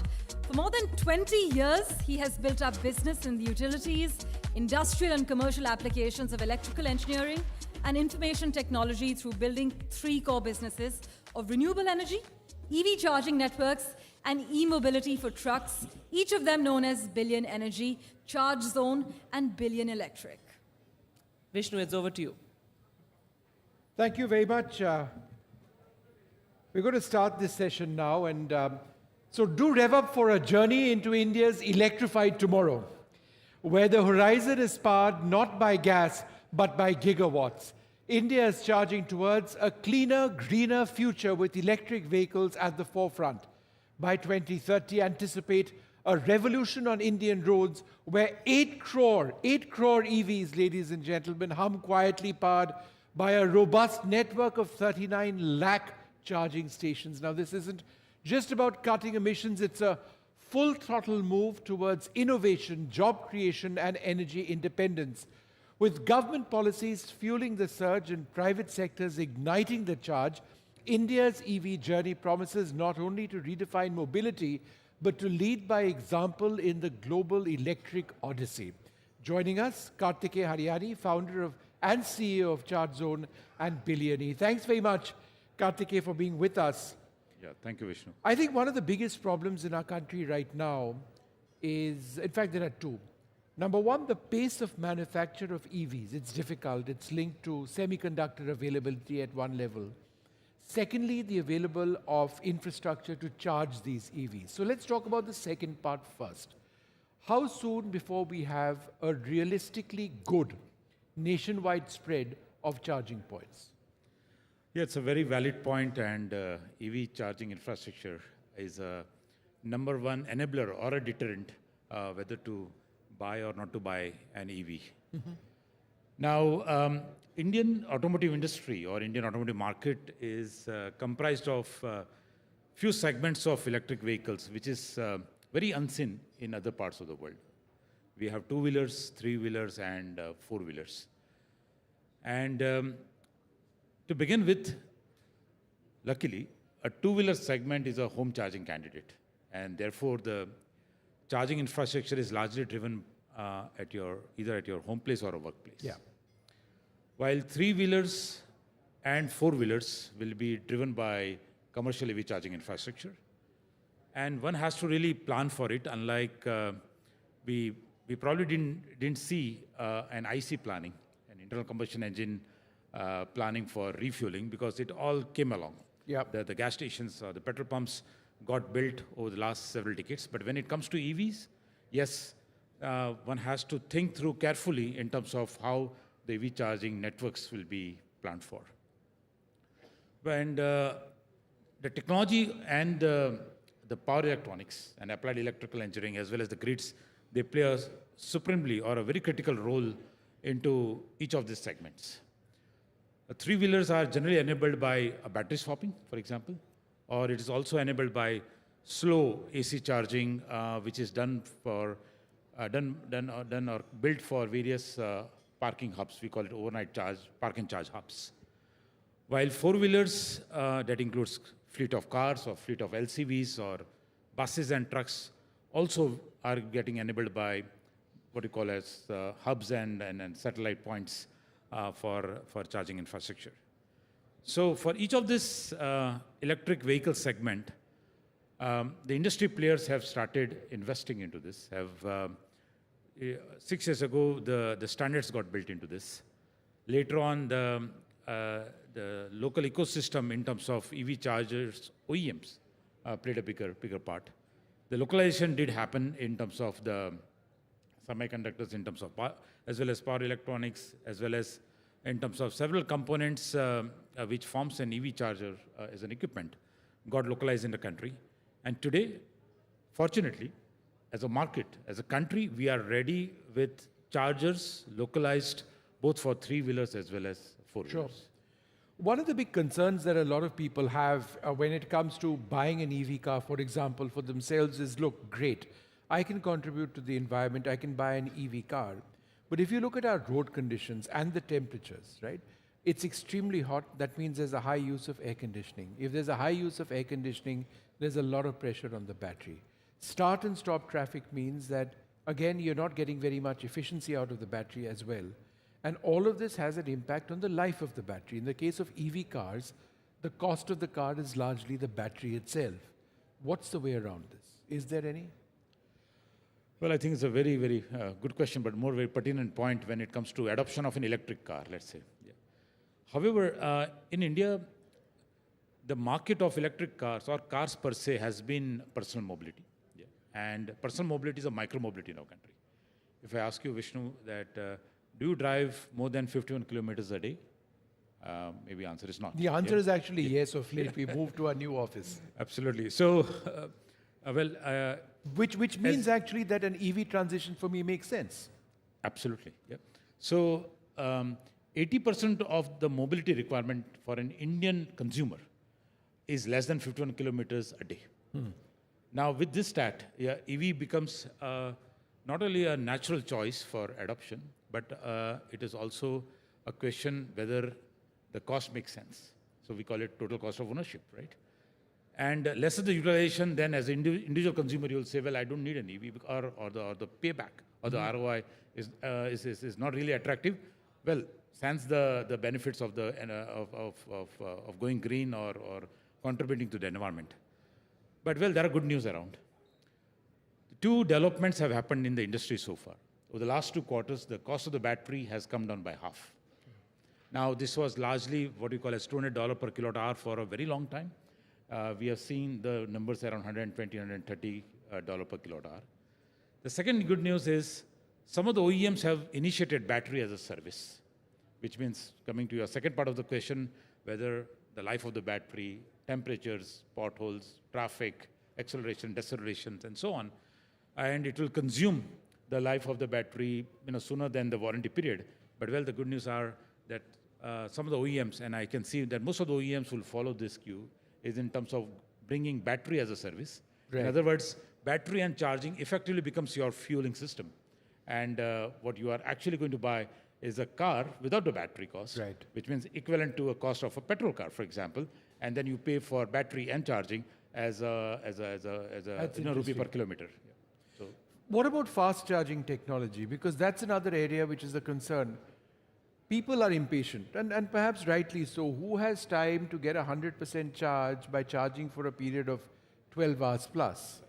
But in the case of cars, I do know that fast chargers are available, but is the cost of a fast charger considerably more, and is its efficiency lower?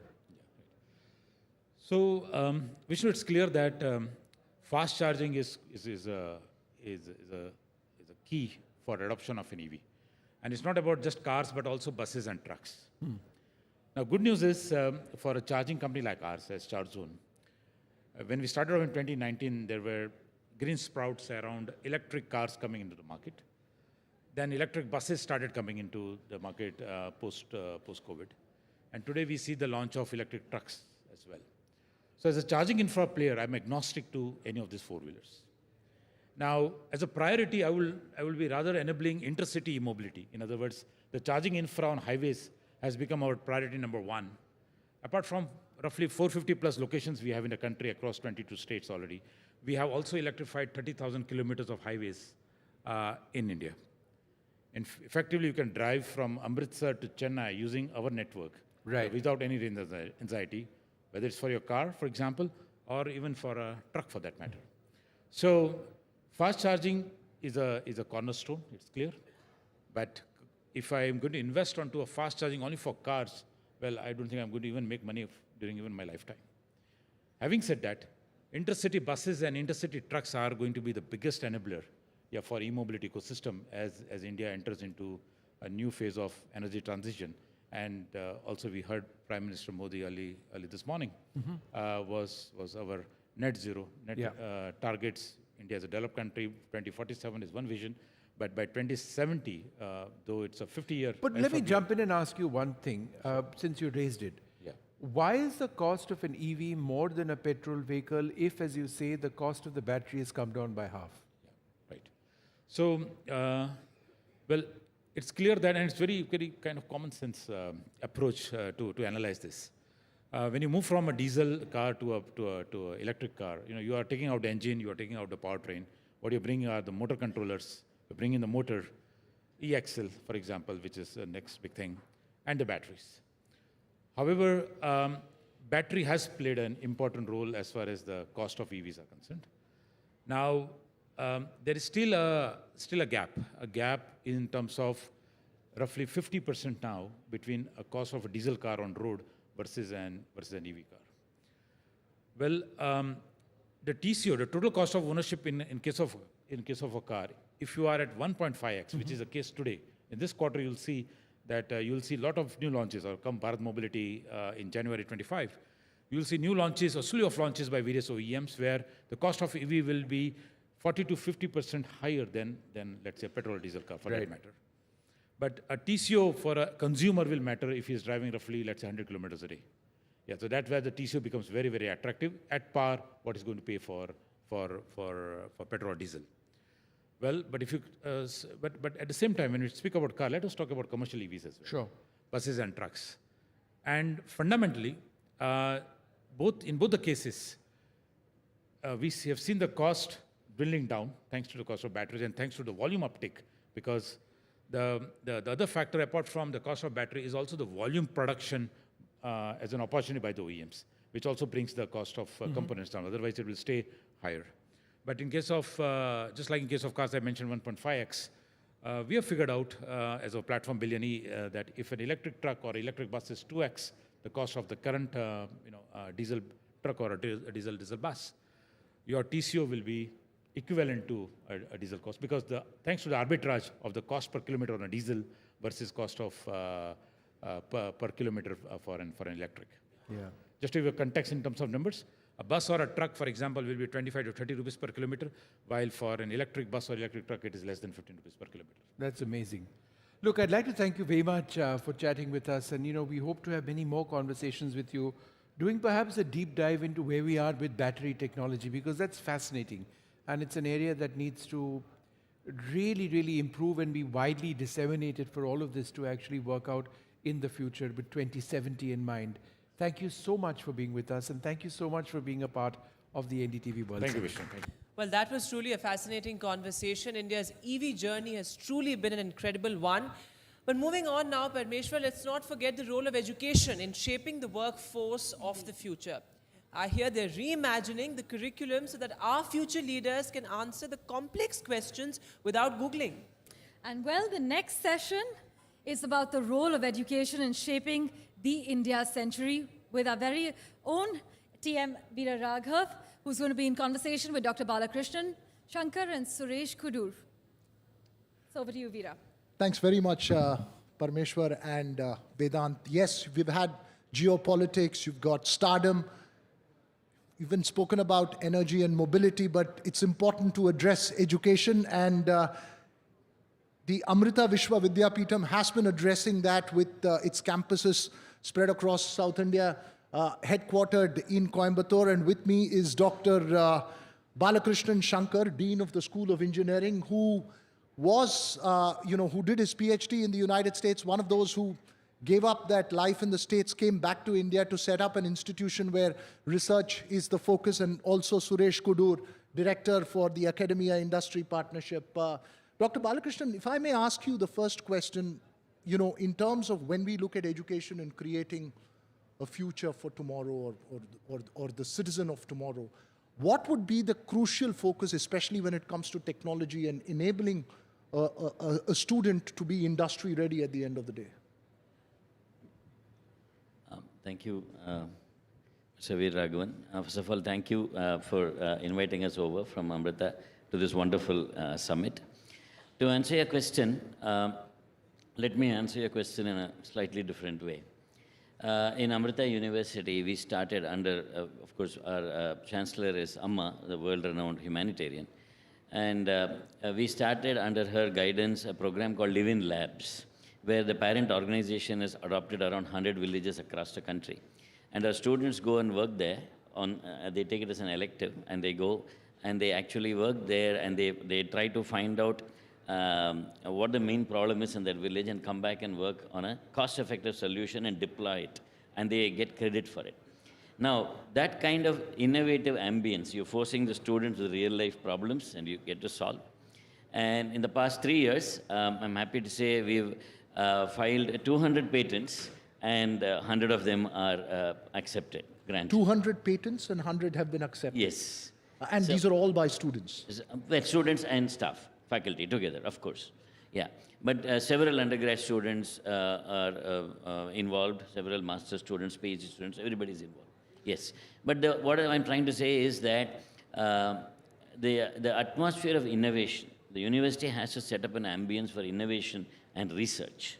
And so we strongly believe in giving students, real-life projects, in faculty real-life projects. They involve everybody in an ambience of research. They look at what is the motto of Amrita University is compassion-driven research. So under Amma's guidance, we want to find solutions for the common man's problems. So we are not satisfied with just, with just publications and maybe even with patents. We want to deploy it, and we want to make a difference in real lives. You're talking about innovation that can actually have an impact in society for the betterment in a country of that nature. And that would mean, A, is the technical knowledge of it. B, it's also about understanding the realities and identifying a problem statement. Absolutely. And how do you go about that process? Absolutely. How do I go about that process? First, you have to identify what the problem is, or what is the scope. Let me tell you, I'll use a small story to answer your question. When we were first setting up the wireless center, a center for detecting landslides, for wireless network for landslide detection, the director of the labs and the vice chancellor, we got the first funding from the European Commission. That was the first funding that Amrita got. This was in 2006, international funding. They went to Amma and said, we want to set up this center. Then Amma asked, so what are you going to do with that center? Oh, we will publish papers, and the students will get their master's degrees and all that. And Amma said, if that is the case, return the money. And these people were very surprised. This is the first funding that Amrita was getting, and the chancellor is saying, return the money. Amma said, the chance to save lives come very rarely. So if you can actually deploy your system in a place which is prone with landslides, and you actually save lives, then accept the money, otherwise you don't. So, when accountability when you work for a saint is very high. So that's exactly what we did. We identified a village in Munnar, which is North Kerala, Middle Kerala, and which is susceptible to landslides, and we deployed sensors there, and we were able to predict landslides, and we've already evacuated the villages twice, and we've saved lives. And now the wireless center there is known as a world center of excellence in landslide detection. And recently, because of the Wayanad landslides, the parent organization is now putting in 15 crores worth of work to go and deploy it there. So the goal is, to answer your question, you set the goal very high. How do I actually solve this problem? And you have to have an interdisciplinary team. The key is interdisciplinary. So we should stop thinking about this department or that department. The key is interdisciplinary, bringing skill sets from various sides, use AI, use the tools that you can, predict and solve. And it's not just about interdisciplinary in terms of departments, but it's about bringing together, let's say, the industry, absolutely, the society, the government all together. And that's where your role comes in. Yeah, just is that on?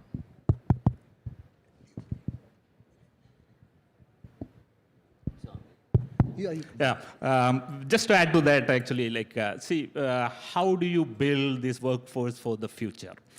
You know, as we know, the technological disruptions, like, say, intelligent robots and generative AIs, they're all really disrupting and reshaping the whole job landscape.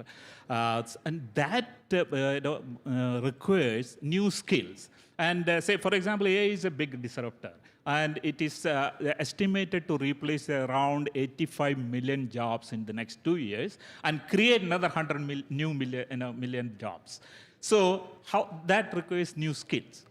Now here, one of the key differences, see, always automation has replaced jobs. But in the past, it's all manual labor-intensive jobs. The key difference this time is automation is replacing human intellectual functions. That is the key difference. So when the technology starts replacing the roles that need cognitive abilities, it completely disrupts the industry, business process, and production process, and that requires new skills. That is what Amrita is now focusing on, how to skill our students to take up not only current challenges, but even tomorrow's job profile, and that needs the real collaboration with the industry.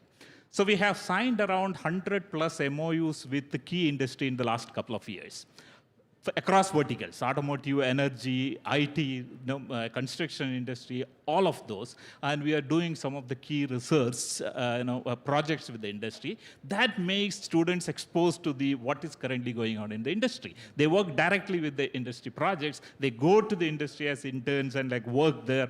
And also, probably one other key point is the live-in labs, which Dr. Bala will be able to highlight, where students go to the rural areas, they work with the population there, they identify the problem statements, come back and come with a solution. So they get to work on real-life problems, real-world problems, both in the industry and in the society. So you're forecasting problems of the future for the industry, you're looking at existential problems in society, right. and you're trying to get a student to innovate and apply that innovation to a real-life solution, if I can put it in a nutshell. Exactly. And how do you promote then the spirit of entrepreneurship? Student and faculty. Student and faculty. And very how difficult is it? It's more difficult to make a student aligned to it or a faculty aligned to it? See, you asked the right question. Say, the innovation, if you really look at in the knowledge era, the asset is actually intellectual property, IP, new knowledge.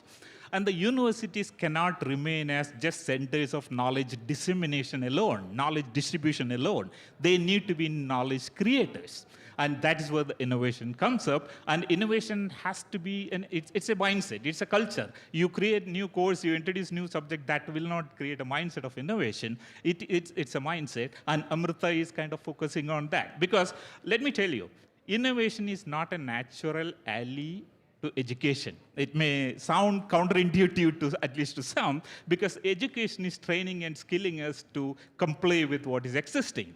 Now, if you want to disrupt, to change, you need to build that innovation culture, and that's what. And entrepreneurs is the drivers who will take that innovation out there, into the world. Like they are the drivers who take the knowledge as the fuel, use technology as the vehicle, and drive the innovation, road of innovation. I'm just going to go off script a bit and just ask you both this question. How do you inspire that entrepreneurial spirit?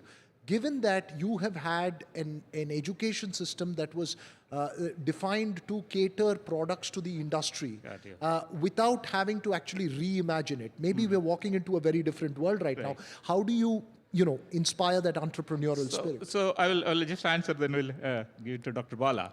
In the last year MSME hackathon for startup ideas, pan-India 35 ideas were selected, and 9 out of them were from Amrita University. So that's a great achievement in terms of how you encourage the students to start. We have a Amrita Center for Entrepreneurship where we encourage the faculty and the students to start their own.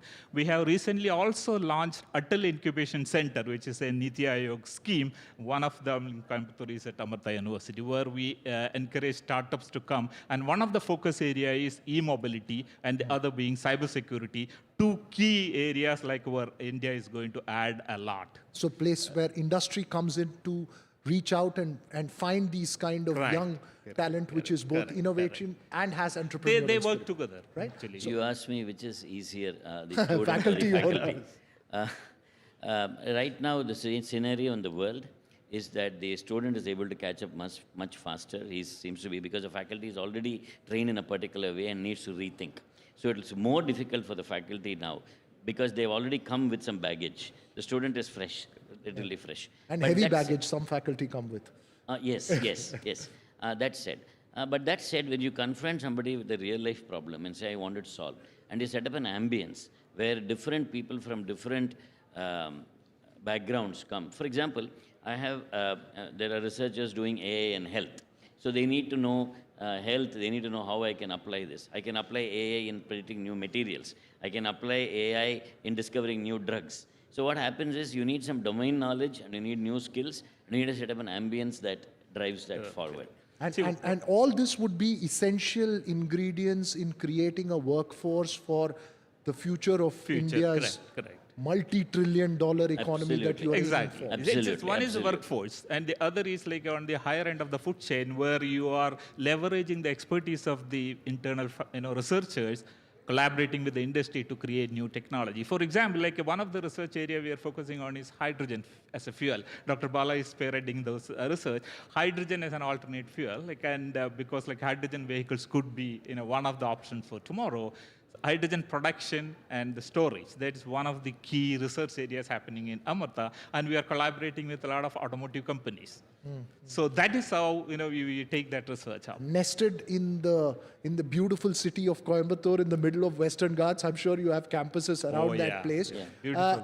Beautiful. When it comes to that kind of a rural setting, the key challenge is also about getting more women into the workforce, more trained in that process. Is that a crucial challenge? Thank you for asking that. Yes, we recently got the UNESCO chair for gender equality and women empowerment. And we've trained more than 100,000 women in a program called Amrita Shri, where we help several women across India who are disadvantaged to set up small businesses and all that.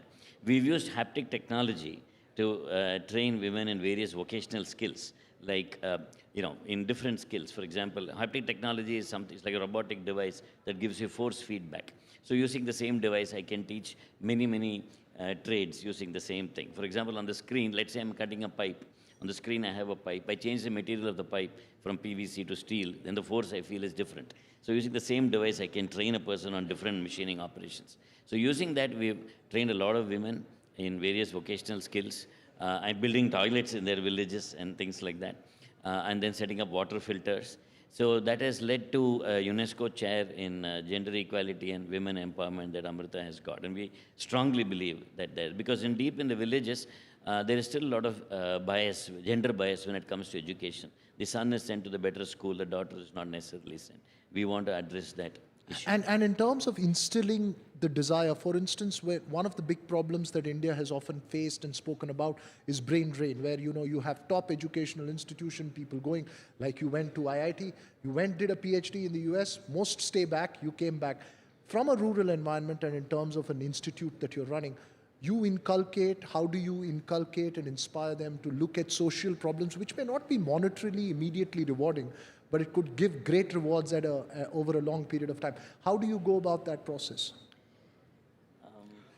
Certainly, Dr. Bala, I myself did my MS in US and I came back to India. So, and that reverse brain drain is only on the rise nowadays. But as I rightly said, see, the institution like ours, we focus on, again, more enabling the rural populations and those students, skilling them who contribute back to the country. So there are a lot of those programs. So not only like we get the intakes, we also give back to the society. As Dr. Bala rightly said, we skill women and for making so that like they can make a living out of the skills. So that is something like certainly we are looking at, and also like we do support like people who want to, students who want to go for higher studies. We focus on who want to get job. Almost 350 plus companies come for campus placement every year at the campus. We also encourage as entrepreneurship, like where we facilitate. And one point I want to make is, see, most of the time why students don't jump into entrepreneurship is fear of failure. What if you try 2 years, 3 years and don't be successful, and can I get back to the job market? And if we can facilitate that, if we can assure that they will be taken care and they can come back to the job market, many students would dare to take up the entrepreneurship. That is something we must look at as a policy, that how to enable that. I wish one of your students will come up with a technology to make more time, because we're run out of time on this conversation. Great. And probably I want to make one last point is that academia and industry must understand each other's strengths and look for stronger collaboration for creating the technology breakthroughs and knowledge, so that we can make India a big economically as well as technologically advanced country. On that note, and I hope, wish you all success. Yes, very quickly, sir. Yeah, we, in Amrita, we not only have reverse brain drain, a lot of people coming back, we also have brain gain. There are people from other countries who have come and become our faculty. Brain gain, not just reverse brain drain. Thanks very much for being part of the NDTV World Summit. Thank you so much. All the best on all your endeavors there. Thank you very much for being here.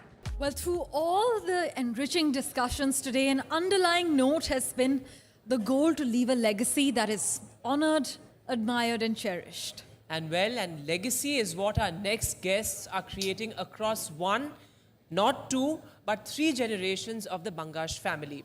For the strings that bind generations, we would now like to invite on stage Ustad Amjad Ali Khan Saab and his sons Ayan and Aman Ali Bangash. They're in conversation with NDTV's Maria Shakil.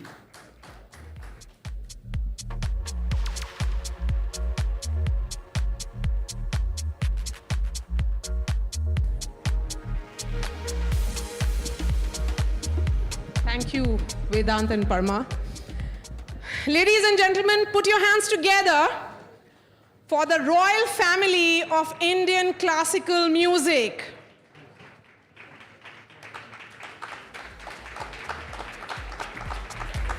Ustad Amjad Ali Khan, the Sarod maestro, and his talented tribe. Aman Ali Bangash, Ayan Ali Bangash, and we'll be joined by Abir and Zuhan in just a bit. Welcome to the stage, sir. From the timeless traditions of Indian classical to innovative global fusions, the Khans have enchanted, educated, and entertained us for years. Ustad Amjad Ali Khan and the family, sir, your music is India's gift to the world. Tonight, we are honored to receive you. Please. We are very happy and honored to be here and grateful to NDTV for this opportunity. We are so grateful to God Almighty that God has gifted this precious gift of music in our family. My elder son, Aman Ali Bangash, and younger son, Ayan Ali Bangash. Shukriya. Please. The mic is right next to you, Aman and Ayan. Yes. We would have loved to see Zuhan as well, but I think they would be joining you in the performance. So we would, it'll be rarest of the rare moment, as they say, to see the 3 generations perform together. How does it feel, sir, Ustad Saab, to take Indian classical music to the global stage? You actually signify that. You see, classical music is all over the world. Most ancient music, Western world also, they still listen to Beethoven, Bach, Mozart, all the great composers, Tchaikovsky of Russia. So classical music will always be there till the time we have sun and moon. But the 7 musical notes, sa re ga ma pa dha ni, in Western world they say do re mi fa sol la ti. So the 7 notes have connected the whole world. Music has connected the world, and unfortunately language creates barriers. Music does not belong to any religion like air, flowers, water, fire, fragrance. So it's a precious gift. And seeing the flavor and the problems of the world, I have learned so much from the role of flowers, the role of music, and I feel like saying that I belong to every religion of the world. I belong to every religion of India. We are still fighting, we are still trying to kill each other like 2,000 years back. So what is the contribution of education? Education, unfortunately, could not create compassion and kindness in a human being. How can we think of killing each other? So I'm very, very sad all the time praying to God that there should be peace between Russia, Ukraine, and Israel, Palestine. I mean, we feel very sad. We feel very sorry for the people who have died, who have been killed in this war. So I think the young maestro will contribute better than me. So let me go to the next generation now, and this is a question to both of you. You know, there is something about your style which connects to the global audience. What do you think it is? Firstly, good evening, and thank you for having us here. I think, one should not be aware of one's style, to be honest. For me and my brother, Ayan Bhai, we try to follow our guru, our teacher, and all the other great maestros that we have always had in this world. But people make you aware of that point that, maybe you're doing something new. For Ayan Bhai and me, it was very important because in our generation, there were a lot of friends of ours from school and college never knew music, sarod. So we wanted to get sarod into that whole electronic space, apart from being Indian classical sarod players. So somewhere we, I think, have achieved just 10% of that. We are doing a lot of corporate music. We're doing a lot of albums. So we've done a lot of work together. So what is the next 90% going to be, Ayan? Well, I think it's a very long journey. Again, to start with, thank you for your very kind words of introduction, extremely overwhelming. So I think, in this field, especially when you talk about music, you're a student till the last day you walk this planet. You're constantly learning. The journey called life is making you evolve. It's making you absorb, and that is constantly doing something to your creativity and to your music as well. So that's why I think, to answer your question, I think it's all about vibrations. I think there's a very larger message when we do collaborations, when we do experimental projects, because we are conveying something at a very larger level that we're all connected in a true sense. And today, healing is used for so many kind of ailments, and healing or spirituality, which is always a part of our music anyway. So, it's all about the language of vibrations. We talk about vibes, Gen Z talks about vibes and everything. So it's all part of who we are. And I think that is the larger message and the larger picture when we are creating. How do you connect with your grandsons? What is the message or the lessons that you give them regularly? Yes, all the hard work to make them learn music is their parents. Ayan has twin boys, Abir and Zohan, and Ayan has given so much time, and I'm sure Ayan will talk better about that. But credit goes to Ayan and his wife, Nima Sharma. So they spend a lot of time with Abir and Zohan. But it was difficult for, I was worried that spending so much time in school, how can they play music? Because school takes maximum time. But they come back and they have to do homework, and then Ayan make them perform and practice for 2 hours. So I'm very happy and I'm grateful to God that both of them, they look forward to share the stage with us and perform. Last year we performed in New York on the 15th of August. And 5 of us, when we play, वो English में वो sarod quintet हो जाता है. Sarod quintet. So there is a lot of demand for sarod quintet. So they are excited. Generation बहुत ही खूबसूरती से मिल जाते हैं. बस वो कैप्शन भी कई जगह ऐसा होता है कि 3 generation and 1 nation. So all the legacy, all the continuation with the blessings of God Almighty. And in the life of Aman and Ayan, their mother's role is very important. Subbalakshmi Barua from Assam, she herself as an artist. So she spent a lot of time with them, and all the credit goes to their mother, whatever they are today. And so let's take that thought forward. You know, this is about incorporating global influences into traditional Indian music. And then taking it and making it about 3 generations and 1 nation. Well, I think I would like to say कि इस काबिल है नहीं, दोनों बच्चे अभी बैठे हैं, बस for आशीर्वाद they are sitting. They need good wishes and blessings, and they're so blessed to be sharing the stage with my father. Aman bhai and I equally blessed as well, of course. But for them, just to share these moments on stage, because Indian classical music is not a written score. Everything happens on stage. So that's why it's just I mean, we don't know better. For us as a family, it's just a way of life. It's not really a profession. So that's why I'm just whatever I know, I'm teaching them. And of course, my brother also sits with them. My father's, of course, teaching them as well. So it's a long journey. What they'll eventually do in between their Messi, Ronaldo, and their video games and sarod practice, I don't know. And It's a long journey. So. And lots of international concerts happening in India. Are they interested in watching it as well, Aman? I mean, they're very keen on it. And especially with me, they're like friends to me. So if there's any concert where I go all out there playing a bit of fast music, they just say, Amanta, don't show off. So they're like, they're very honest. They keep us in check. And I think they're 2 beautiful souls. And I think they're very lucky to have him as their grandfather. And I'm sure they'll realize one day that what the grandfather means to them. Yes. So what is a family moment when all of you are together, 5 of you? A lot of noise. A lot of noise, or is it a jam session? Well, it's a little bit of both. It's a lot of fun because they started when they were 10.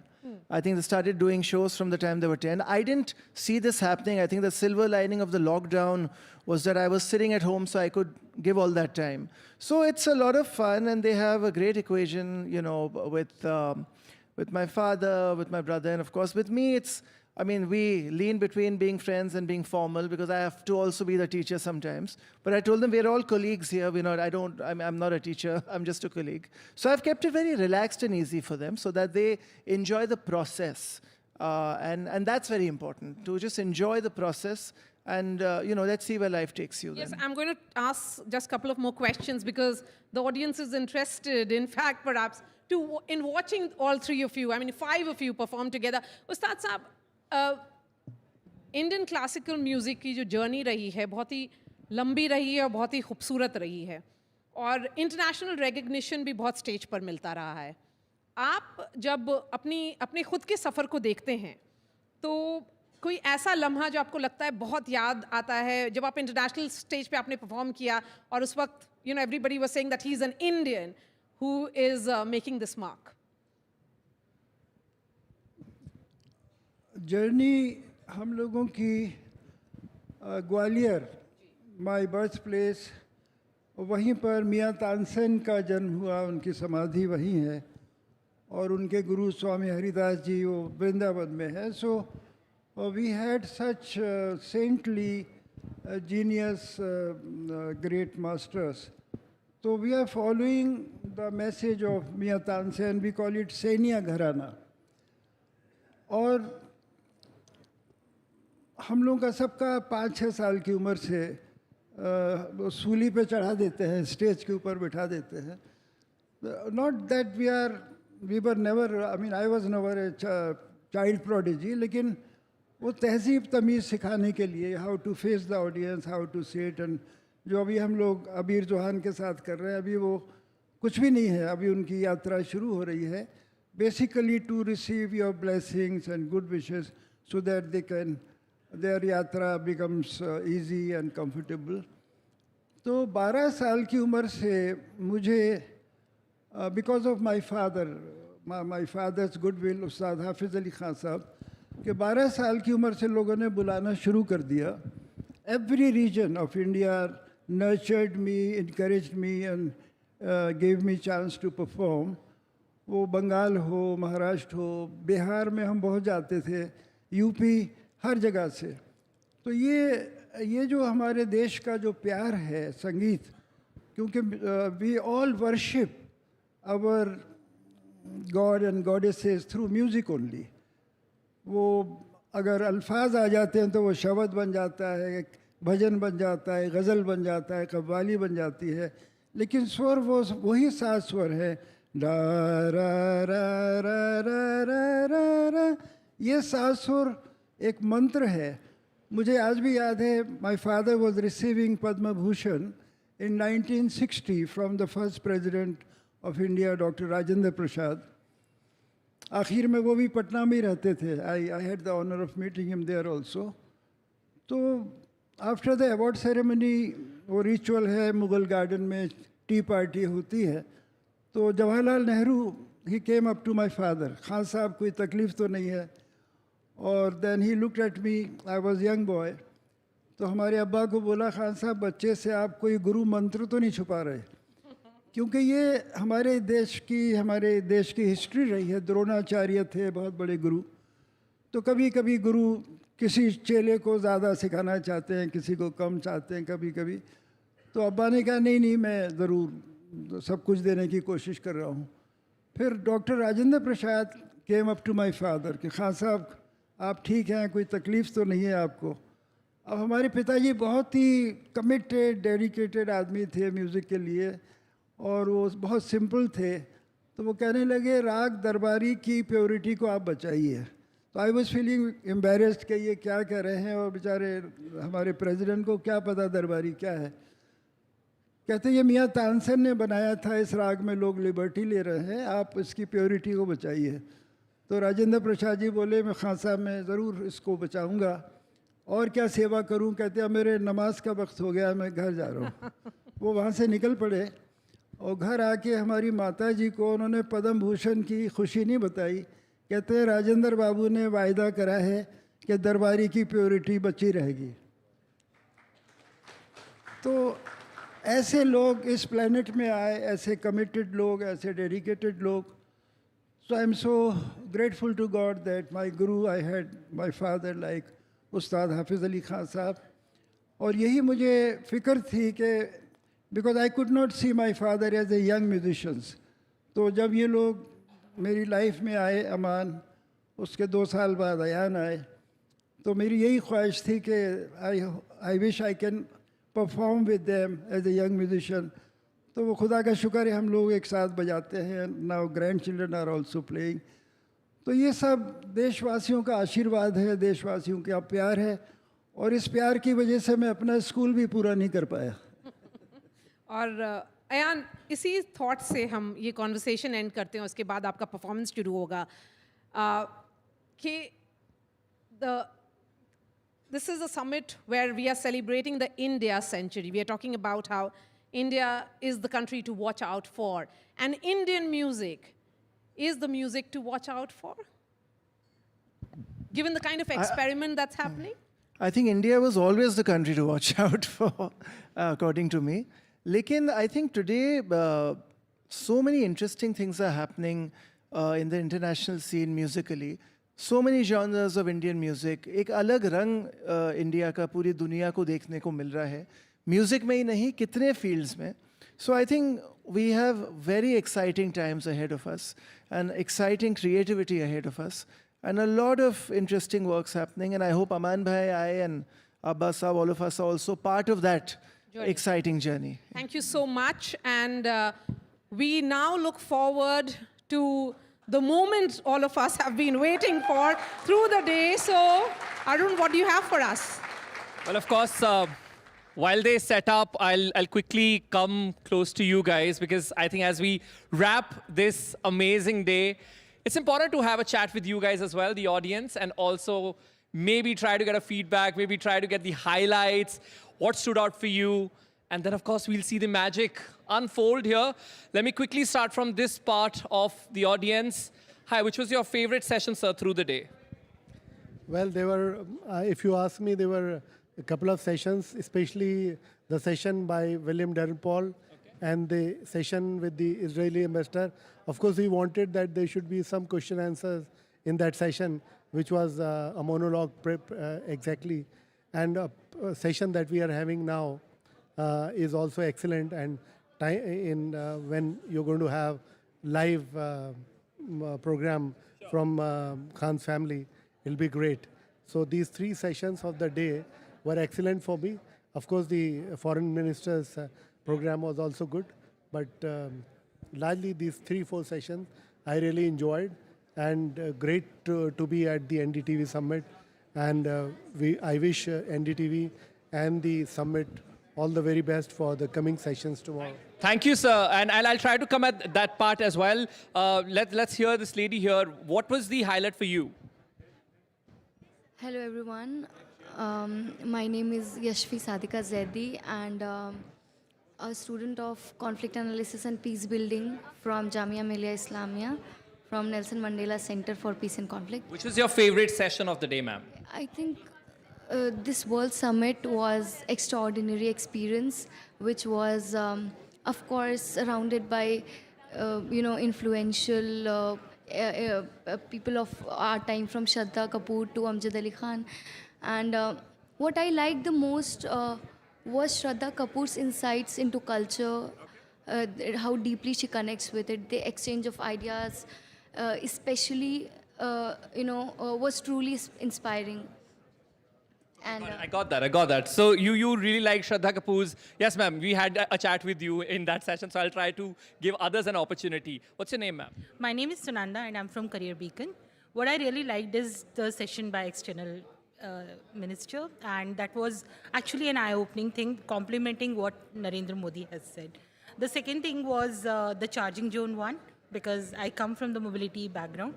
And finally, I made a note of all the 3 generations are going to perform. I'm eager for that. Thank you. Same. I'm absolutely thrilled to see this. I'll come to this gentleman here. So please start with your name and which session stood out for you. Yeah. My name is Raj Kapoor. Whatever the sessions has been conducted so far by NDTV World Summit are amazing.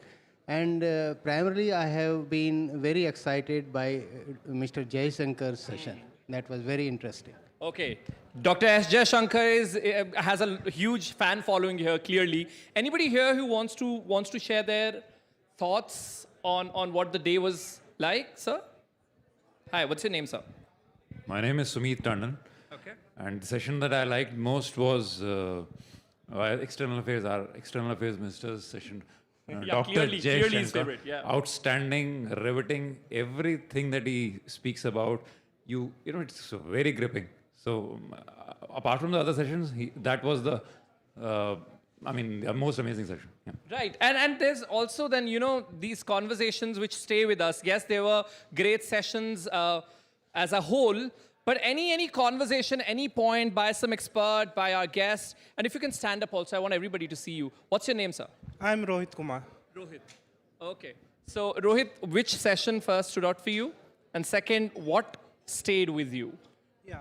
So, the session was struck in my mind today was Dr. S. Jayashankar's session, where he discussed about the flight conflict, Air India conflict, and ongoing Canada conflict with India, which we are doing lots of diplomatic things over there. Anything he said that you really liked and it stayed with you?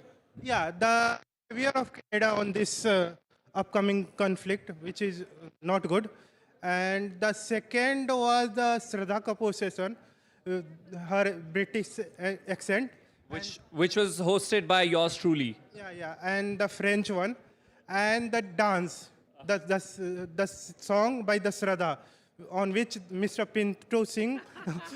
He's your friend. I know you're naming him because he's your friend. Yeah. So Pinto also did very well with her. You think Pinto has a chance of debuting in Bollywood?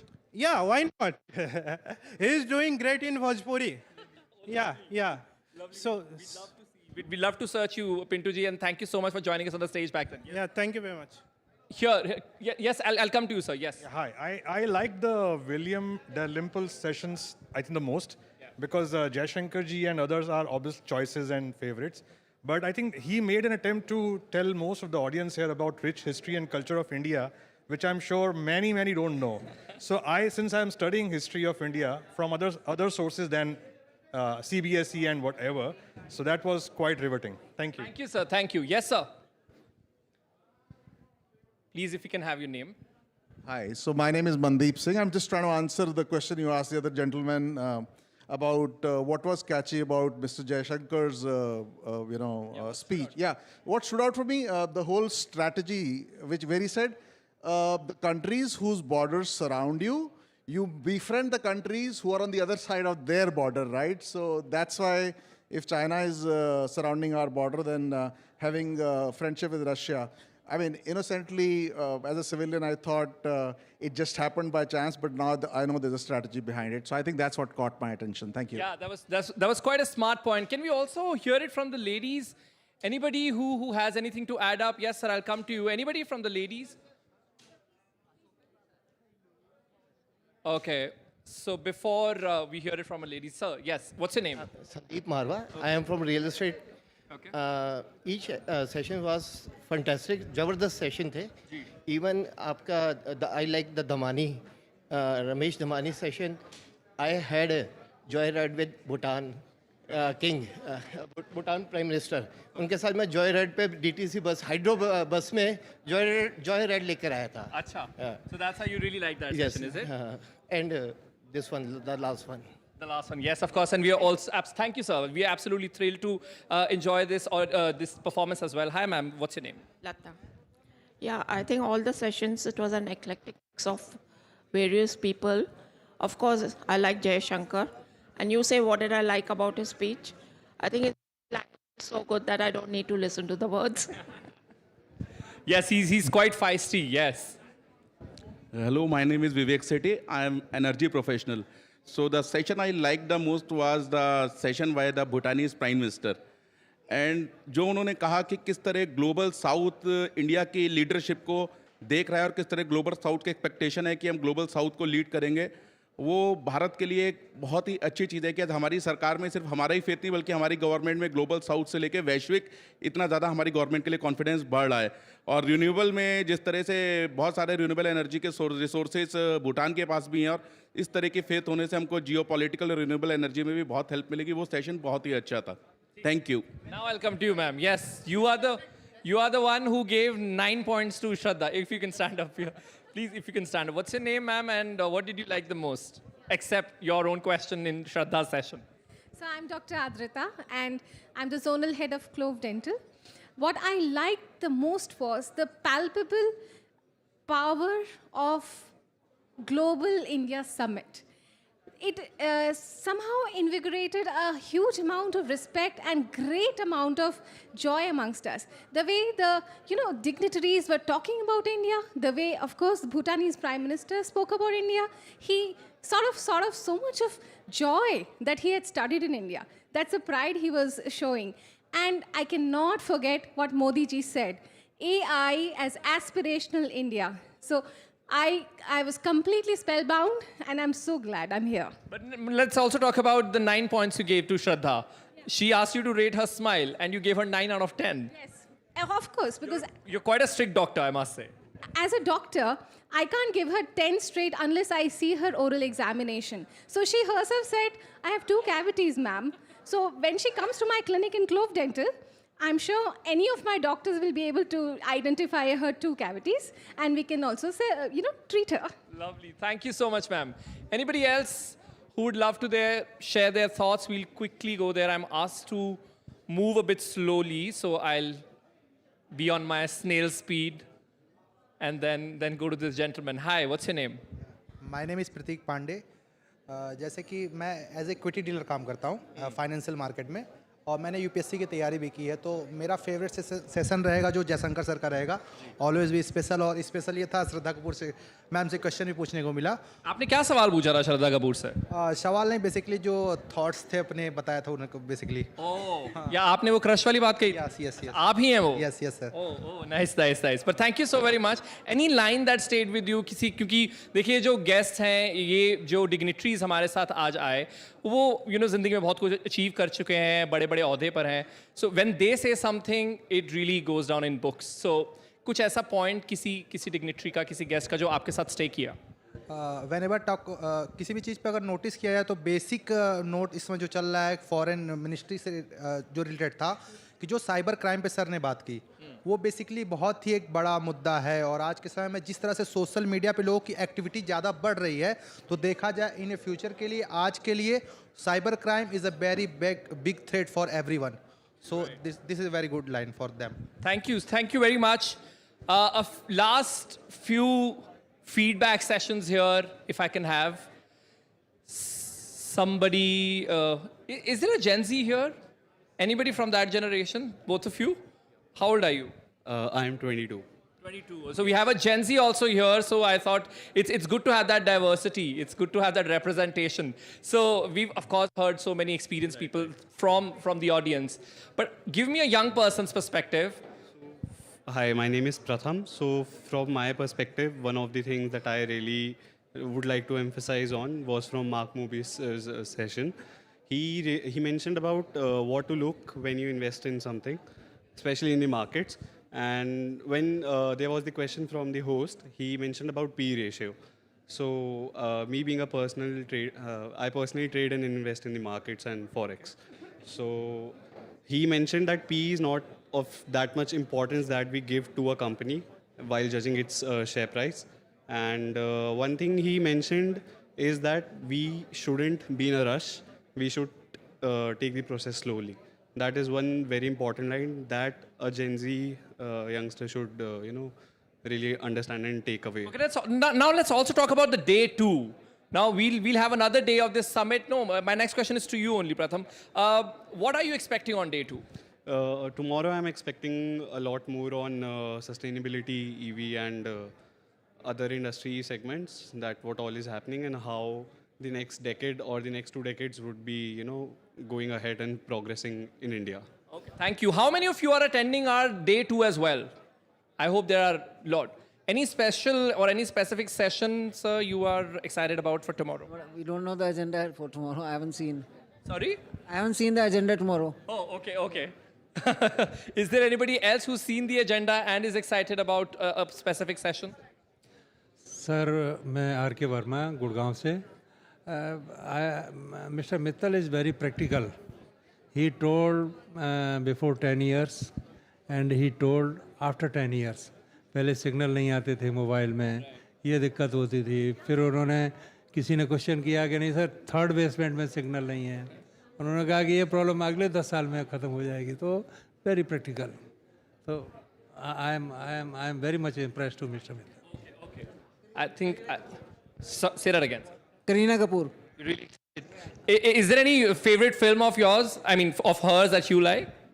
I can't recall. First, you don't read the agenda. Now you don't know Kareena Kapoor's film. Kapoor I like. You like her as an actress, but maybe you've not seen a lot of her films. Yes, of course, we have Kareena Kapoor Khan also tomorrow having a session with us. So it's an exciting day packed. So if you've enjoyed today, you'll definitely enjoy our final day tomorrow. Hi, sir. Please start with your name. My name is Anil Mathur. I'm the CEO of the Asian Engineers Company. We are the manufacturing material and the machines for the defense, DRDOs and all. The very good thing of this session was that it covers and shows that how the India, not only in the business, in other way around the spirituality and other things, it's going and leading and going to become the Wish Guru.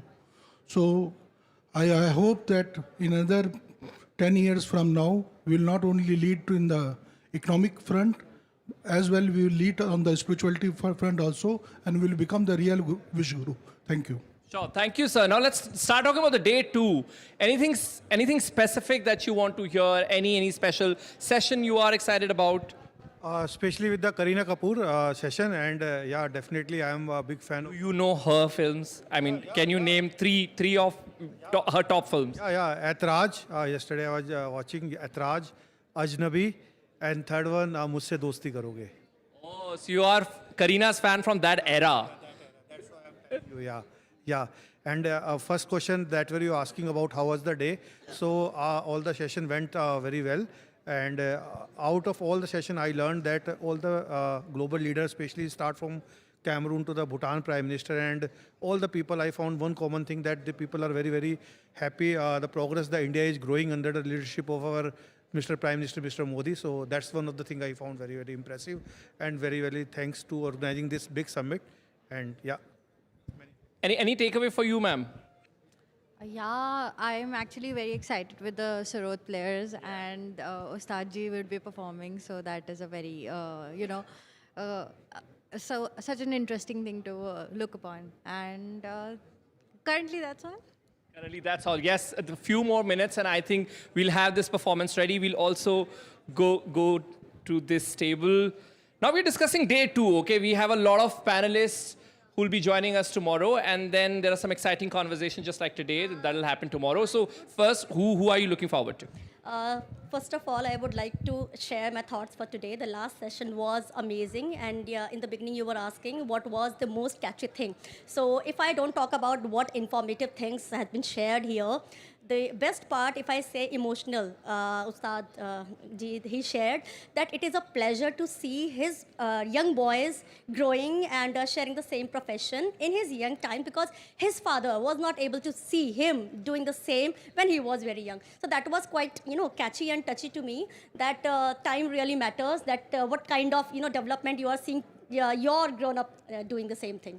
Sure. Yeah. And any particular session for tomorrow that you're excited about? Tomorrow, it depends whether I would be able to attend any of the session. It would be my privilege to attend the same, but let's see, fingers crossed. Be honest, have you seen the agenda? I will try my best. You haven't? Okay. A last few voices. Yes, sir. Yeah, I'll go to Mrinal as well. Yes. Yeah, my name is Arun Gaggar. I'm a mechanical engineer by profession. Tomorrow I'll be coming specifically for Mr. Amitabh Kant. Had he been present here today, I would have given a miss tomorrow. But since his session is tomorrow, I'll have to specifically come for him. And today's session also, I would like to say the Israel ambassador, I was not aware of this. It will happen. I found it very interesting. I was completely focused on that. एक बार भी mobile उठा के देखा नहीं उसमें. Thank you. Lovely. Sir, are you also addicted to phone? Because usually people say, oh, it's a younger generation who's addicted to the phone. Everybody is addicted. Is, right? They should stop blaming all of these young ones. Yeah, true. You have a great name, sir. My name is also Arun, by the way. Thanks. Mrinal, our in-house champ. क्या हाल है? कितने थके हैं आप? मैं 3-4 दिन से सोया नहीं हूँ समिट की वजह से, और कल का जो एजेंडा है उसमें नाज डेली को लेके मैं बहुत ज़्यादा उत्सुक हूँ, क्योंकि उनका जो दृष्टिकोण है जीवन के प्रति, वो मुझे बहुत ज़्यादा एक नई आशा देता है जीवन जीने के लिए, और काफ़ी अलग उनका perspective. So I'm very happy to meet him tomorrow. Yes, lovely. Thank you so much, Pranal.